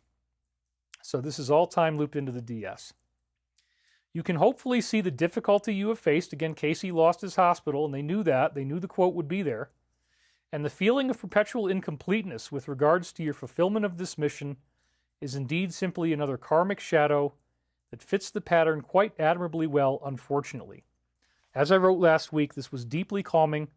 I was always supposed to feel this sense of perpetual incompleteness, and they say here that that was the pattern that I needed to have. Unfortunately, well, it's unfortunate because my life really has been sad. You know, I've definitely felt saddened about being here alone. I've been alone, bankrupt. Now I find out that the person who's calling me a con artist and a grifter is almost certainly the one who's been stealing money from me, stealing your donation money, just like what we see with these various funds and with the Social Security thing. I'm personally experiencing that. He's trying to keep me broke so that I can't sue him, which he knows is going to happen. So it's fascinating that I was able to get the money back. I had 3 dreams telling me I was going to get the money back before it happened. I didn't want to believe him, but they came true. So this fits the pattern quite admirably well. I was supposed to be sad. I was supposed to be broke. It was all part of the initiation to purify me to be ready for this massive change in my life as the Alliance finishes the job and you learn on a collective level what we've been doing here. The 5th level, which is their 5th density... I hope I don't lose my voice. God. I better talk more quietly. I may have to do another show if I can't keep talking. The 5th level demanded the atmosphere surrounding the entity work properly. We have to have the locomotion necessary to move forward into higher realms. The only fear that we might have is of too much success and not enough grounding. So this is the prophecy of our airliner hovercar business, the explanation of why I had to be broke for over 3 years out here in the horrible wind. And Michael and his people reside in 5th density. So the whole point is I had to go through this purification so I wouldn't have too much success with not enough grounding. You have come in with all of the same strengths as Casey, as well as many of the same weaknesses. And one of his weaknesses was that he was broke all the time. I know what that feels like. In other counties and countries, it might have been different, so please understand that you are where you are, and that is important. All things have coalesced into a pattern of vibration that is now easy for you to recognize. Your writing, deep in the basic fundamentals of how this story comes about, shows your own ability to begin accepting your mission with us as such. That realization greatly takes off the pressure. So again, they're going to explain this in more detail in this week's reading. As I feel comfortable with being Edgar Casey's reincarnation, which means I was Rata, which means we built the pyramid, which also is a roster of celebrity past lives. You got a Persian king named Yult. You got Pythagoras, the father of sacred geometry. You've got the biblical King David. You've got the Apostle Luke, who wrote the book of Luke in the Bible. Those are just staggering lifetimes. And Edgar Casey as well was a huge influencer, and now I'm doing the same thing. So as I'm able to accept this, because I've been trolled so much about it, but I don't care anymore. It's like, okay, if I accept that this is real, the face is the same, the astrology is the same, the time loop is now dazzling, 26-year time loop. I wrote these slides on February 21st, 2025, and they were dictated on February 21st, 1999. The Alliance is about to declassify the list. Next week could be the arrests, you guys. So I've even cut my hair. You say I look 10 years younger. You love it. I'm able to walk up to Monica the Moose from 6 feet away and talk to her calmly, and she did not attack me. So you got to see that incredible footage where she's eating like a horse. And so accepting myself is where all this comes from. Accepting the love of the Alliance. They're clearly endorsing my work week after week, and it takes off the pressure. The Great Pyramid still awaits its capstone, which again, we built the Great Pyramid in the Rata lifetime 12,000 years ago. Through this work, we are symbolically doing just that. Now, the capstone, again, refers to the rebuilding, the ascension of humanity, because it's a six-sided object if it has a flat top, and it's a five-sided object when you put the capstone on. 6 means evil, like 666, imperfection. 5 means divine perfection. So the original meaning of the capstone on the Great Pyramid is the ascension of humanity, the transfiguration of the human form. Karen Holm, I had a feeling to check in on you. There you are, with a long way, springing you love and light and wisdom. Thank you, brother. We're still holding true at 4,000 viewers. Thank you guys for not bailing on me. This whole show is so amazing, you got to hang in for the whole thing. So again, they're saying we are symbolically putting on the capstone to the Great Pyramid. What does that mean? Is that some evil symbol? No. It was co-opted by the evil forces because they take everything good and they co-opt it into evil. They take sacred geometry. They take the Great Pyramid. They took the capstone on the top of the pyramid. That symbol, by the way, of the capstone on the pyramid was produced by Saint Germain, as I say in Michael Prophecies, and the Founding Fathers used it, and they put it on the dollar bill. And Novus Ordo Seclorum is an excerpt of the Latin prophecy from the Sibyl of Cumae of 539 BC, and it talks about the Golden One shall arise again in the whole earth. That's the activation of the light body. That's what America was made for. 47 was inaugurated under the Capitol Dome, and we showed you a few weeks ago, as that was happening on January 20th, right after, that there is a painting of George Washington hitting the rainbow body on the dome ceiling, symbolic of the prophecy Novus Ordo Seclorum. The original Latin was Magnus ab intrigo seclorum nascitur ordo, and that's an excerpt again from the Sibylline texts, which was the greatest treasure in Rome. It created a prophecy of the entire future history of Rome. The Romans considered it the greatest treasure they had. They guarded it on the highest hill, Capitoline Hill, the Temple of Jupiter, 5 levels of security. Nobody could get in there. They weren't even allowed to read it because when they tried to read the prophecies, it would actually turn against them and hurt them, not help them, because they were essentially evil. But I believe the reason they got those 3 Sibylline mystery texts that were so prophetic was to encode that prophecy that ended up on the dollar that said, the boy will soon be born. This is what it translates off of the dollar as saying, ultimately. The boy will soon be born, in whom the Iron Age shall come to an end, and the Golden One shall arise again in the whole earth. The earth will be freed from never-ceasing fear. Both the lofty virgin and Saturnian kingdoms now return. He shall receive the life of gods, and he shall be seen to mingle among them. So the gods return to the earth, angelic ETs from Virgo and Saturn. It's an incredible prophecy of light body activation. The Golden One will arise again in the whole earth. The boy and soon to be born, that apparently is me. Because this is what it's saying here. The Great Pyramid is awaiting its capstone. We are symbolically doing that with this work. Again, the capstone thing is the Sibylline prophecies right on there. The boy will be born. Apparently that's me. It's not messianic, but I definitely have a job to do. Everybody who's on the Alliance is part of the Messianic Initiative. As we built the pyramid with you and Hermes, so too do we now reconstruct the edifice of the Brotherhood of Everlasting Love, such that it might then be realized in the physical sphere yet again.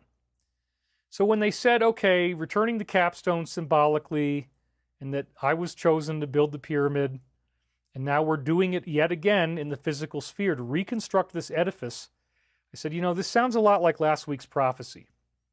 Once again, the boy will soon be born in whom the Iron Age comes to an end. This one said, the child who leads them, which again appears to be me, and now I got this boyish haircut, he comes completely out of the ashes to be reborn, like the Casey reincarnation, in the light of the dawning of the new day. When you understand and accept this proposition, it no longer seems so difficult. to embrace the basic distinctions that we would have you make.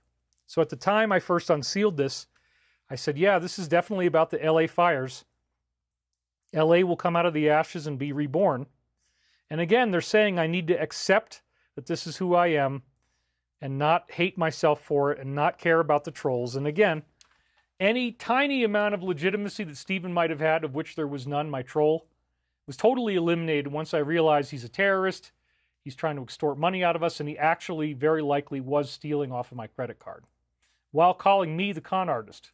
It's like he can't tell what the snake oil is. This is snake oil, okay? So let me point out the difference. Here's the snake oil, and here's the real stuff, okay? These are different. They're not the same.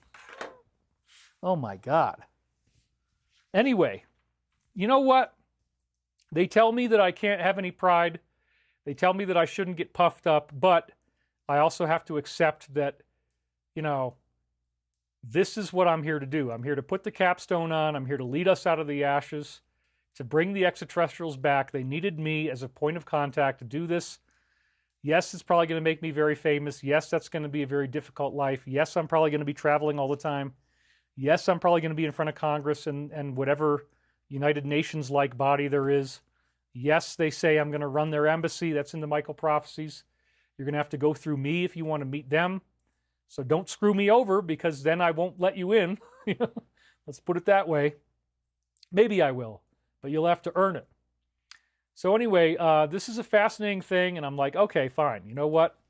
This is what they want to do. They want to make me into this guy. They want to use me for this process. The only other thing like what we're doing now in these time loops I've ever heard of is the Sibylline prophecy, and it's on the dollar bill, which has the capstone on the Great Pyramid. And so the boy will soon be born in whom the Iron Age comes to an end, and the Golden One will arise again in the whole earth. The child who leads them comes out of the ashes, like the phoenix, you know? So now we're going to pick up where we were in this reading. See this as a form of living material within the self that you can draw upon as a fail-safe for accurate, timely guidance in other matters. When others around you finally get wind of this, they're talking about all my problems with wind again, the plant and animal will become one, and you find yourself in a much different position. What do you mean by the plant and animal will become one? Exactly how the next 24 hours will take place should help to illustrate some of that for you. And it's about the telepathic connection. And again, here I was doing a video making a telepathic connection with the moose. And I tell her I have to go, and then she turns to me and she gives me this blink and she walks off. So that shows I'm at that level of the strength card in the tarot where I can be around dangerous animals and they do not hurt me. I don't want you to test that on me though, okay? Understand that all that you are will fuse together in a way you cannot now foresee. Well, that's talking about the Ascension and the role that I have. It's very exciting. I'm getting an ear blast on that one. Wow. In my right ear. I'm unsealing this 24 hours before the next show, and that amazed me. And again, you know, that's what I did the second time as well. On the 21st of February, 2025. So then in 2006, I said 24 hours after I transcribed, I was having a meeting about this network, meeting potential investors, and now we're going to be meeting investors in person for Stavati. So that was really cool. I will find myself in a much different position. The science of our movie shows how there's telepathic connections between plants, animals, and humans, and it seems to be talking about ascension and what role I will have at that point, which will be very different. I can't wait. I'm really excited about doing all this for you guys. Stating this as such, we meant areas of the creation, again, plant and animal will become one. The lives in the creation will be fused together as one in a way that you could not have comprehended before. Do you see? And I say, yes, I understand that now. Thank you. They say, all is well. Take each step in the further direction of unfurling this work as being a very positive one. So unfurling this work, it's like a flag unfurling. And again, we're healing the United States of America. That's what the Alliance is doing. I'm helping the Alliance. I'm helping the new administration. So the metaphor of unfurling has a much deeper meaning now. Unfurling means flag, and the symbol appears later on as being a very positive one. Yeah. So now, finally, we're up to the point where we left off. So if you saw the show last week, now we're into the new stuff. We're still at 4,000 people. Let's see what you guys have to say. Lori Macaluso, Tiny Dancer. Many people project onto others due to their unhealed trauma, according to my very wise teenage daughter. That is true. The moose is eating the plant. What role will Barron play? I think in the future, Barron's going to be very significant. He's too young to be president, of course. He's going to have to grow up for like 20 more years. But yeah, it's very exciting. And he might also be part of that child prophecy. Isaiah Knight just donated. Are parasites actually higher density demons? Aircat Aerial Arts, the moose was more interested in food. No, the moose definitely would not have let me get that close unless she felt totally comfortable. And she also had spent 2.5 hours staring at me through the window like she was inviting me to come outside. Juan Jose Vasquez, I've been listening to David for over a decade. Sasha Godzev says, you are perfect for this role, David. You are Casey for real. I love it. It's very prophetic. Hey, David, great haircut, really fresh. Rob Inanen says, I'm seeing 3,800 watching. Right now, it's at 3,956 is what I'm showing. It's clear who's trolling when they are chatting about midnight and the kiddies are sleeping. Someone said you reminded them of Samson with the hair. So, hey, David, when are you going? When are you getting a job with 47? Nana Sani said that. I think probably very soon, and I will embrace anything they want me to do. If they want to reshuffle the whole thing and give me some position, that's fine. You know, however they want to do it. In fact, one of the things that we might do is get a base. One of the places that we might be able to have a production facility is in Virginia. And if I have that facility, then I could go to D.C. easily and our facility by car or very, very short flights. So we may actually end up having our headquarters be in Virginia. We have a place out near the Blue Ridge Mountains that we could end up acquiring, and that might be one of the ones we do. Palace Athena says, I love Monica's film and how she loves you. Yes, that's true. Long live the Republic, says Big Dan, or Big Den. Bonnie Brown donated $100. Thank you very much. Look at that. David, I love your longer hair, but I love the shorter hair even more. You look younger and thinner. Thank you. Scale models of your cars and planes. Yes, we are going to be selling those. So anyway, let's keep going. This is really exciting. This time loop is amazing. And now we're going to pick up where we left off. Having the knowledge to gain the time to do this work is indeed wise for you. We applaud and appreciate your categorization and cataloging of this work and material. And then I interfered with my conscious mind. They got mad. I said, let us have you get out some more of that dream. That was not really them. And I said, scratch that last sentence. I heard the word regretful. So, a lot of times I didn't want to be dictating. I'd want to do the dream instead, and I was trying to hijack it, and they got pissed off, and so they said regretful for the time being. The bodyguards need to move in when your ego decomposes the format somewhat. This means they have to guard against me tampering with the material, because again, 99% of remote viewing is good, but 1% is not, and I was following the protocol, so occasionally I make a mistake. I was more interested in the dream than in dictating. So they have to move in as bodyguards. Understand that I am rather long-winded at times. There is another reference to the damn wind. It's going to start tomorrow for 3 days. And there might be a large supply of information that awaits transcribing through you as such. This is, in a sense, programmed before or programmed ahead of time, if you will, and your main objective is to simply allow it to happen. Well, that's a very, very interesting phrase. Programmed before or programmed ahead of time, because they dictate about stuff that's happening in 2025 very accurately in the year 1999.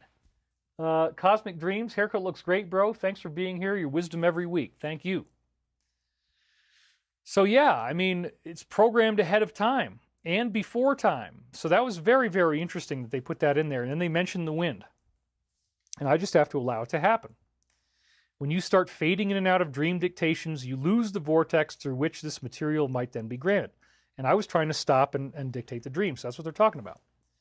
Understand that each vortexual opportunity represents another discrete chance for us to give you information we might not be able to do any other day.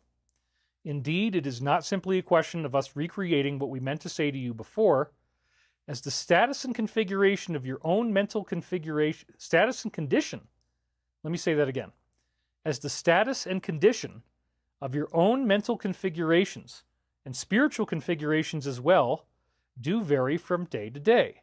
So in other words, they can't just recreate the same stuff they were going to say before, because my mind is changing and they have to work with what. So they use the stuff that's on my mind, they use the stuff that's in my consciousness, and they work through that to add in these mysterious metaphors. So if I'm having different experiences, they can't get the same information through. That was very, very interesting that they said that. Then I asked a question. I feel compelled to ask this. I know we've covered this before, but now I'm starting to be 100% certain that I was Casey in another lifetime. Why wasn't I able to do medical diagnostic readings like Edgar Casey? Could we get an official statement on that? And they say the official statement is this, or thus. The official statement is thus. Follow the strengths of those you love, namely yourself and all the others around you. Follow the guidance as to what they need the most, what will provide them with the greatest achievement and accomplishment. Back in the 20s, 30s, and 40s, this may well have been the increased comfort of the physical body, their health, and the like. That's why the health readings were done. Understand that rather than deride the influence of these forces, you lift them up by leaving that book, The Casey Time, as a faded chapter of the past in the tunnel towards ascension. In other words, I have a totally different job now. It is not medical readings. It's about helping the Alliance. Now your agenda is entirely different, David, and the connection, though remote, can definitely be seen in the quality and strength of these readings. You will notice that some of the most interesting and significant work that was demanded of Casey was in his dream plane, in his recording and analysis of his dreams. That is true, but he often didn't remember them. It should be no surprise, then, that you contacted a parent who is capable of doing just that. My mother did write down all of her dreams, and that is what inspired me. Namely, a parent who is supplying you with dream data and information so that you are capable of understanding dreams at a young age and also interested enough to go forward with their documentation. And thus, as you study this material, we do see the many interesting parallels that begin to develop. In other words, why was my mother my mother? Well, she had to teach me about dreams and shamanism. Even the testicular injury and the resultant crises occurring in the small intestine as a result should be familiar to you. And what the hell are they talking about there? If you are really a big Casey fanatic, then you know that Edgar Casey stepped on a stick when he was a boy, and the stick shot right up through his testicle. It ruined one of his testicles. He only had one that worked, and it actually punctured into his body and pierced his small intestine, and this gave him health problems throughout his life, requiring him to take things like sulfur as a laxative. And the health problems ended up being part of why he sought out the medical readings, because he really wanted to help himself. Donna Miller just donated. Thank you very, very much. So, yeah, the testicular injury is a known part of Casey's saga. And, the intestinal problems that it caused him led to him needing those medical readings for his own health, which was apparently all intentional. It was part of his karmic debt that he had to pay off, was getting, because he had problems with being a philanderer before. As I said, Rata had multiple wives, and that got him in a lot of trouble spiritually, so you're not supposed to do that. You can, but then you're going to pay for it. So getting an injury to the testicle, as Edgar Casey, was part of how he worked off that karma of sexual excess in other lifetimes. So that's why you really don't want to do that. Who wants to have a stick go through and ruin one of your testicles and it dies off and you had to have it surgically removed? It's really disgusting. This was another synchronicity as I was transcribing, because as I transcribed this about the testicular injury just earlier today, I had been thinking about Lance Armstrong, who won the Tour de France several times, and this is before they found out he was abusing testosterone.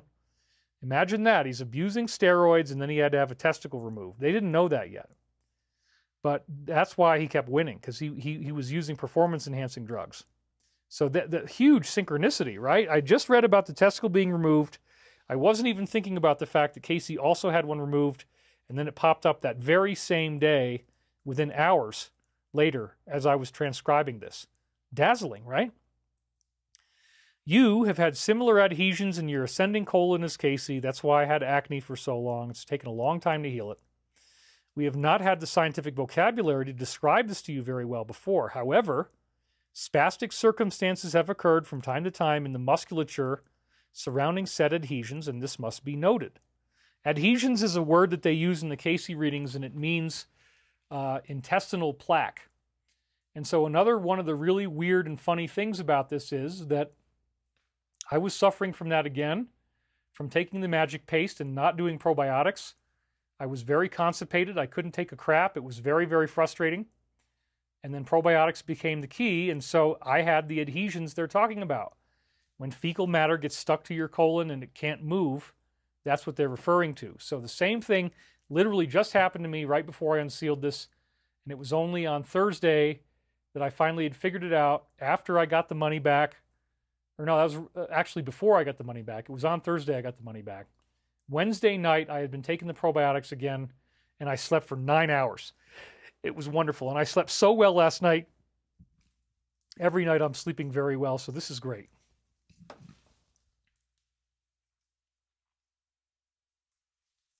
Now, this is a funny joke. Now that we are capable of finding one's body parts more fully, in other words, I have 2 instead of 1 this time. It's a funny joke. As you have underwent a brief program of subconscious training and rekindling of memory, so to speak, you might then, in an unlimited format, begin to bring forth a knowledge of how the bacteria have agglutinated somewhat in these lesions in the colon.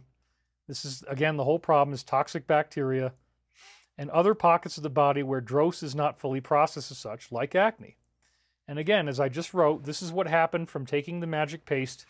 My feet started to smell really badly. That's never happened. I've never smelled my feet like that before. It was gross. And that was because of the DROSes and the bad bacteria. And I lost any ability to sleep for more than 3 or 4 hours, as we saw last week. Probiotic supplementation fixed the problem. Your umbrella will keep you away from the rain and cold, but you need to put it up first. That's obviously symbolic of the Christ consciousness, accepting the Christ as yourself. Similarly, we have worked with you on those issues of diet and readying yourself for personal ascension transformation. Because the ascension diet, it does help you with your ascension. In this sense, then, you have superseded your past life as the ego self Casey in recognizing the true importance of listening to our diet suggestions. Yes, I have a very clean diet. Casey really did not. They kept on nagging him about this in his readings, and he just wouldn't listen. So you realize it and the need to follow these suggestions. We do suggest gold chloride is equally beneficial for you as it was for Casey. This was a remedy that they had. Don't overtax the body, but rather be calm and consistent in its purification. So again, gold chloride, you can research that online. It just is like a gold solution. So probably the modern equivalent of that would be colloidal gold. And so I am going to go look for that now and see if I can find it. Also in Virginia Beach, we had the Heritage Store, and they actually sold gold chloride solution. We have a donation that came in, so let me take a little break here. Mark Flad. David, I just had 3 synchronicities in the last 5 minutes directly with your video. I am tripping out. I do not get this often. This video must be very important foreshadowing of an upcoming event. Yes, it absolutely is. How much paste did you take how often? I was taking about a glob like that big, like a little half, like a toothpaste glob, like about like that. And I was taking it every day, and it totally destroyed all the bacteria, the good bacteria in my gut. So you don't want to take it every day. You want to take it maybe, I'm going to experiment with doing it once a week or twice a week. But I think the main thing is don't let your parasite load get built up. You got to keep it down. And, also it's a metaphor of like good upkeep of the body is like good upkeep of the bank account. As long as I keep looking, then if anybody tries to steal my money again, somebody obviously tried to steal $4,000. I think it's very likely who it was. But either way, upkeep is important. You catch it when it happens. If you catch it within 30 days, you get the money back. So we are not going to let that happen again. So Mark Flad had the synchronicity, 3 synchronicities in 5 minutes. Yeah, Mark, welcome to my world, brother. I mean, this is where it's going. So let's see here. Whoa, that's insane, somebody says. Hi, David. Logical There we go. Colloidal gold.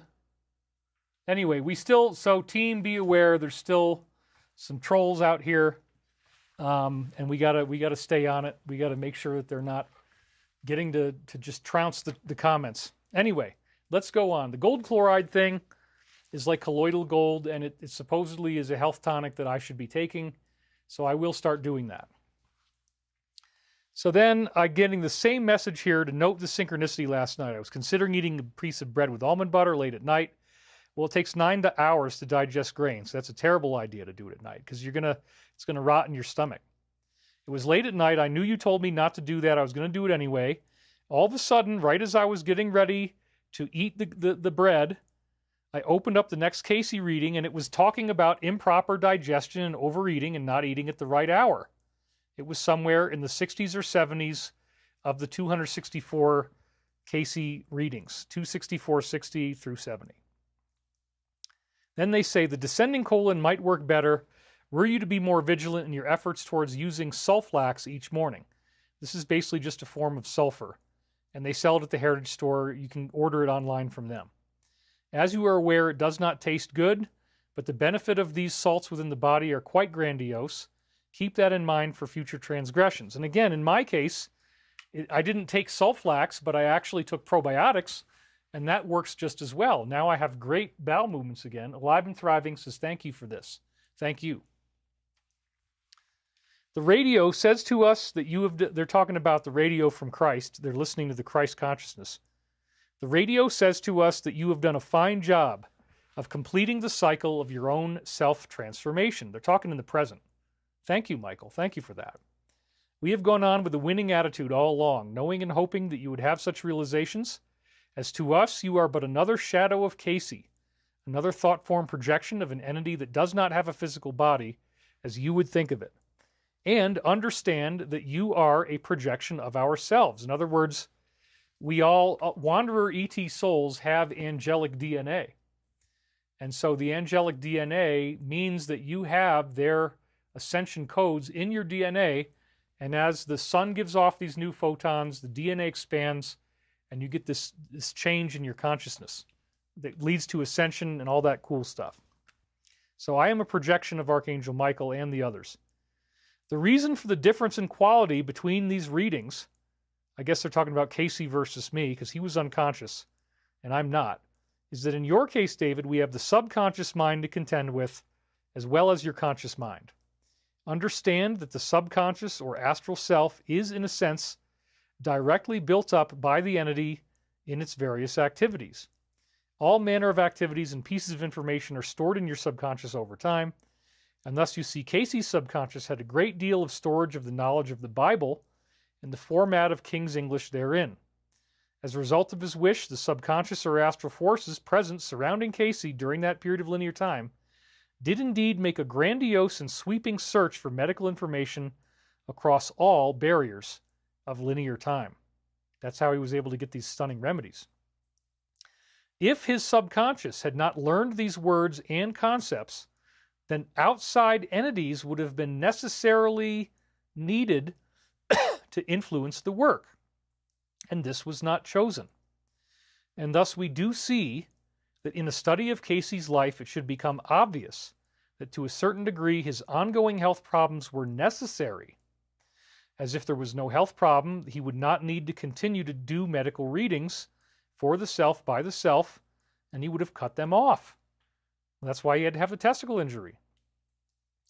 And thus the physical decomposes somewhat in order that the metaphysical might have the opportunity to regain composure. A roadmap of sorts has now emerged. This is talking about the road to ascension, the alliance completing the job. Little by little, you can begin looking at each component part and take it for what it is. That's also talking about Stavati and us building airplanes out of component parts. Take it for what it is. It is not a collapse of your ego, not a collapse of the life you have lived. And I've had those feelings like, my God, I'm just being pushed around by Archangel Michael to do this stuff for the Alliance. I never get to meet anybody, and I have no money, and I'm alone. And it's wind, and it sucks here. But rather, this is a guiding light that will hold up your trials and tribulations and experiences to the throne of the everlasting and infinite Creator. That is so beautiful, isn't it? And that's the light of Jesus, the light of Jesus Christ. That's what this is all about, is accepting Christ and going before the throne of the Creator. This is an account, my story, the story of the multi-incarnational thing and what we're doing now. This is an account that by all standards is quite amazing, even in our case. Well, thank you, Michael. As we can see most directly, the involvements in the physical, they're talking about various incarnations, including Rata, and their levels of importance in shaping the overall religious trends of society. I mean, Rata was essentially a Jesus type of figure for his time, but unfortunately he was also like Bill Clinton, and he philandered and he got in a lot of trouble, and that's what led to the DS religion being formed off of this stuff. It was a distortion of his teachings based upon the fact that he was not in integrity. Jesus had to come in and do a much better job, embody the Logos, embody the galactic mind, which I had not done. So, you know, it's a totally different situation, but there was a religious cult made around my work when we built the pyramid, basically, and that was something that the higher forces had to learn from so they didn't make that mistake again. Keep that in mind, as your sterility in future projects will be challenged by the limelight. And then as I was first unsealing this, I was running through it really quickly on November the 9th. I heard a huge crack in the kitchen right as I was saying, oh my gosh, I'm going to be thrown into the limelight in the immediate future. And yes, I don't expect that I'm going to be living here in this house a whole lot longer. I do expect the Alliance is going to pull me in. Even if I'm flying around every day on jets and going all over the world, I'll do it. You know, it's going to be a very different life. So I won't be sterile anymore. It's one of the things, just like 47, I'm a germaphobe. I don't like shaking hands. I don't want to get the germs. And so, yes, my sterility will be challenged by the limelight because everybody's going to want to shake my hand and hug me and everything. Well, that's why I got to make sure I take enough paste and probiotics. Okay, keep going. Indeed, we want to make very certain that as you come into full awareness of this having been who you are, i.e. Edgar Cayce, Rata, King David, Luke, who wrote the Bible, the book of Luke, etc., and we do notice that there is a decisive shift in your mind complex in this direction, meaning you are now learning to accept it. Contemporaneously, you must be aware that there is a tendency to the puffing up of your ego, as it were. And yes, I'm very aware of that. But you know what? How are you going to have an ego if you live totally alone and impoverished for 3 years? You're not talking to anybody. You know, I mean, yes, some people would get a lot of ego feeding off of these comments, and I do really appreciate your comments, but you got to understand, there's a difference between doing this once a week for 5 hours and living with somebody. And I haven't had any friends or community around me. I hardly have the time to talk on the phone. And 2 days a week for 4 hours at a time, I'm getting brutally tortured on the massage table. So I'm also going through a form of penance as well. So my life has been very intense. And so, yeah, this was all intended to make sure that once we get the money and the exposure, that I'm not going to get a big ego, and I'm going to stay humble and true to my roots. And that's absolutely what's going on. And they're guiding me every step of the way. I still have dreams every morning. And I've gotten off of drugs, completely sober. It certainly would seem that there are a lot of people out there who will be glad for these revelations. Well, we got 4,000 right now. The passion and pale face of the one Creator in so many of you can be renewed by the reading and the knowledge of these words. In other words, when you have a pale face, you're sad, you're sick, and you're run down. Anybody, any race would be this way. That's what they're talking about, is being sick, feeling like God has abandoned you. And then when you learn that this time loop is happening, there's obviously some intelligence behind it that's not me. So again, the passion and the pale face of the one Creator in so many of you, meaning you didn't feel God's presence. You had a pale face, you felt sick, you felt alone. Now you are being renewed by reading and learning about these words. Many people will be glad for these revelations. And thus, if you fail to make your coordinate points easily visible to others, meaning if I don't get out there and do these shows every week and then later on go out and help the Alliance, which is happening soon, I'm sure, if you don't make your coordinate points easily visible to others, you are failing to express the truth of your own true beingness. Well, I am going to be going out there in whatever capacity I'm needed. When we forgive the self for the necessary transgressions in the present moment, we soon move into a viable opportunity for there to be growth of the nature of which we have always wanted for you. So yeah, the whole point is to forgive yourself and learn to love yourself. That is the bullseye. Then you get the growth into ascension. So without any further delay, we comment that there are as yet many opportunities for your success to happen. They're talking about all of us. The Alliance will succeed. Evil will be defeated on Earth. And now you may indeed dictate the dream. They are making a joke about me trying to butt in on it. Okay, so now I'd say I was in a luxury 5-star hotel like Mohawk Mountain House where I used to work. The people were wearing fancy, colorful clothing. Again, some of them were Asian. The people getting married were very dressed up. And there was a strange band there at one point. They looked like deadbeats, which might have been like the difference between my old hair and the hair I have now. The weirdest thing of all was just this incredible richness. And this is, again, prophetic of the Ascension and the success of the Alliance. There was a baby that was dressed in clothing that looked like little square blue mirrors. It was very pompous and ritzy. This is, again, reflective of the chandelier that my body worker just hung up this past Monday after I bought it from her for a year ago from the Lolo store in Boulder, and it is made of small blue glass tiles. So again, the baby is dressed up in clothing that was made out of all these little square blue mirrors, and right over here is the lights that are made up of these little tiny tiles of blue glass. So as I rotate it, you can see it's got this pattern across it, and if you look at it up close, this whole red area, these are blue tiles in the middle. Well, what we have in her studio now is a much bigger version of that, and they are all blue. The tiles are entirely blue. It looks, actually, let's cut to this, then you can really see it, because this is like a whole light tree of them. So that was one of their designs. They have big, tall cones. They have this chandelier that I bought for her. It's like this big around. It's all this blue tile, blue and gold. It's so amazingly beautiful. Everybody's been commenting on it since she put it in. And so the baby, which represents the Ascension, had clothing that was all blue pieces of glass, little tiles. So that is symbolic of the Ascension, and it's, again, time looped into the present. So that blew me away when I read that. I'm like, oh my God, wow. And it was very, very ritzy. Okay. So as we were telling my friend about all the money involved, this was a guy, and he was a sleazy guy. I don't want to say his name, but this is a guy I knew. He was a pervert. He was very sleazy. And I hung out with him only for a little while when I was in 5th grade. And then he moved out of town. But he showed up, and we were telling him about the money, and we saw that he had already started stealing money from this wedding. He had grabbed at least 3 $100 bills that looked very large, and he was stuffing them behind his shirt so he could steal them. They looked as wide as a half a sheet of newspaper, and they were just about big enough for him to have them all across his chest. So as you probably gathered, this is about Stephen stealing my money, time looped into the present.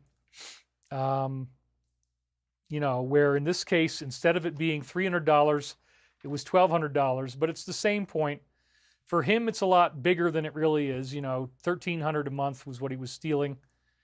For me, it's not that much money, but for him, it was a lot. And then also note the importance of the phrase newspaper, because it turns out that when I transcribed this in 2006, right before I transcribed it, somebody was trying to sell me the newspaper, and I actually said yes, and for a short time, I did subscribe to the LA Times. So again, he stole the money, stuffed it behind his shirt, looked like newspaper, and I had just watched the DVD of Live 8, which is a benefit to save people in Africa from starvation. An African-American boy came to my door and wanted me to invest in the LA Times. I agreed. I'm not sure why, but I did. Perhaps it will give me a better idea of the community. I don't know. Here, the newspaper is directly mentioned in the time loop. So then I say, okay, right for now, that's as much of the dream as I can remember. So that was fascinating because, again, they just mentioned newspaper in 1999, and 7 years later, I'm transcribing it right after this kid showed up and I bought the newspaper. Angela Munoz just donated $20. Sandra Hutchins just donated $20. Troll is who? What we judge in others are just a projection of what you don't want to face. $1,200 is a lot of money. Yeah, I mean, it was shocking. I would definitely miss it, says Kristen Klein. $1,200 is a lot of money. So yeah, it's a very intense experience to have your money stolen. And David Applegren. David, you mentioned before that you used to grind your teeth. That's a sign of parasites. Check out Ormus Gold. That's what I was talking about, microcluster gold. The manna of the Bible. I make it, and colloidal gold, I can send it to you. Okay, great. It's P.O. Box 3700, but they don't let you send liquids, so you got to be kind of careful how you do it. P.O. Box 3700, Nederland, Colorado, 80466. I am looking for Ormus Gold. That is what I need. Kimberly Koenig says, colloidal gold and silver, combined aqueous solution, I take. I bought the last gold bottle, then they started utilizing plastic afterwards. Wrong choice to market such a fine, miraculous product in plastic. I agree. You guys are still here, 4,000 people, and I'm excited about that. So let's go on now with our dictation. And this is really, really amazing. The newspaper, and it's totally prophetic of Stephen stealing my money, the $300. Now they immediately go back to a reference to 47, again with the concept of the American flag and the flags that you use in golf. And of course, he's a very avid golfer. They said, and this is the one I read last week, I jumped ahead, your post-hole digging in the higher realms has indeed given us a large enough hole that we may begin to insert the flagpole. This is exactly what you do in golf. You only pull the flag out after you get the ball in the hole. And, of course, it's talking about the restoration of America through the alliance. And pour the necessary concrete into position so it might then harden and form a foundation as such. Again, this is a reference to the Great Pyramid and the culmination of our ascension in the present moment and the mission of the alliance. Everything is now being done. We are forming the new flag of the new America, hardening and forming a foundation. And yeah, I don't think people in Canada should be worried about this. Somebody keeps saying, oh my God, Canada, Canada. Well, this is what Michael is saying. The flag that we fly is that of the one true republic, which is the creation, and it honors the one infinite creator, which knows no boundaries or distinctions. So again, Michael just wants peace on earth. He's not trying to create just an American republic, although restoration of America is part of this thing. So yeah, we will do the Ormus Gold. Thank you guys for that. So now let's keep going. This is even more trippy because it is now July 4th, Independence Day, America's birthday, which is all about the American flag on the day I'm transcribing and unsealing this. I'd never seen it before. 7 years went by. I got almost this far in transcription last night, but now I'm doing more just before I go to the July 4th party. And now they're talking about flagpoles, and it's on the date of July 4th. This is the first sign that the readings could pinpoint the exact calendar day of when I would be transcribing the readings 7.5 years into the future. It is very impressive. And again, note the date, February 21st, and I was unsealing this again and putting it into the show on February 21st. That was mind-blowing. Totally mind-blowing.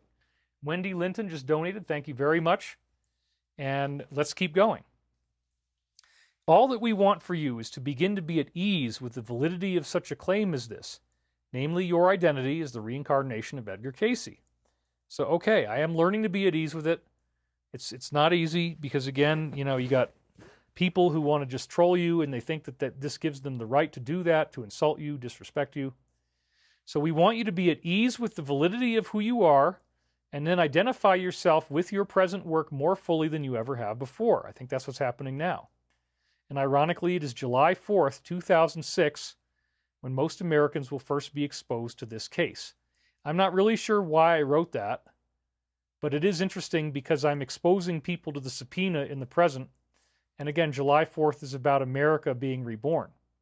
And now I'm very involved in that process with the Alliance. Jackson Brown once said that diet explains all. I don't know why they quoted from Jackson Brown. Maybe it has to do with what was his top song. Maybe you guys can tell me in the comments.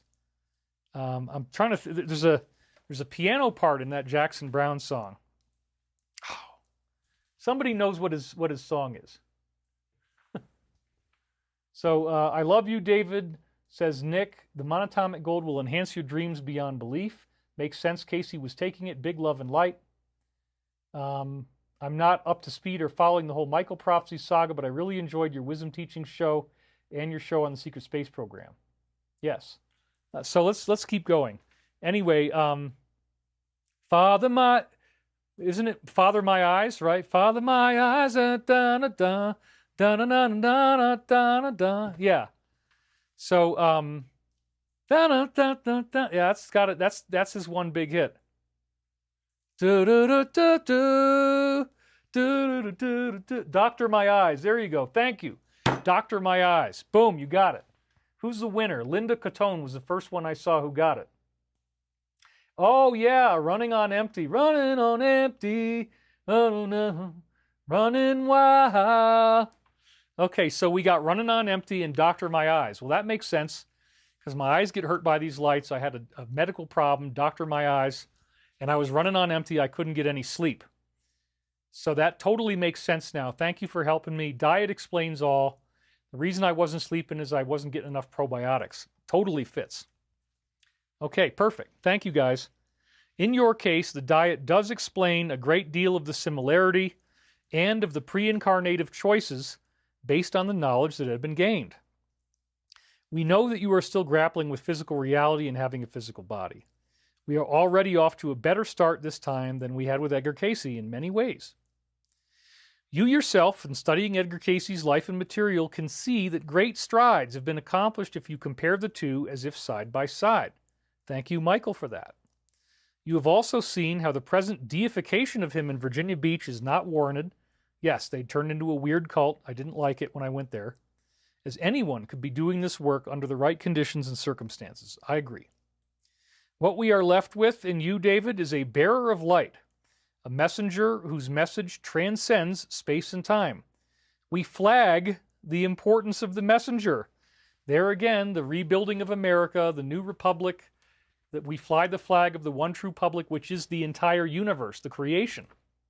We flag the importance of the messenger only as a means to illustrate how such a contact has been extended throughout time and space. In other words, my job is to let you know that this stuff is real, that this stuff is ongoing, and that this is actually what we're going to experience. We're going to reunify with these angelic beings.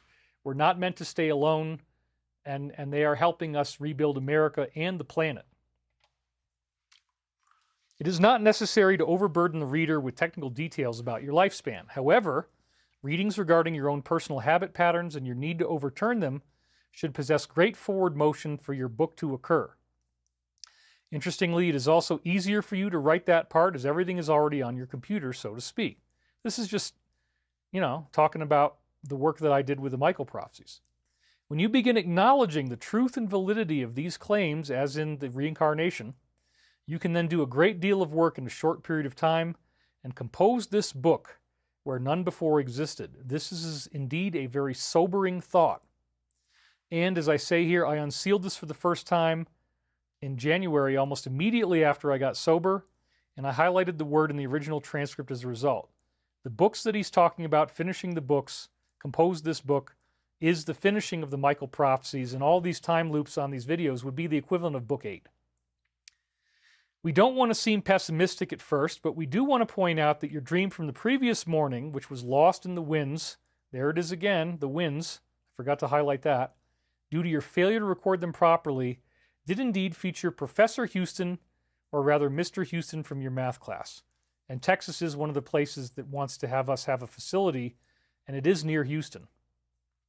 In the dream, then, there was the feeling of responsibility and the need to go back into the math class and relearn the material.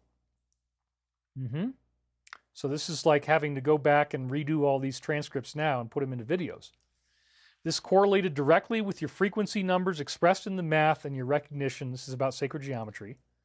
When a project nears its completion, you can indeed be ready to finish it and get it done as such. Well, this is fascinating because this is the last time-sealed reading that isn't already in the Michael Prophecies.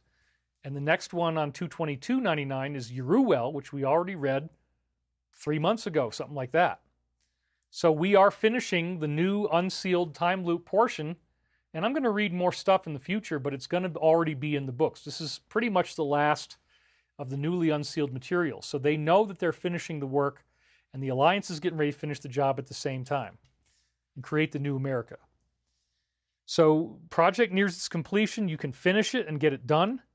Once you do get this done, which I'm doing now, you will indeed feel positive motion, and you will see progression of events in the right direction that was never heretofore possible. So both the Alliance and Stavati are now finishing up. We're getting funding. The Alliance is finishing the job. They're about to release the list. They're about to do the arrests. Everything is going to change. And it could be a whirlwind where very quickly I get pulled into the Alliance and I won't be living here anymore. Which is sad because I built such a good set, huh? But no, it'll be good. It'll be good. So don't fret and fume about it. That's what they're saying. You got to be positive. Rather have fun. I think I can have fun doing this. And acknowledge that the manipulations of the text are largely complete. Simply write up the end now and tie it all together.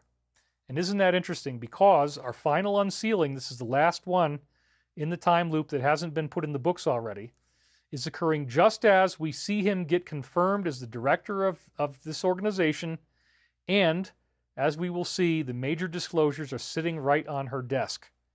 The assassinations, the list, UFOs, all that stuff is coming out. So again, I'm tying it up right now, writing up the end. The manipulations of text are largely complete, and have fun. It's going to get a lot better now. Again, could you please explain why there was so much money in this dream associated with this new thing? And he says, in the dream as such, there were those participants who climbed a long spiral staircase of the self. Ah, the spiral staircase, right? Well, you guys know what that is, because when I go into camera 3 here, I duck my head down, or when I go to camera 5, here's the spiral staircase. So once again, they already knew that I was going to have a spiral staircase behind me on my set here. Oh, we got some more donations. David, please consider the lyrics to Sweet Madam Blue by Styx. I'm not even sure I know that song. Did they know something? Red, white, and blue, gaze in your looking glass. You're not a child anymore. Red, white, and blue, the future is all but past. Cool. I will check that out. And Alive and Thriving says, Namaste. Running on empty. David or someone, please post your address again. It is P.O. Box 3700, Nederland, that's Nederland, Colorado 80466. Sal Lopez, please tell me how I can submit my resume. Thank you, David. That is through stavati.com. That's our website, STAVATTI. Oh, and we have exactly 22209 views right now. That's really cool. We're coming up on the 4-hour mark. We're just about done with this, so I got to keep going, you guys. So again, they mentioned the spiral staircase. The participants who have climbed the spiral staircase, there it is right there. Another time loop, incredible. It keeps on happening. How do they do that, right? And realize that what came out of Africa was not simply a gorilla, i.e. we're not Darwinian evolved cavemen. We're not evolved out of apes and gorillas. But we're actually a new ascended self, reborn in the eyes of the One and made whole every moment. So as I say here to interpret this, Darwinian evolution says we randomly evolved out of ape or gorilla-like primates in Africa. Michael is refuting that belief. We are made with divine DNA. In fact, the Law of One does say, and Alive and Thriving, thank you again, he says Kundalini, the Law of One does say that 75,000 years ago, the Elohim actually interbreeded with us, and so we are made of angelic DNA. It is not just some gorilla out of Africa. That's what he's talking about. And the spiral staircase is also talking about DNA and our DNA evolution that's about to occur. We will be reborn in the eyes of the One in this ascension, making us whole every moment.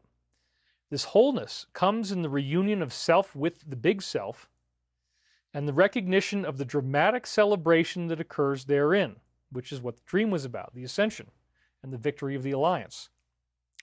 And thus the wealth of what you see is the spiritual strength of the higher realms coming into play in the physical. Whereas you only saw the tips as being $10 in the dream, they actually turned out to be 100. I guess this is something that I didn't dictate, but Michael was referring to parts of the dream I didn't even dictate, which was that everybody's $10 got multiplied into $100. Well, that's exactly what happens with the Doge team. You're going to get dividends, a $5,000 check coming in. So that, again, is very prophetic of everything that we're seeing right now. When they stop the grift, when there's no longer 400 million people getting Social Security, some of which are 369 years old, once that stops, then everybody's money is going to multiply by a factor of 10. That's really exciting.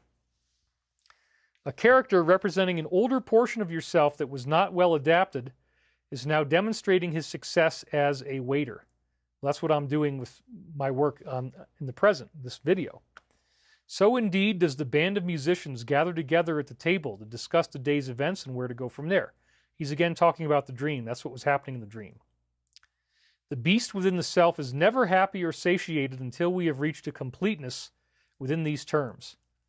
Understand that our ability to use synchronicity in metaphor has been brought about to a large degree by your own ability to connect the conscious and subconscious together through your dream work, which Casey didn't do anywhere near as much of it as I did.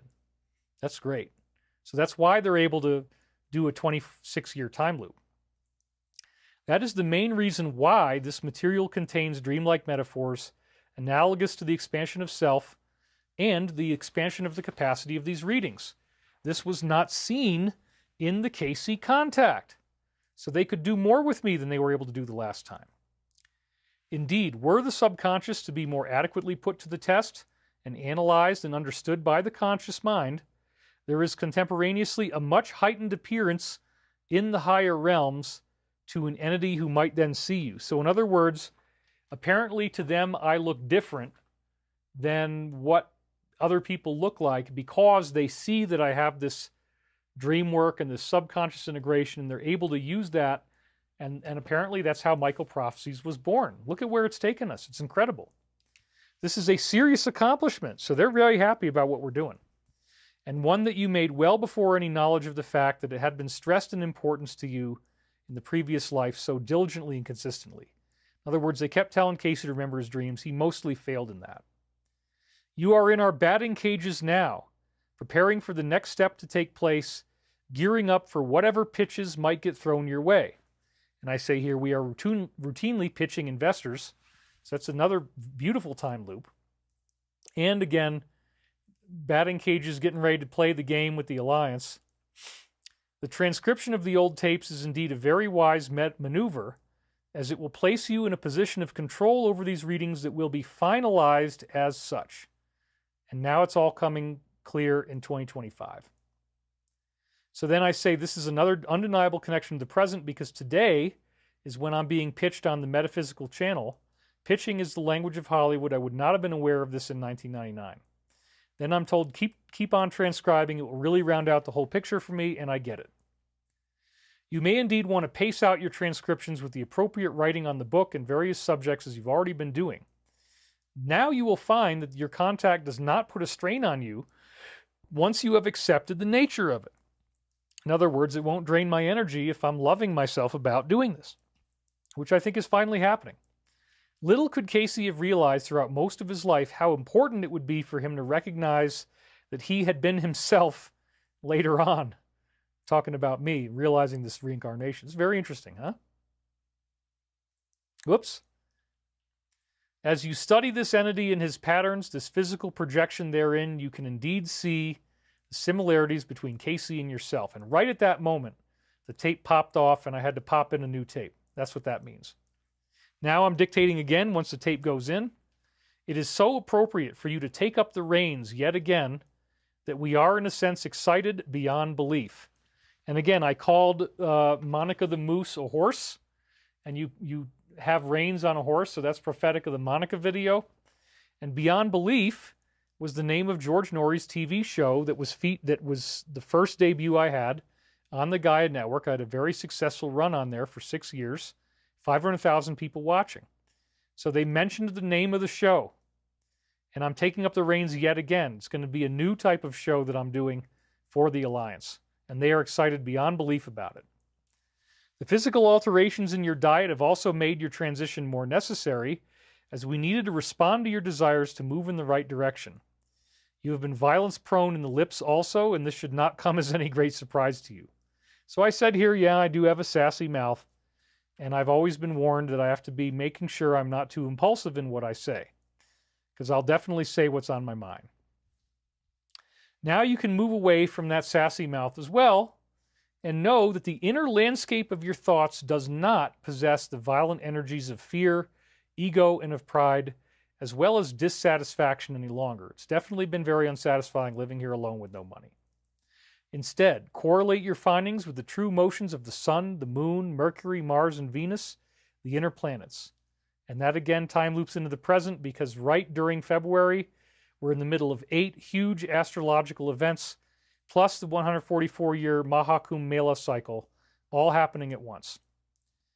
See the ways in which your own inner planets have aligned themselves somewhat exactly in the same configuration. The simple fact of the matter is that your story reads like any other good conspiracy plot. It's partly talking about the Alliance, right?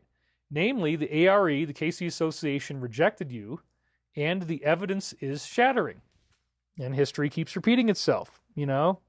But the Alliance is going to bring me in, I'm sure of that. This is what the internet people will respond to, and thus your decision to move forward and publish this story in its full and complete form on the internet is indeed wise. In order to do that, you have to create it, and we admire the efforts that you have been making. Let's use today as a rest period more than anything else, so you will have better energy to continue doing this next week.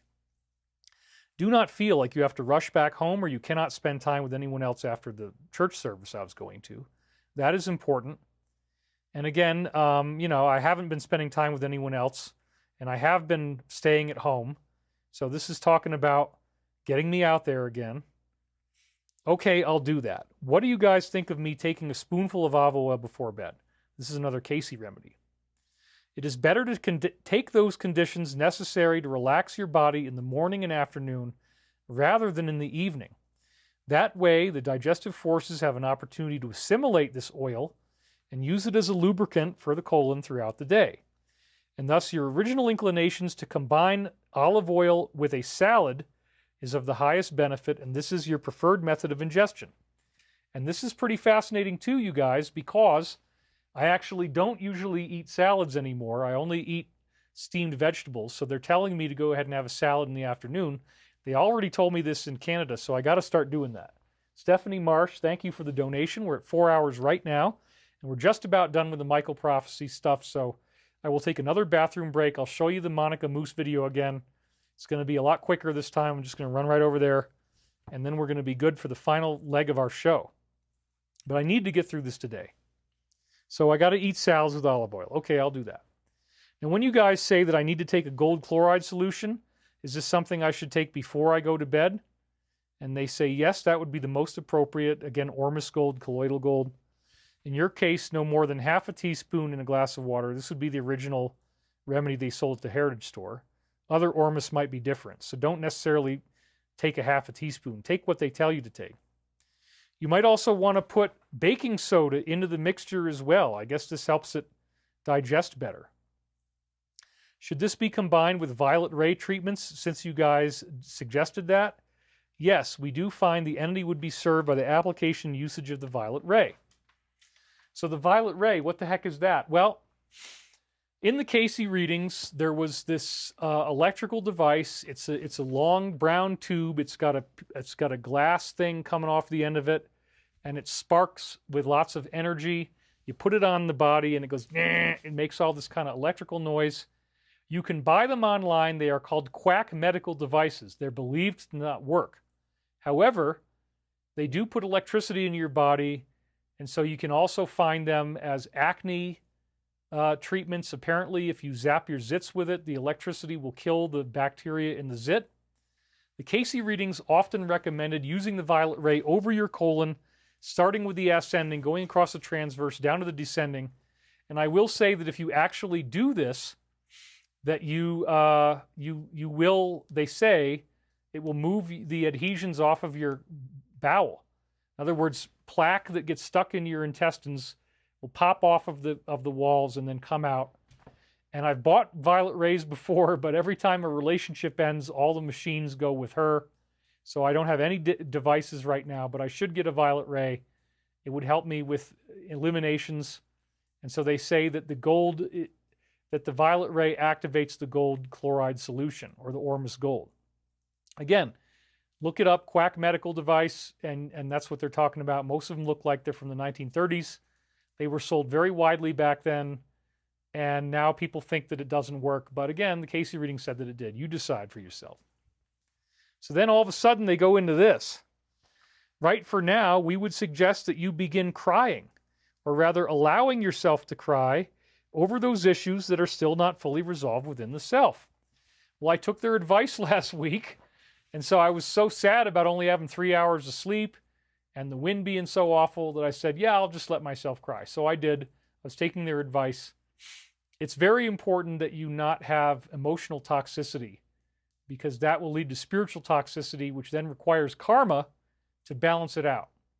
So you don't want to have that bad karma. You want to let yourself cry if you need to. That's what they're talking about right here. Miles Irvin, regarding the unfolding Stavati passenger airline deal, it gives me increased confidence regarding being an owner of your stock. Well, thank you, Miles, for being an owner of the stock. Yes, that's a great thing. Crying releases negative beliefs. David Wilcock's new version of A Little Bit of Monica by My Side. Yeah. Ha ha ha ha ha, says Wade Woodruff. Gold powder accelerates. Looks like the Pope is going to pass. Many prophecies saying he will be the last. I don't know. I mean, they might add another one. I really don't know. Celtic salt and structured pure water makes a perfect 20% solution. Under the tongue, swallow to your need. Empaths need outlets of natural weepings to increase the power of the person, says Ms. Hologram Healer. Sunny salt helps me, but I never looked at death from the other side. LOL.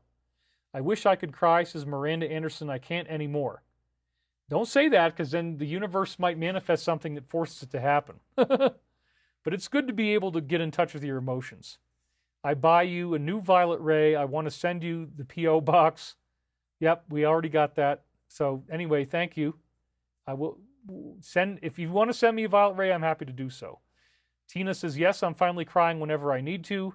Tara Kathleen says, crying is profoundly therapeutic. It releases tons of emotional burden. Catherine Ron says, I've heard the Pope has passed. I don't know. Happy new hairdo, says Mike Jamie. Hey, David, you should look into hyperbaric oxygen. Well, we're already kind of getting a lot of that right now up here. High altitude. Cynthia, are you okay, says Richard. Laura Reck, I've quit crying too. Nothing is worse than a crybaby, though, says Gregory Bull. That's not what it means. Crying is an emotional healing. Anyway, let's get back to the slides. I got to take another break here and keep on going. You can now see very clearly that your feelings of not completing this mission adequately are indeed karmic residue from your past life as well. And so, simply recognize that you are a true seeker and that this is your true heritage. When you fully understand this, you will not need to go to the heritage store any longer. This is the health food store in Virginia Beach that sells Casey products. And wonder if this is part of your legacy, as the knowledge will be forthcoming. As your own confidence increases, you will find that others' confidence in you increases as well, and this is as it should be. There is nothing wrong with you being aware of who you had been in a past life, as this is the task that all entities face in the coming months and years leading into Ascension. Well, they know that it's only months away. They know it's 2025, so this is shocking, because they're talking to us in 2025. All right, and I was coughing then just like I am now. My throat got sore. I'm thinking there aren't really going to be years until Ascension. It is shorter than that. What a jerk I said this. I can't believe I said this. I will give you an opportunity to rescind that sentence here, because honestly, I really believed that it was going to be in 1999 at the time because of the August 11th, 1999 conjunction. So I said, months and years? What do you mean? It's supposed to be 1999. So, this violated my beliefs, and there I was again, messing around, tampering with the reading, and they have to have forgiveness for me, but they are talking about months from now in 2025. This was really funny. And again, the time loop with coughing is happening now. So there again is my sassy mouth. I'll give you an opportunity to rescind that sentence. I'm questioning their words, and I'm thinking that it's not accurate. Simply understand that there are pots and pans in your mind, and we do have to walk through them with great difficulty at times. They're basically dissing me and saying my ego's getting in the way. The Ascension will come. Of that we can assure you. Our time in this vortex grows short, and thus your throat pain, which I'm having right now, and coughing. I coughed at that point. And I had a sore throat when I'm unsealing this for the first time on the 15th. Peace be with you in the light of everlasting love, and then I lapse into extreme coughing. So then later that same morning, I said, okay, I'm closing in on ground zero. I've got to leave to go do the fellowship church. This is kind of a chore now since all these politics have been happening. I've been sitting on this one for a good 20 minutes, this dream, but I haven't dictated it yet. In this dream, Edwin Blumenthal was alive. I was seeing him in front of me, talking to me. That was the brother of Casey's financier. And the reincarnation of Edwin, as I showed you in a previous episode, is Jude. And right when I first unsealed this, he had texted me the night before, and I sent him a funny song I wrote after the divorce in the angry daddy voice. And he wanted to play the song for his son. I can't make it public because it'd probably get me in trouble, but anyway, I sent it to him. Edwin and I were going to do a reading, or had done a reading, about how he could make all of this money. I got a figure of $25,000, and that was really just the beginning. And I said, wow, I am unsealing this immediately after I took out a business loan for a comparable amount. I told you that last week. Stephen knew about it, and that's why he tried to steal $4,000. I think it was him. Somebody tried to steal $4,000. And then oddly, this was still a year before, in 2000, when I actually did inherit $25,000 when my grandfather died, and now here's the Pope about to die.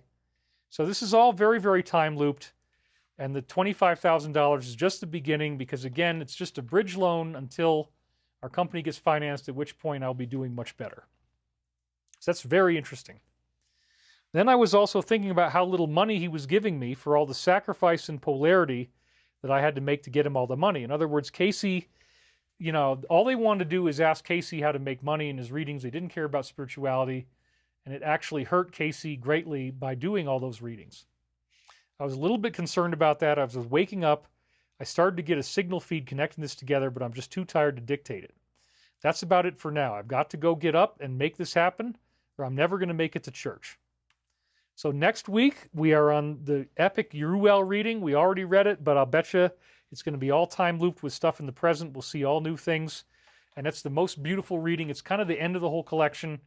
Everything after February 22nd pretty much got transcribed and put into the book, although there is some stuff in March that still is new. I got to go through that. I haven't even unsealed it yet. So March and April may have some new stuff, and we're going to find out in the coming weeks. But this is kind of the end of the new stuff. Again, there's many other things in the books we're going to read that will be time looped, and the Uriel reading is amazing. So I have no problem with reading it again next week. It's kind of the end of Michael's big work that we're doing here. So if you want the full download of all 7 books, you can get it now. It's only $144. It's the lowest price we're ever going to make it. You get 7 different books that are beautiful words from Archangel Michael, and 35 hours of videos where I explain the science of Michael prophecies. And we have another one called The Disclosure. We're doing an additional $33 discount, so it's now $144 for the whole thing. It's the lowest price it's going to be. You can see how the dots connect and reveal the Ascension. I mean, honestly, the cosmic connection you get from reading these books is unparalleled. If I didn't already have them, I would jump at the opportunity to get it this way. So go to thedisclosure.com, and you get 35 hours of video and 7 books. We're taking $189 off. It's over 35 hours of video. This is the code you got to type in. It's in the comment section too, as is the link. Concrescence. You can do it lowercase or uppercase, doesn't matter. So please go visit thedisclosure.com, and you can get this today with the code Concrescence for $144. And we are now going into the latest Alliance posts. But before we do, I have to take another bathroom break. So we're going back to our magical moment with Monica the Moose. Again, the control over the animal kingdom telepathically is what it shows here. It's in the Strength card in the Tarot. So without further ado, I will again take the microphone off. It's going to be a quick one this time. We're not going to run the entire Monica video, just enough till I can come back and turn it off. But that way I won't be suffering when I do the Alliance's slides. And I'm so glad to be getting this done when there's no wind. We got Sunday, Monday, Tuesday. Disaster level wind is happening. So let me mute the mic here, and then we'll get going with the video. All right.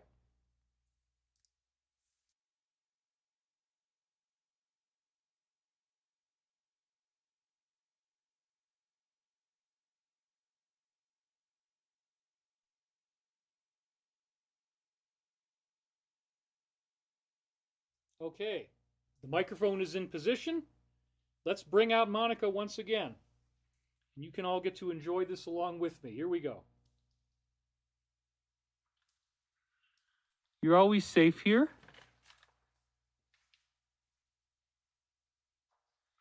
You don't have to worry about anything. You just keep on being a good girl, okay? Yeah, Daddy loves you. I'm going to go back inside so you don't get scared, okay? Yeah.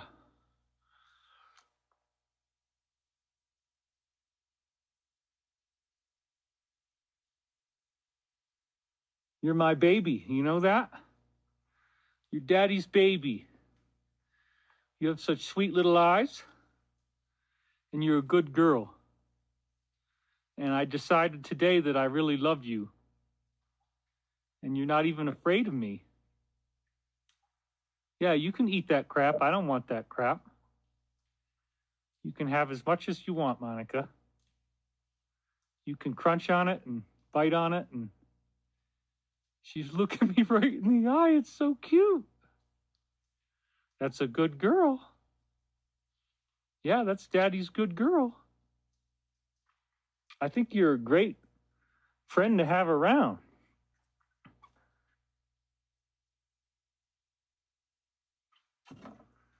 And you know, you're just kind of, I don't think you're dangerous. I don't think you're dangerous, Monica. You had me a little worried there, though, because you were lying down in the middle of Daddy's board meeting. And I was like, well, you know, is she sick? Something wrong with Monica? But no, you seem to be in perfectly good health.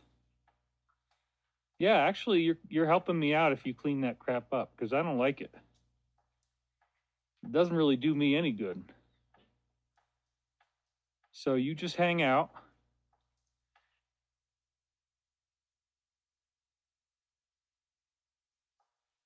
I think there's plenty of good things you can eat. But, you know, I got to have time to take a piss. So this video that we're doing gives me some new stuff. I can do new stuff, Monica. I don't have to. Well, you're really getting in there, aren't you? You just love to eat. I was worried that you might be sick. You had me a little scared there. But we're having this moose encounter situation. And it's really awesome. You know, you definitely, your fur looks very warm. And you don't have to be afraid of me. I was worried that my dog might attack you, but we don't have to worry about that anymore. I just think you're good. Yeah, I think you're good. You just keep eating and eating. Because honestly, that bush doesn't really do me any good there. It pretty much just captures the snow. And the snow gets all piled up there, and it's like a big mess. So you want to graze on that and eat it down, that's fine with me. I'm really glad you're letting me get this close.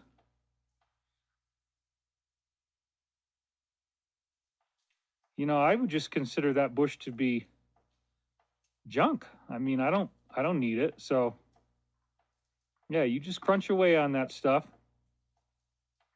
And we're hanging out and we're being good friends. And you're letting everybody see you, Monica. And I want you to feel really safe here. I don't want you to feel like you're in any danger at all. I know you were watching me and laying down out in my yard. But we're having a really great special encounter now. Whoops. Okay, so we're gonna cut back to the show now. I wanted to let that keep going, but I hit the wrong button. So here we go.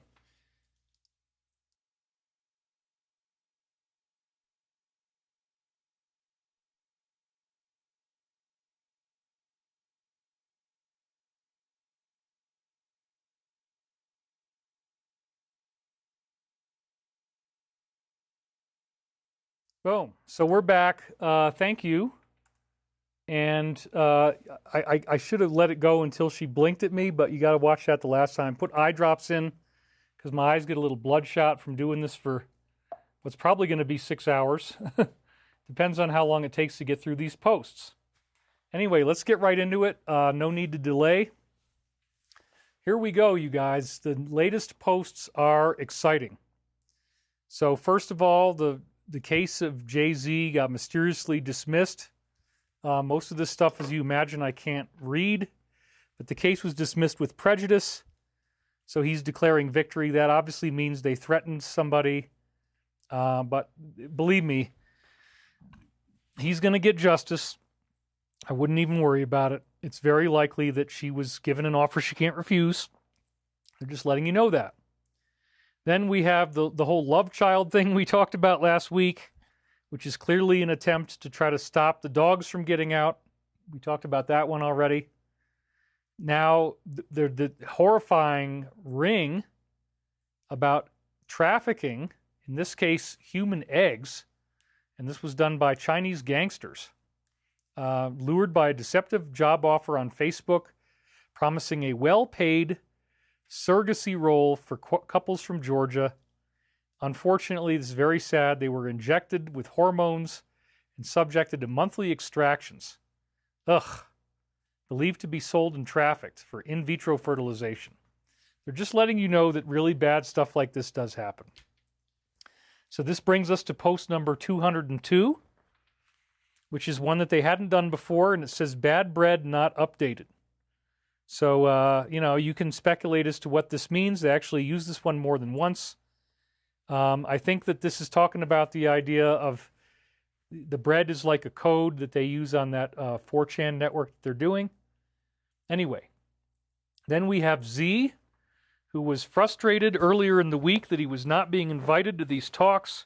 He said he's not going to listen, but now obviously he has surrendered. So this is where it started. He was frustrated that the conversation took place without his permission, and that we must consult him before we make any deals. Well, that went away. I think it would be more dangerous if the first meeting was with him and then with us. Well, that all changed. But here's where he was saying it. Post number 37. This is talking about folks like me fighting the good fight. They are the true patriots we will never forget. Ooh, I love this. Let these coming days be remembered in our history as the time we fought to recapture our republic from evil bad actors who for so long have sacrificed the good people of this land for their own personal gain. Fight the good fight and let justice be served. Amen to that. And thank you, Alliance. We love you guys so much. So he continues to insist that no elections should happen. He claims there is no real interest in holding them, suggesting it's only backed by his enemies and a handful of Americans. So, yeah, that all went away. We got post number 21. At this point, we are far enough along, we can paint the picture without jeopardizing the operation. Sure enough, he had surrendered by the end of the week. Isn't that awesome? Then we see that Lindsay loves the gravy train off of Z. I can't say the word in the middle there, as you know why.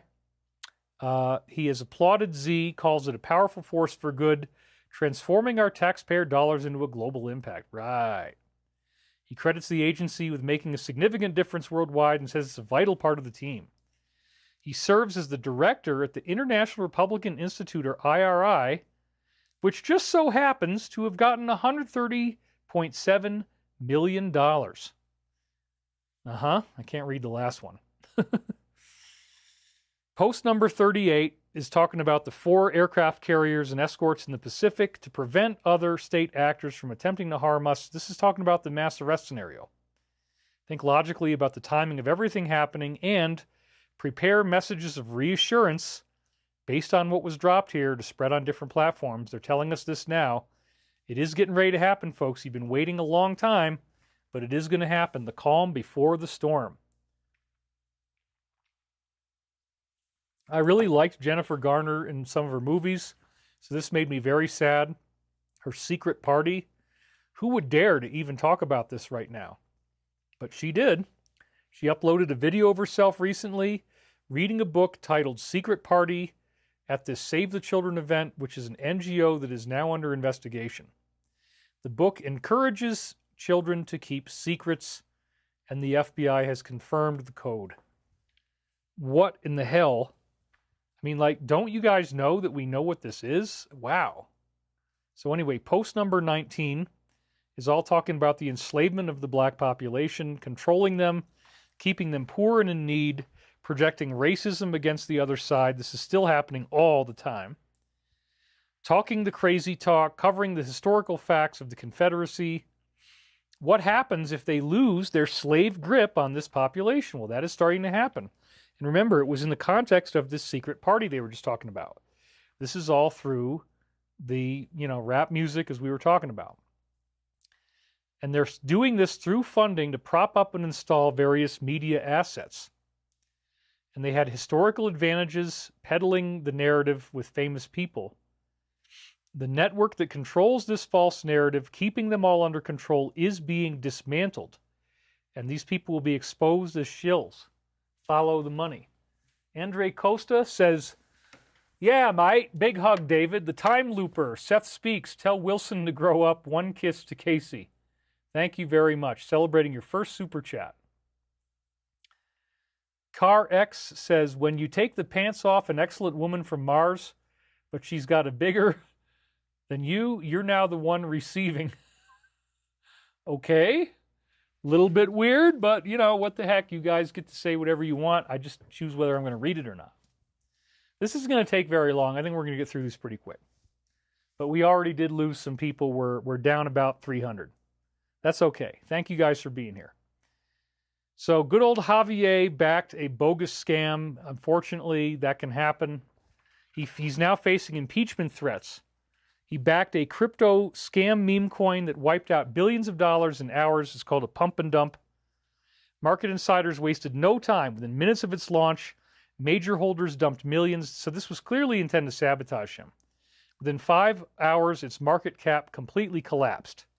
It was originally pitched as a boost to their economy, but through the dirty trick tampering, it quickly unraveled and investors were reeling. Last summer, they don't like him, do they? Look at that. He moved billions of dollars in gold bars to the HQ in London. Yikes. Yep, so this was karma coming back on him, I guess. He seemed like a good guy, but they clearly don't like him. So then, 63, to those watching, you know who you are. You have a choice to make. You can stand up and do what you know is right, or you can suffer the consequences of your previous actions. Make no mistake, you are on the losing side. The choice is yours. If you decide to take down the internet, we will be ready. So they know that people are trying to, hurt the heroes, but you're better off not doing it. You're better off making the deal.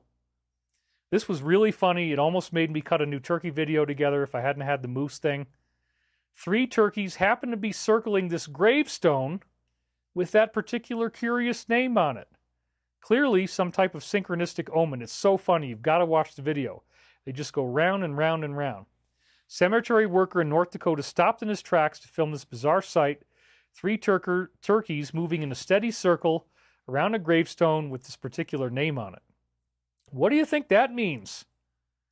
Well, it would be an omen of the fact that she is going to be brought to justice, and we saw that she and her friends grifted $27 billion for campaigning and stuff. So yeah, this makes sense.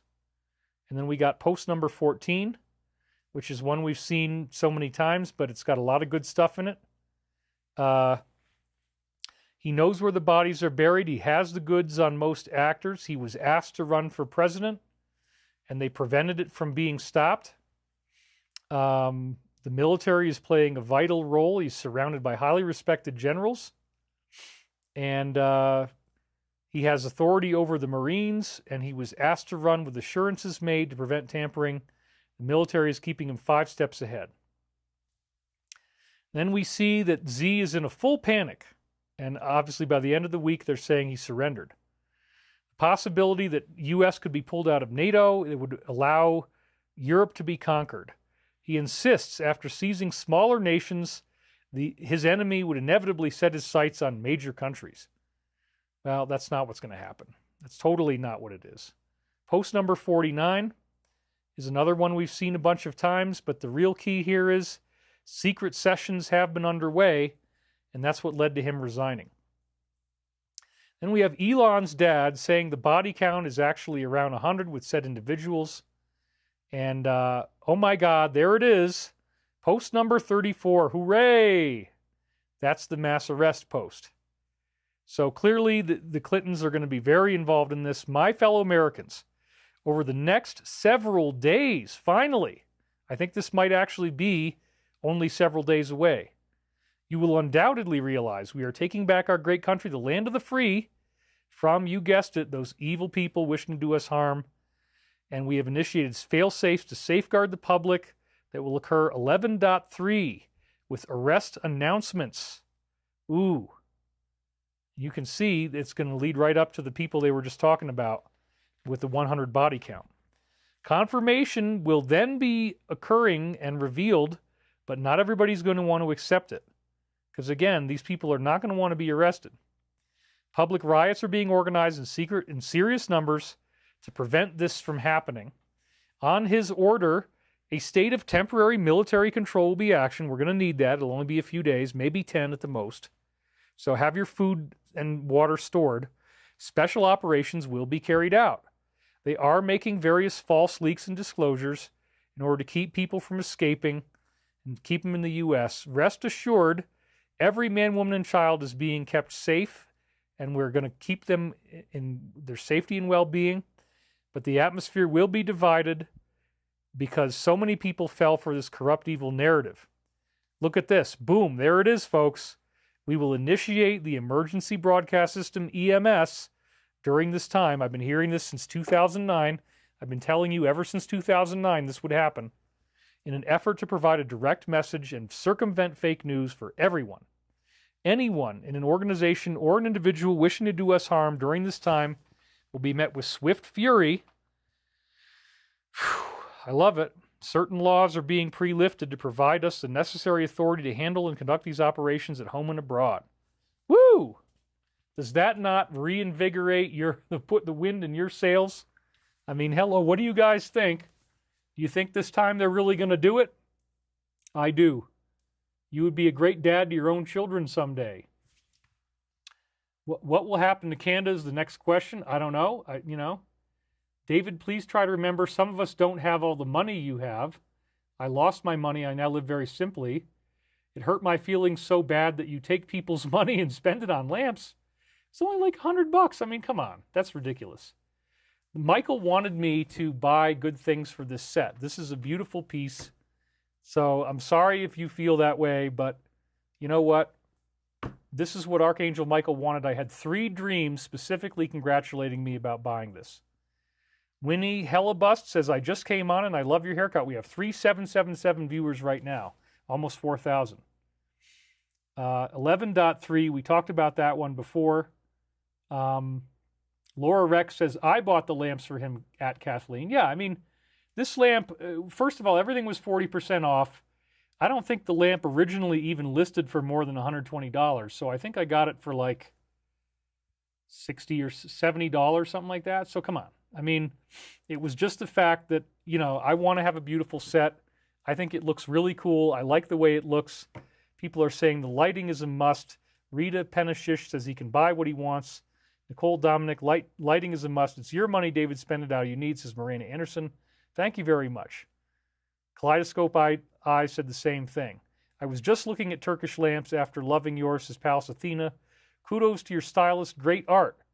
People are small sometimes, says Maria Sinclair. I have very little. How much do you need? Yeah, I mean, we're all going to be getting stimulus checks. $5,000 is where it's going to start.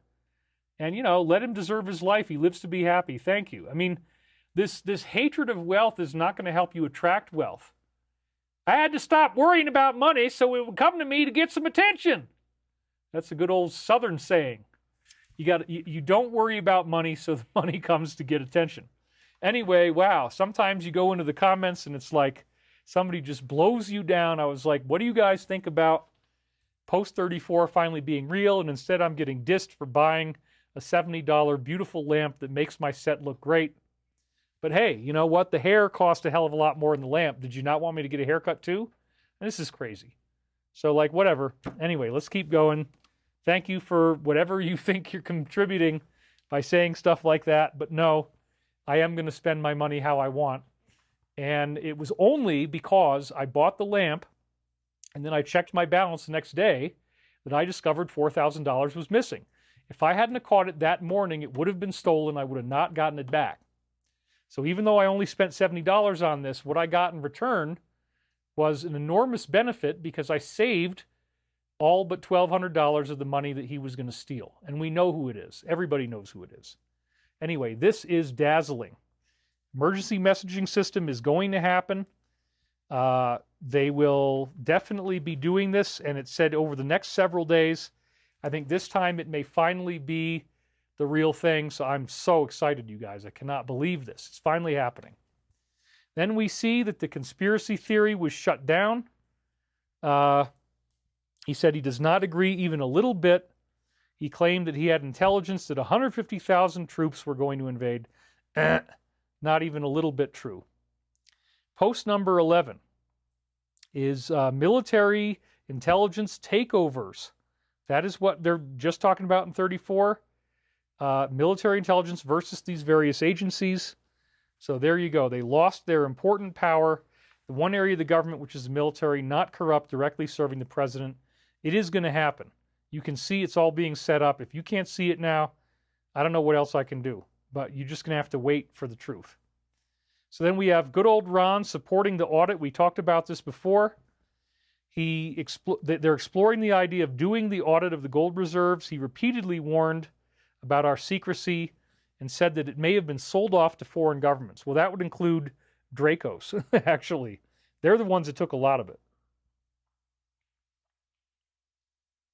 And in exchange, we got materializers at Area 51 that they can use to print meals.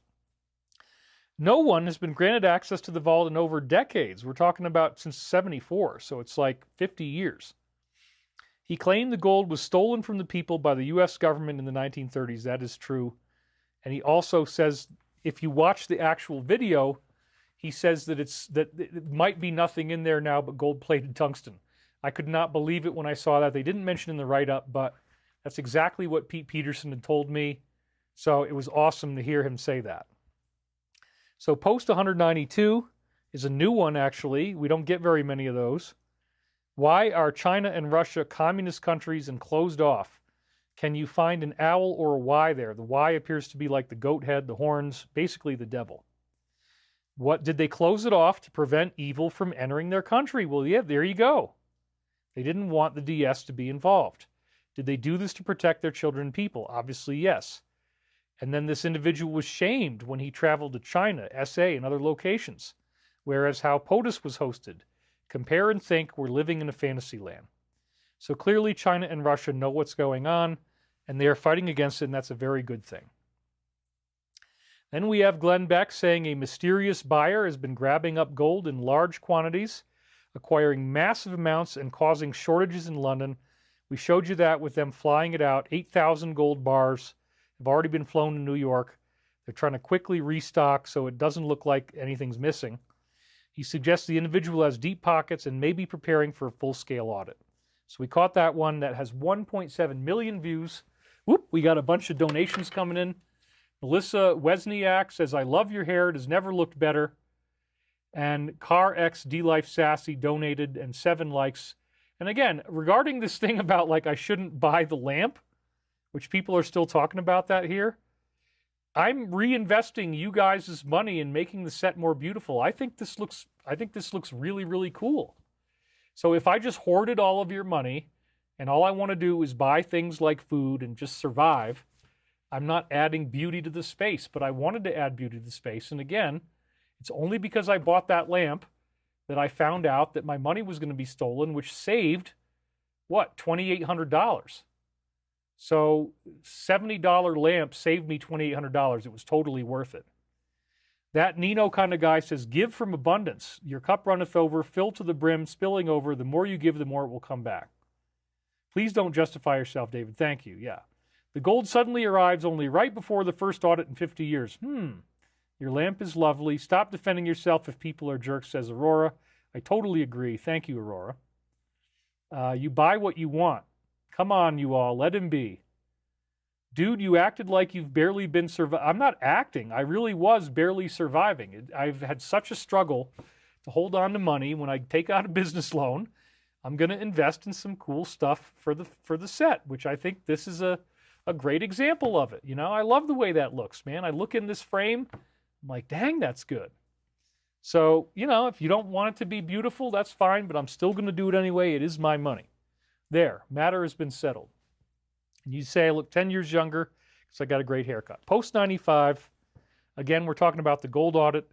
What happened in Saudi is going to happen in here, Asia and EU. And remember, they overthrew the negative. They arrested everyone. Over 100 people were arrested, all on November 4th, 2017.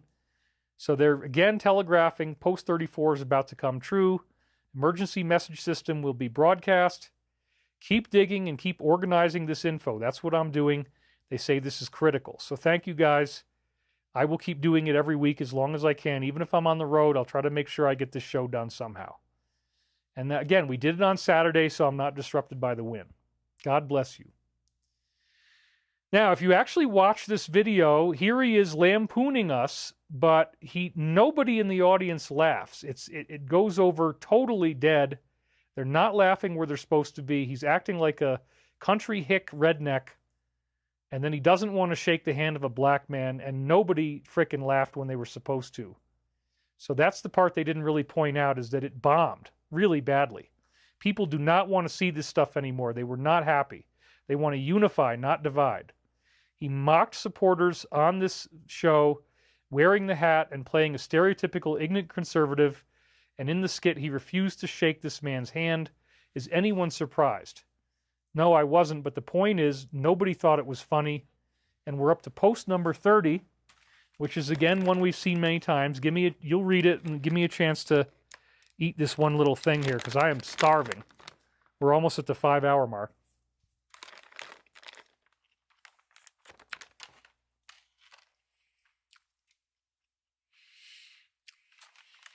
All right. I'm tired of reading this one. We've seen it so many times. There's some weird device in the White House. Anyway. Now we have the Pope, the complex respiratory illness. He's on his deathbed. Somebody said he might have already died. I haven't gotten confirmation on that yet. But it turned into a complex clinical picture, a polymicrobial respiratory tract infection, a mix of viruses, bacteria, fungi, and parasites, which is particularly challenging to treat. That's what they like to do. Even the basic one is like a virus and a bacteria. It's called a two-factor attack. That's a classified term I've heard of from Pete. He's 88 years old. So they're talking about him being about to die, and he's got the bruise on his eye, and then they go to post number 18. And here she is begging for a new counsel.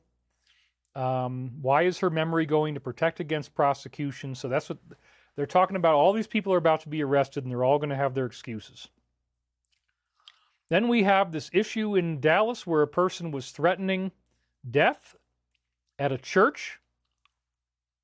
Said, if you do the vote, then I'm going to kill you.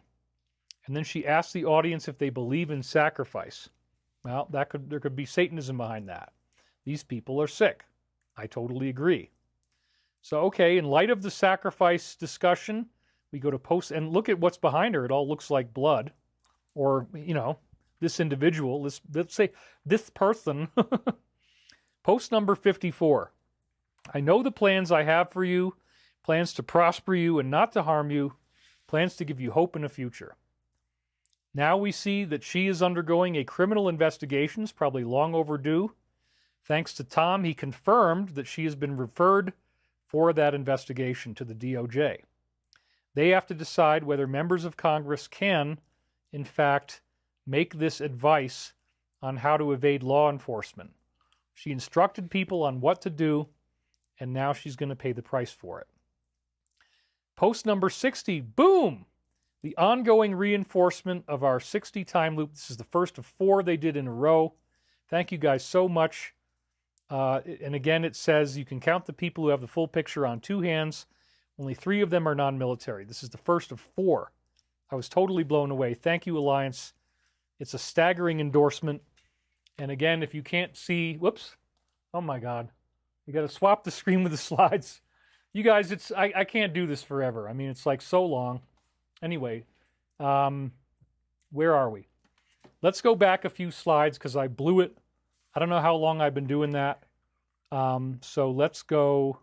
How far back did we go? All right. We'll take you through all these again on the slide so that you actually can see the slide. I'm so sorry.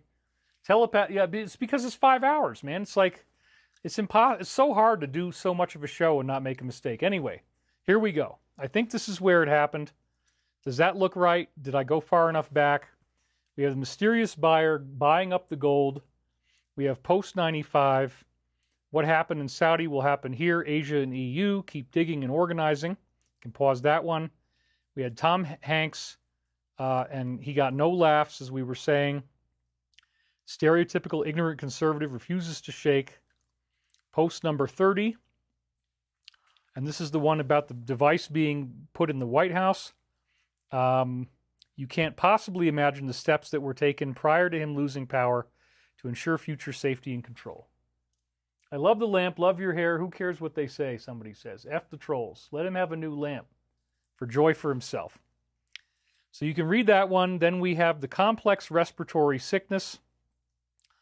This might have been where I made the mistake. I don't know. Sorry about that, you guys. But here we go. The infection is polymicrobial in the respiratory tract. Viruses, bacteria, fungi, and parasites, particularly challenging to treat. He's 88 years old. That was post number 18. And so there it is, now that you can actually see it. Sorry about that again. It does happen. I'm 5 hours in. It's an incredible endurance test to do this. So again, Pelosi's memory is going to protect against prosecution. John's surgery was fake, so it could provincial trial, like, oh, well, sorry, I got a medical excuse. And then what is the Mayo Clinic? It's cancer, right? And who sits on the board? Well, obviously, it's all the same people. Then we had this individual who was threatening to create murder. Really, really horrendous. It happened in a church. And if you made that vote, then I want you dead. And then whoever says, do you believe in sacrifice? These people are sick. Well, then look at the background. It looks like blood. Whoops, we got some donations coming in.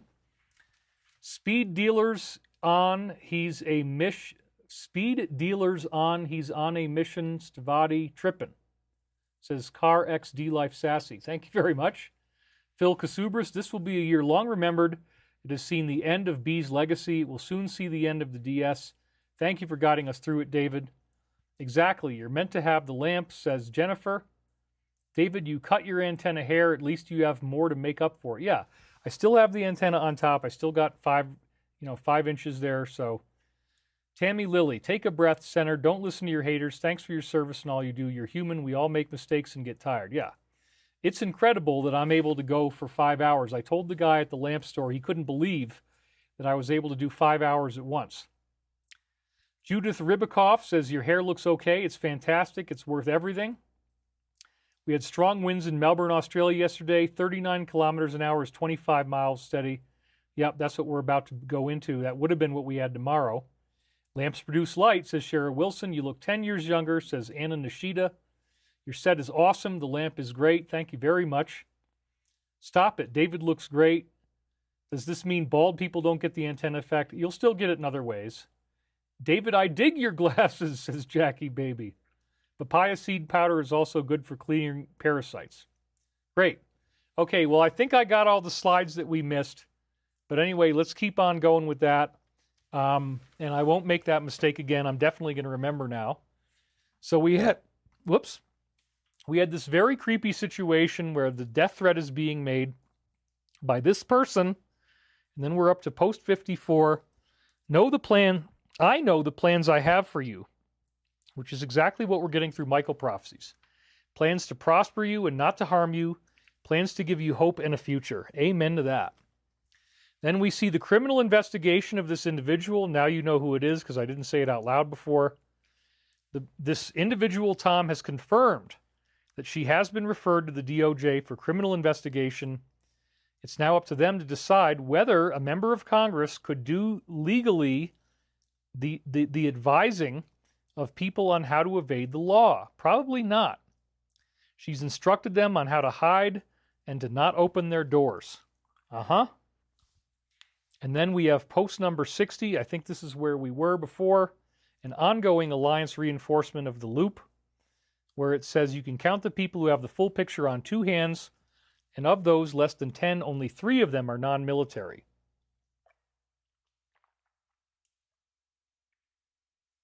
Why is this relevant? Game theory. Outside of a particular operator who's been dialed in with orders specific to the mission, nobody else has the information, and the operators never divulge. And again, the cool part was that we actually get 4 of these in a row. So again, sorry about the glasses, but I have to do that or else my eyes will totally burn after being on camera for 5 hours. But what the hell? We're back. You didn't miss anything. Here we go. They talked about the Delta Airlines flight that flipped upside down. This was actually great that hardly anybody, I don't think anybody died. There were people that were in critical condition, sadly, but if you have to do this, the top of the plane is very strong, and this was a great test of airliners in general. I talked to Chris about this. It crash landed at Toronto, flipped completely upside down. Everybody was accounted for. 1.3 million views. And then they said multiple people are in critical condition. Please pray for every single person. We absolutely do. And they still need our help now. So we send our prayers to them. And we hope that everyone will survive and have a full and speedy recovery. Moment of silence. Post number 27. Not everything can be publicly disclosed. Yeah. I'm getting really tired, you guys. Not everything can be publicly disclosed because so much ties back to foreign heads of state. Much will be revealed. We want transparency, but not at a cost we can't recover from. So maybe that was maybe the DS had something to do with that one happening. Who knows? So once again, Lindsay is trying to say we should start another war, start World War III. Let's help the small country strike these nuclear power plants. And he needs to make a decision. No, we're definitely not going to do that.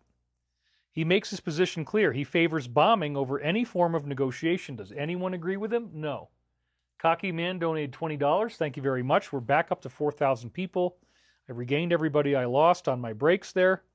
And we're at post number 38, which is again talking about the 4 carriers and the escorts in the Pacific to prevent other state actors from attempting to harm us. Note the increased military movement, think logically about everything that is happening, National Guard is deploying, and prepare messages of reassurance. The calm before the storm. This is definitely going to happen, you guys. We're right on the edge. Fox admits that there are major $5,000 checks on the way, maybe more. We don't know what exactly they're going to be. That's the initial number that was promoted.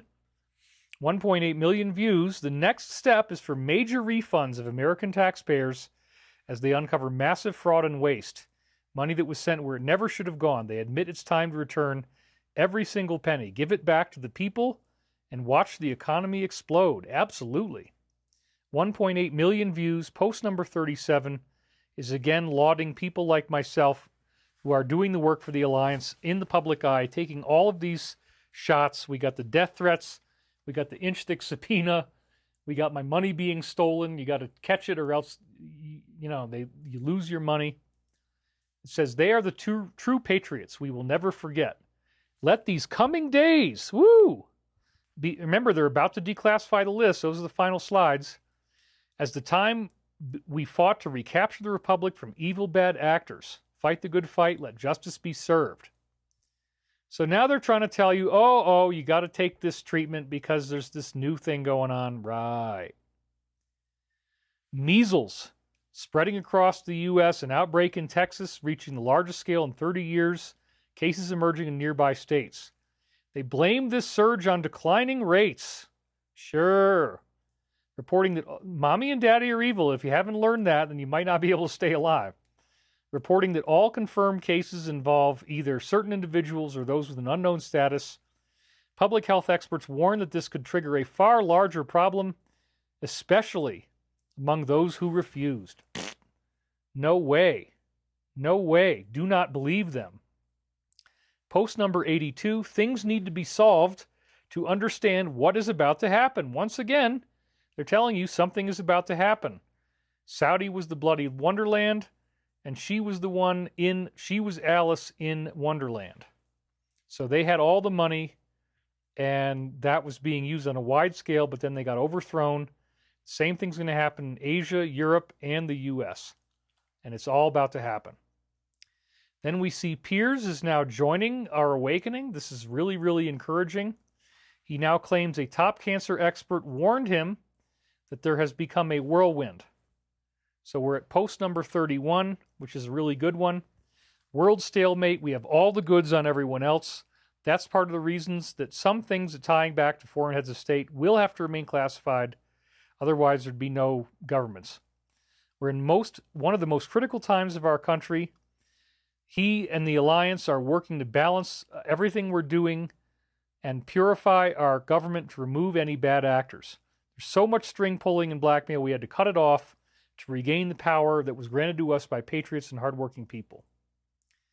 Then we have this senator who's calling for the overthrow and saying a second American Revolution is necessary to challenge the presidency and Elon.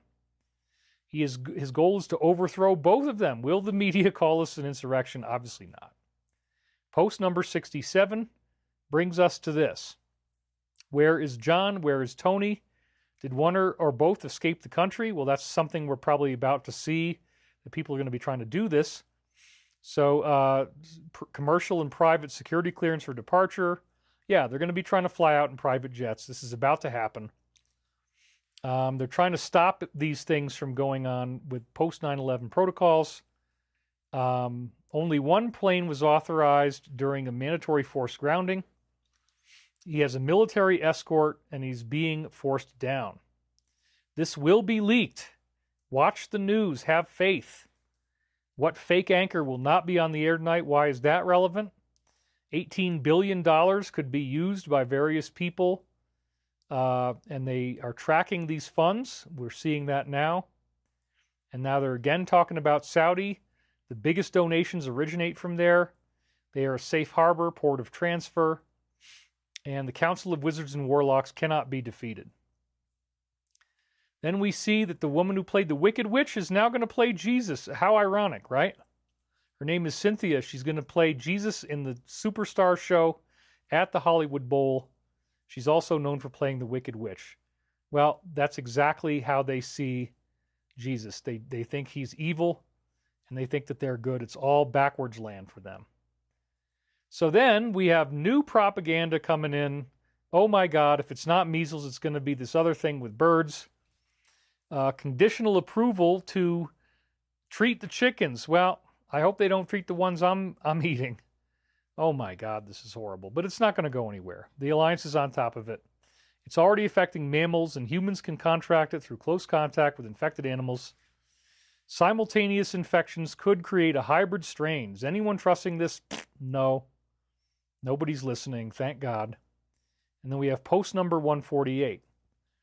The article that was released in the Times today about our group is a direct attack and a warning of what we're telling you here, what we're dropping. Read between the lines. Why did they publish these articles? Well, again, they're talking about this new disclosure, and they want everybody to be scared. New measures are active and in place. Then we have the chairman of the Armed Services Committee publicly calling for this execution.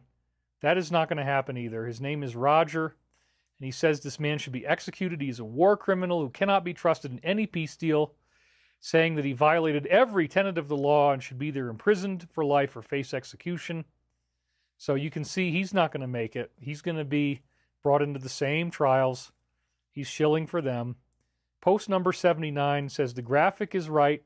Stay organized and add the above points. So this is, again, thanking me and others like me for reporting on their disclosures. Then we got this post of the week. This time it's about Brigitte. Is actually there some type of paternity going on here? Why are some people saying that she is his father? Well, again, I don't think that's true. They're making a joke, but who knows? Who knows? And then we find out that he might have been elected in order to push this propaganda through certain communities. This is now being directly stated by Dr. Umar that this was in order to push that agenda. The influence had spread across everything from graduation speeches, political discussions after by the time he left office. So during his presidency, it spread everywhere. And it's in television shows too, as I'm seeing, old shows. He also alleges that he attempted to legalize this stuff in Africa and threatened to cut off national aid if you said no. Interesting, huh? So post number 190, USA versus blank. This is a brand new one. I'm so glad we got one because that really doesn't happen very much anymore. It is USA versus whomever is necessary to cut strings from foreign bad actors, necessary to form worldwide alliances to defeat. Do you think that she is a coincidence? They are puppets. They are weak. They are scared. 80% of what we're doing is dark ops, and that is necessary. 20% of what we're doing is going to be made public in order to get justice. The stage must be set. Have faith. So this is super cool, super exciting, because we really are at the end of the game here. 80% of it was all done undercover. We're never going to know about it. That's okay. The 20% for public justice is happening now. Big things are on the horizon.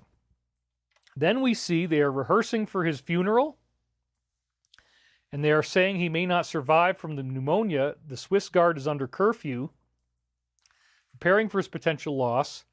He previously revealed he also chose his burial site, and he is going to break tradition with both the location and the design of the coffin. They've diagnosed him with a complex respiratory infection, as they already said. This brings us to post-55. My fellow Americans, the storm is upon us. So whatever is happening to him is part of this. Remember, the seat of the DS is the Vatican, so this is very, very significant. Now they're speculating over who's going to take place after him. A list of frontrunners have already emerged, contenders from U.S., Philippines, and the Congo. Once someone passes or resigns, a conclave is held in the Sistine Chapel. 138 of 253 cardinals worldwide will cast votes to elect their next leader. Woo, this is getting exciting. So maybe there will be a leader. I don't know. Somebody in the comments said, is this going to be the last one? I know the Malachi St. Martin thing implied that he would be. Let's find out. Oh, and by the way, if you look very closely there, look in the center of this illustration and you will see the obelisk inside that circle. There's the Vatican. There's a circle in the middle there on the right. And what do you see in the middle? Look at that big obelisk. That is the real symbol that matters. That's why the whole circle is built around it, folks. Because again, they have one of those in the Vatican. They have one of those in the City of London. They have one of those in D.C., which is the Washington Monument. Post number 131, POTUS's National Security Briefing, 3:02 a.m. Please stand by. So clearly what they're telling you is that this is a big deal, that this change in leadership is going to happen, and they're up at night briefing each other about it in the alliance. Then we have Elon blaming Z for the death of this particular journalist, Gonzalo. He was arrested and said that, oh, well, you're producing hate videos. We don't like that. He died in prison, just as he predicted in his final statement. Before that happened, he had exposed the top financial backer and, all these other things. Millions in payments had occurred through offshore shell companies, not only financing the rise to power, but also other individuals. And remember, they all grew up in Pennsylvania, which is the center of this organization. And that brings us to post number 202. Again, bad bread not updated. So you can decide what that means. I don't know. I could take a guess. It's talking about the bad codes. But anyway, interesting things are about to happen. So now we find that this particular individual grifted $2 billion alone. As they let the dogs out, they just uncovered that this happened. It was tied to her, an organization, $2 billion they got. They tried to cover it all up before he could find out. Well, Daddy is back, and he is pissed off. God damn it, son, you stole $2 billion. If you think for one goddamn minute that I'm going to stand here and watch as you sit there and you go and you steal my money, Daddy's not having it. I have had it.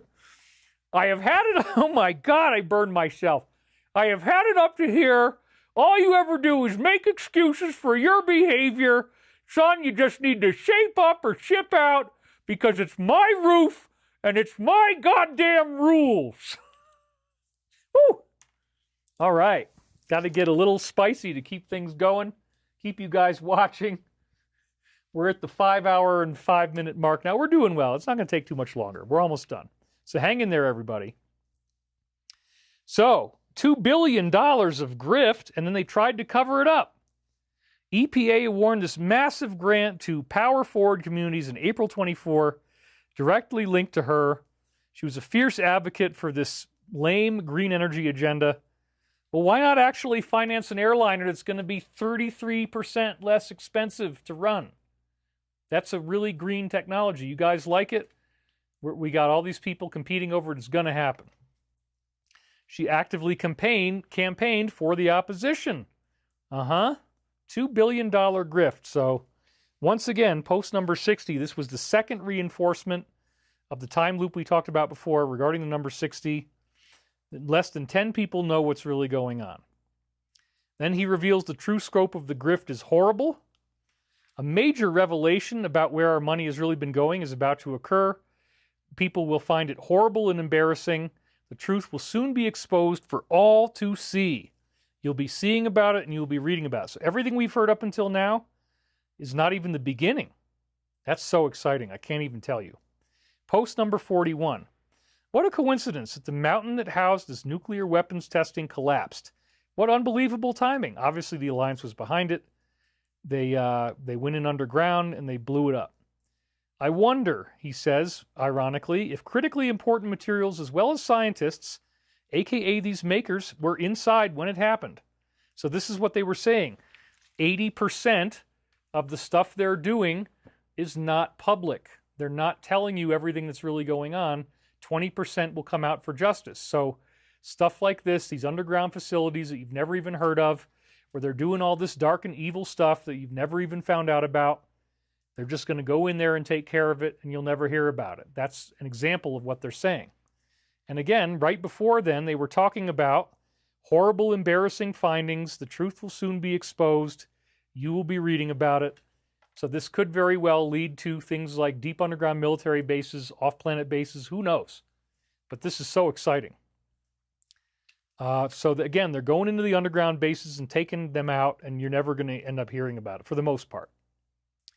So then the Treasury Sec says, oh, there's no need for you to do anything. You don't have to go in there and fact-check us. We like to fact-check you guys, but you can't fact-check us. Sure.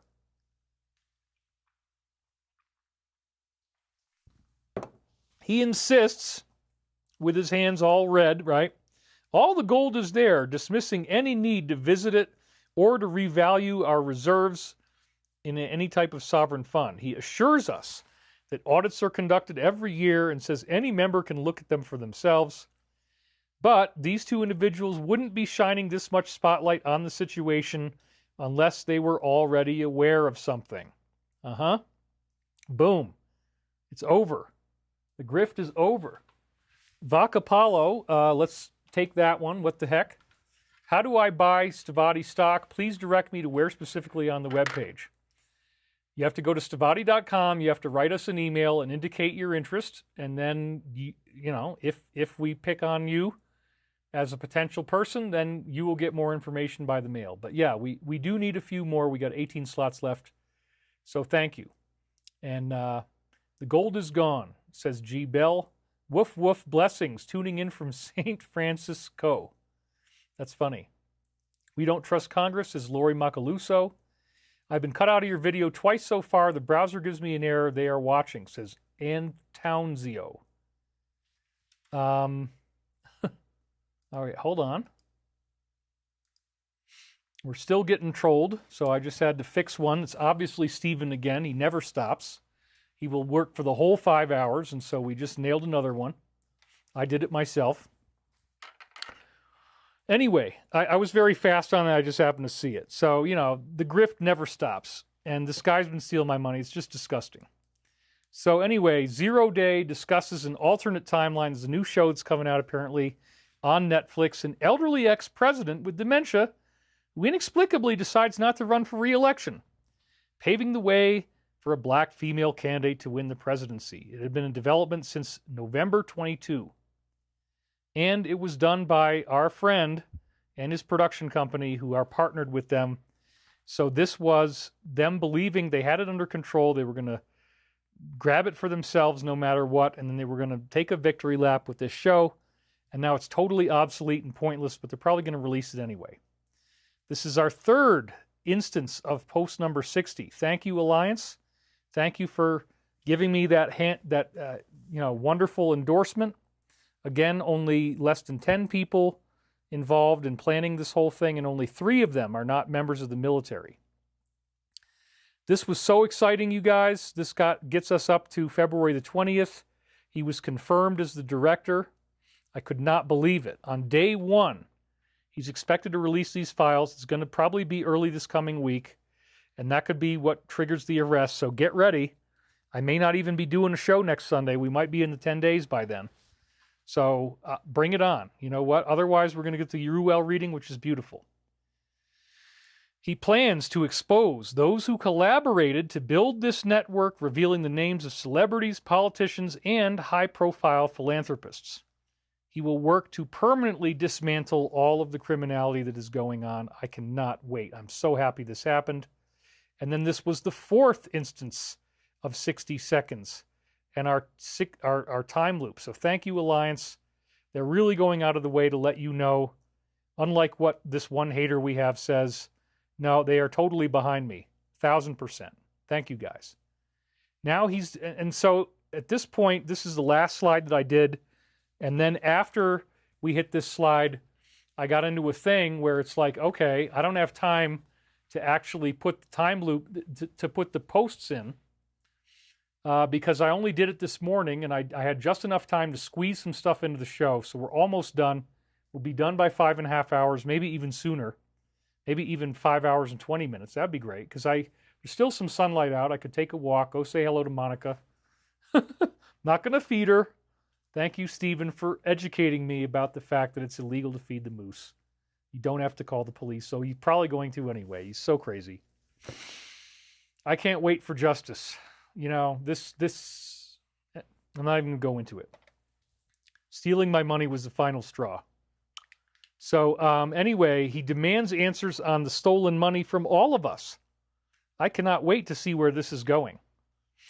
He demands answers on where all of that money is really gone. He reminds us how he once tried to spark World War III by making these false claims when in reality he was the one behind it. He knows that this individual is a fraud. And so the hit counter is low because I had just photographed it right as it came out. But that brings us to post number 93. Where it says, is she really just a puppet and the goal is to take down her minders and the real kingpins? And they say, yes, she was a puppet, but her strings were recently cut. She's now on her own and fighting for her life. So again, this is all correlated with where did the money actually go? So she obviously got a whole bunch of that money, you guys. That's the point you need to see. And it's very, very exciting to see, once again, the strings were cut. That means the money is no longer flowing. And now they're on their own fighting for life because they don't have the money to do the wet work anymore. So again, this is originally where the slides had stopped on Friday. And then on the massage table, right before I got my massage Friday morning, I told my massage therapist, oh, you guessed it, she's like, well, why don't you do the show on Saturday? And I'm like, I didn't really want to say anything until I was going to go public with that. But she kind of beat me to it. So it's like, okay, here's the deal. Yes, I will admit to you, I'm doing the show on Saturday, not Sunday. So I avoid all this crazy wind that we're about to get hit with starting tonight. I'm going to have to sleep downstairs again. I did it last night, though, and I was fine. So at this point, I had stopped building the slides. That was up. I was up to the present as of the morning before I left for my massage. But then the Alliance heard that I was going to do the show on Saturday, and then they did a surge of new posts, and I couldn't even get them all. But these are all very hot topical things. We'll get the rest of them next week. I didn't have time to do the post numbers, and this is also why I started at 12:07 instead of 12 o'clock. So all this stuff I did right before I got on the air this morning. So we don't get the posts, but we at least get the main messages they're giving us, and we'll follow up on all this stuff next week. But again, this is as far as I could make it. So here's the first one. A UFO post. Yay! That's a definite David Wilcock thing. It's my main subject. A football-sized cylindrical UFO, another Tic Tac, the drones of the Confederation, reported by a U.S. Air Force pilot during a secret flight over California, according to newly leaked audio. He was on an undisclosed military mission tied to the DoD, or DHS rather. He described it as dark and cylindrical, and it passed dangerously close to his jet. It wasn't just a visual sighting, it was also detected on his radar. Wow. So you don't think they know about UFOs? You don't think they're getting ready to tell us something? They've given us many indications. And I was going so fast, I actually caught her blinking, which I don't usually do. But I was trying to get a really good shot of the Tic Tac there. So you're looking through his cockpit on the right. And then you can see there's that UFO right outside. So this is the same Tic Tac stuff again. And so now we have the next one. The Attorney General is ready to reel him in. Oh my God, the winning is just overwhelming. She's announced the imminent release of both of these lists. And they're going to tell you who's on the other list in just a minute. The E and D. She revealed she was briefed on it just yesterday. And remember, they posted this yesterday, so Friday. So she only found out about it on Thursday. She confirmed that I should have highlighted this, but I didn't have time. A massive trove of documents is set to be made public. And you better believe we're going to pour through them. We're going to read every single thing. We're going to bring you the juiciest stuff that they got. She stated that the president has issued a strong and specific directive, and it will be followed. And, oh wow, they have every single piece of surveillance footage involving E and D. Ho, ho, ho, ho, ho. Wow. And then what do we got there? We got post number 50. I remember that one. That's a good one. 2.2 million views already in one day. People are so excited, you guys. So Suge Knight confirmed that these individuals were at said events. Yeah, I can be funnier in writing as long as I don't say it out loud. Woo, yeah. So they just told you they're going to release all this stuff, and then the very next post says, guess who was there? And you're about to find out. But when they go for that, that's where you're getting into the mass arrest scenario. That's where you're getting into post 34, folks. It is on like Donkey Kong. Who let the dogs out? Oh my God. I can't wait. It's so close now. Because she's about to release this huge amount of stuff. Suge drops bombshell claims, alleging that said individual was a confirmed guest and that she set foot on this particular piece of real estate. Whoa. Whoa, whoa, whoa. According to Knight, it wasn't just politicians, presidents, preachers, and other high-profile figures were all involved. He had her to everybody on that piece of real estate. So this is all about to drop. The hammer is falling. Anything is possible. Have your stored food and water ready. It is going to happen. This is not going to keep on being something you have to wait for. 2 minutes, 22 seconds. It's very interesting that we were unsealing this on 2:22. We'll go back and read that one. That's going to be what? Post 142. So, the most important interview, they say, before they actually drop all this information, they say you should watch this. I haven't had time to yet. This is the most important interview as we get closer to the release. The lawyer, Allen, continues to deny any ties between these individuals and this particular country, which means obviously the ties do exist. In this interview, he openly acknowledges his long-standing work for this small country. Watch until the end when he's confronted about the suicide. His response says it all. I'll go back and watch that for next week. Anyway, that would be what? 125. But again, I ran out of time. Now, here's the one that just had me so excited. This is today, I believe, the 21st. I think that's what today is. Yeah. So, anyway, the list is on her desk. So crazy. I mean, if you don't believe anything's going to happen, shame on you. The Attorney General confirmed that the list has arrived and is now sitting on her desk. The files are being reviewed as directed by the president alongside JFK. And they already just said it's going to be a massive document dump. Should they be reviewed first or released immediately? Well, that's a implied question.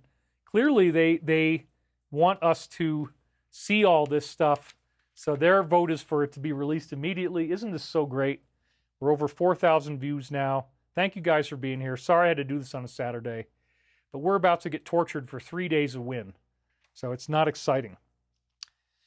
Post 27, that's one of the classic ones too. We'll go back and read that next week. And now we're also getting, oh my gosh, as if we're not already winning enough. We're going to find out about the aerosols and how it's making people sick. And that's going to come out really soon. Whoa. I cannot wait. I mean, this coming week is going to be so amazing. Rising rates of autism among children could be linked to this particular activity. I haven't heard that before. So, yeah, this is like really, really wild. Other countries and the Pennsylvania Dutch don't have this issue and they remain healthy. He hints you're going to find out something really soon. And it's got 2.4 million views. Wow. And that was yesterday. All this stuff came out yesterday, Friday the 21st. Today's the 22nd. 2:22. Perfect timing. Then his lawyer confirms that the entire city, this little capital city with a big obelisk in it, is in panic. She reveals that they are in a state of panic over the public gaining their transparency on the list. Some of them involved are still active and they are working to hide the truth. They don't want anyone to know what was going on and who is probably still sitting in D.C. So wow, you guys, everything is getting ready to happen. There's post 50 once again, second iteration of that. So I just can't handle all the winning, man. Wow. We are so happy for you, David, says Julia. Your dreams have come true. Wish your business will be developing in a good direction. We are blessed. Thank you, David. You're a good man. I'm so happy, says Mindy Newman. Yes, I mean, Jackie Knott, do you know anything about Aleister Crowley channeling Nuit and Hadit? Both are an Egyptian style of revealing, and it's mentioned in the book of Thelema. I've donated 100 pounds. I love you, David. Yeah, Crowley was the one who paved the way for the demonic. I hadn't heard about those entities. Linda Catone, they're scurrying like crazy rats. Count Coup and Blessing says Pennsylvania has crap loads of aerosols in the air. Sandra Martin, they called us crazy. Bob Hartland, David, get something to eat, get some good rest. Clear your mind of any negativity. God bless you, and thank you again for all you do. Diana Spy, shame on me, I've become despondent. Well, Michael says you got to cry it out, and I've done that recently. Thanks, David. I will contribute next week, says S. Nort. I love the new haircut, says Kristen Kane. The planet will get PTSD after all these revelations. I think this is part of why I'm necessary, because people can go back and see all this stuff. I can't hear you. No, everybody else has got audio.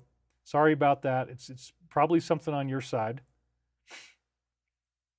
So that's actually totally not true, so we can do that.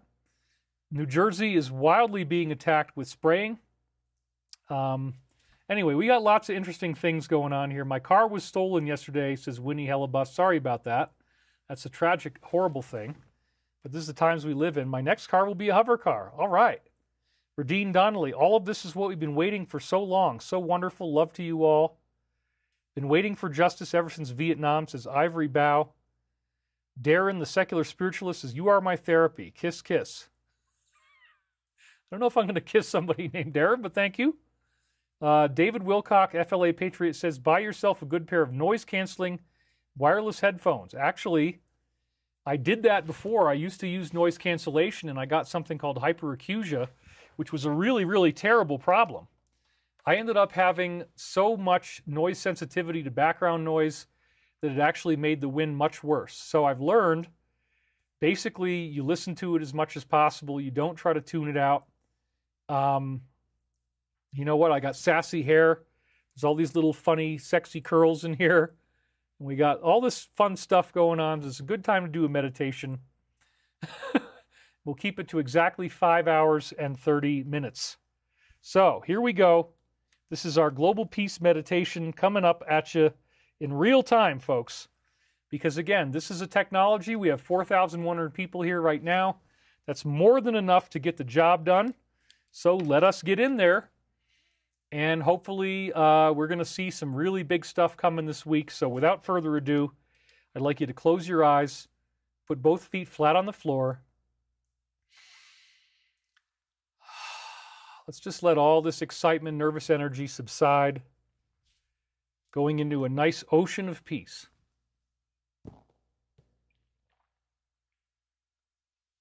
Follow the path of your breath. Let yourself start to drift into the stillness of this moment. As you learn how to cultivate the silence, following your breathing, letting it be nice and steady and easy. Going into the stillness of the peace of the one infinite creator. Letting all the pain, all the tension, all the stress just relax out of your body. Feeling that sense of warmth, that sense of tingling in your hands, in your arms, in your shoulders, the back of your neck and your head.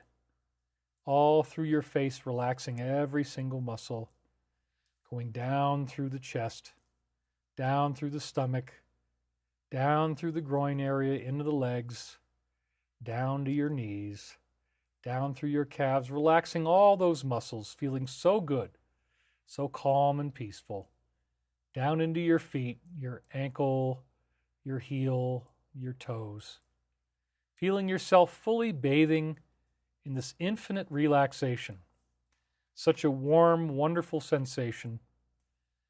Each breath brings you deeper and deeper and deeper into the quiet of the present moment, the glory of the living light that exists behind the veil that separates you from the knowledge of the one infinite creator. As you breathe in, you inhale prana, light that rejuvenates and enhances your body. And as you exhale, all of the dross, all of the evil on this world is being blown away like the wind. Feeling this sense of incredible relaxation, incredible sustenance and warmth from the universe, going ever deeper into the corridors of the divine, the labyrinth of intelligent infinity, where at the core of the mystery is yourself. What is the self with a capital S?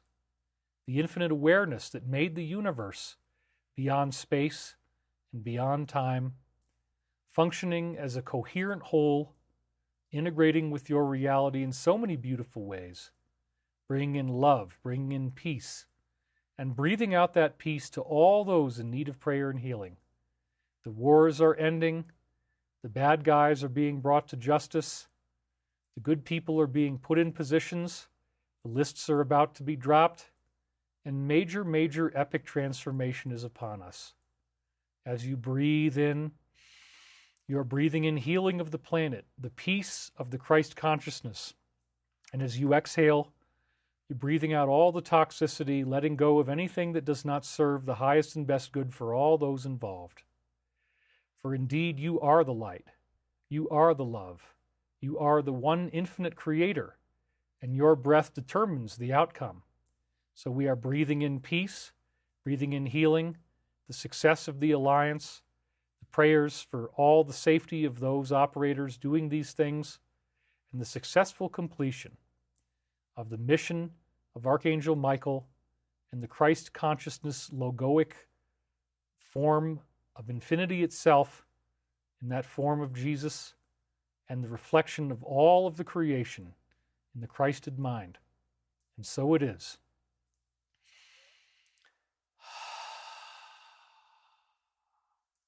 Now let yourself breathe back into the room. Wiggle your fingers, wiggle your toes. What a great show, huh? We've had an incredible time together.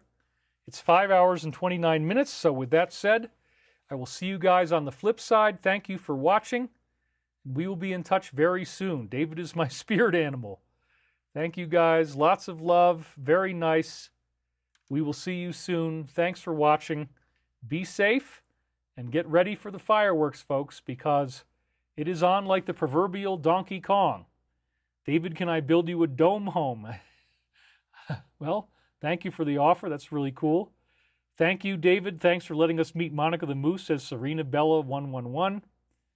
Kristala the Eternum says, see you. Thank you for all you do, says Ariane. Gary Hyder Music, love and light, David. Thank you, David. This is your best show yet. Wow. I really appreciate that. That was very kind. I guess you guys really love the hair. You love the moose. Cincy Marie Brewer, long-term supporter. Thank you, David. Free Queen C 963. Thank you, David. Love you. Thank you, brother, says Insane Metal Band. Labyrinth, back down from higher densities to revolve over and over, says David Savage. Love a moose whenever it is necessary. Be well, you are loved. Thank you, guys, and we will see you soon. Hopefully next Sunday, or maybe not. Maybe we're going to be in the 10 days. Either way, let justice be served. Thanks for watching. We'll see you next time, whenever that turns out to be. Your long hair made me think of Archangel Michael, says Jackie Baby. Thank you. We'll see you guys soon. Bye for now.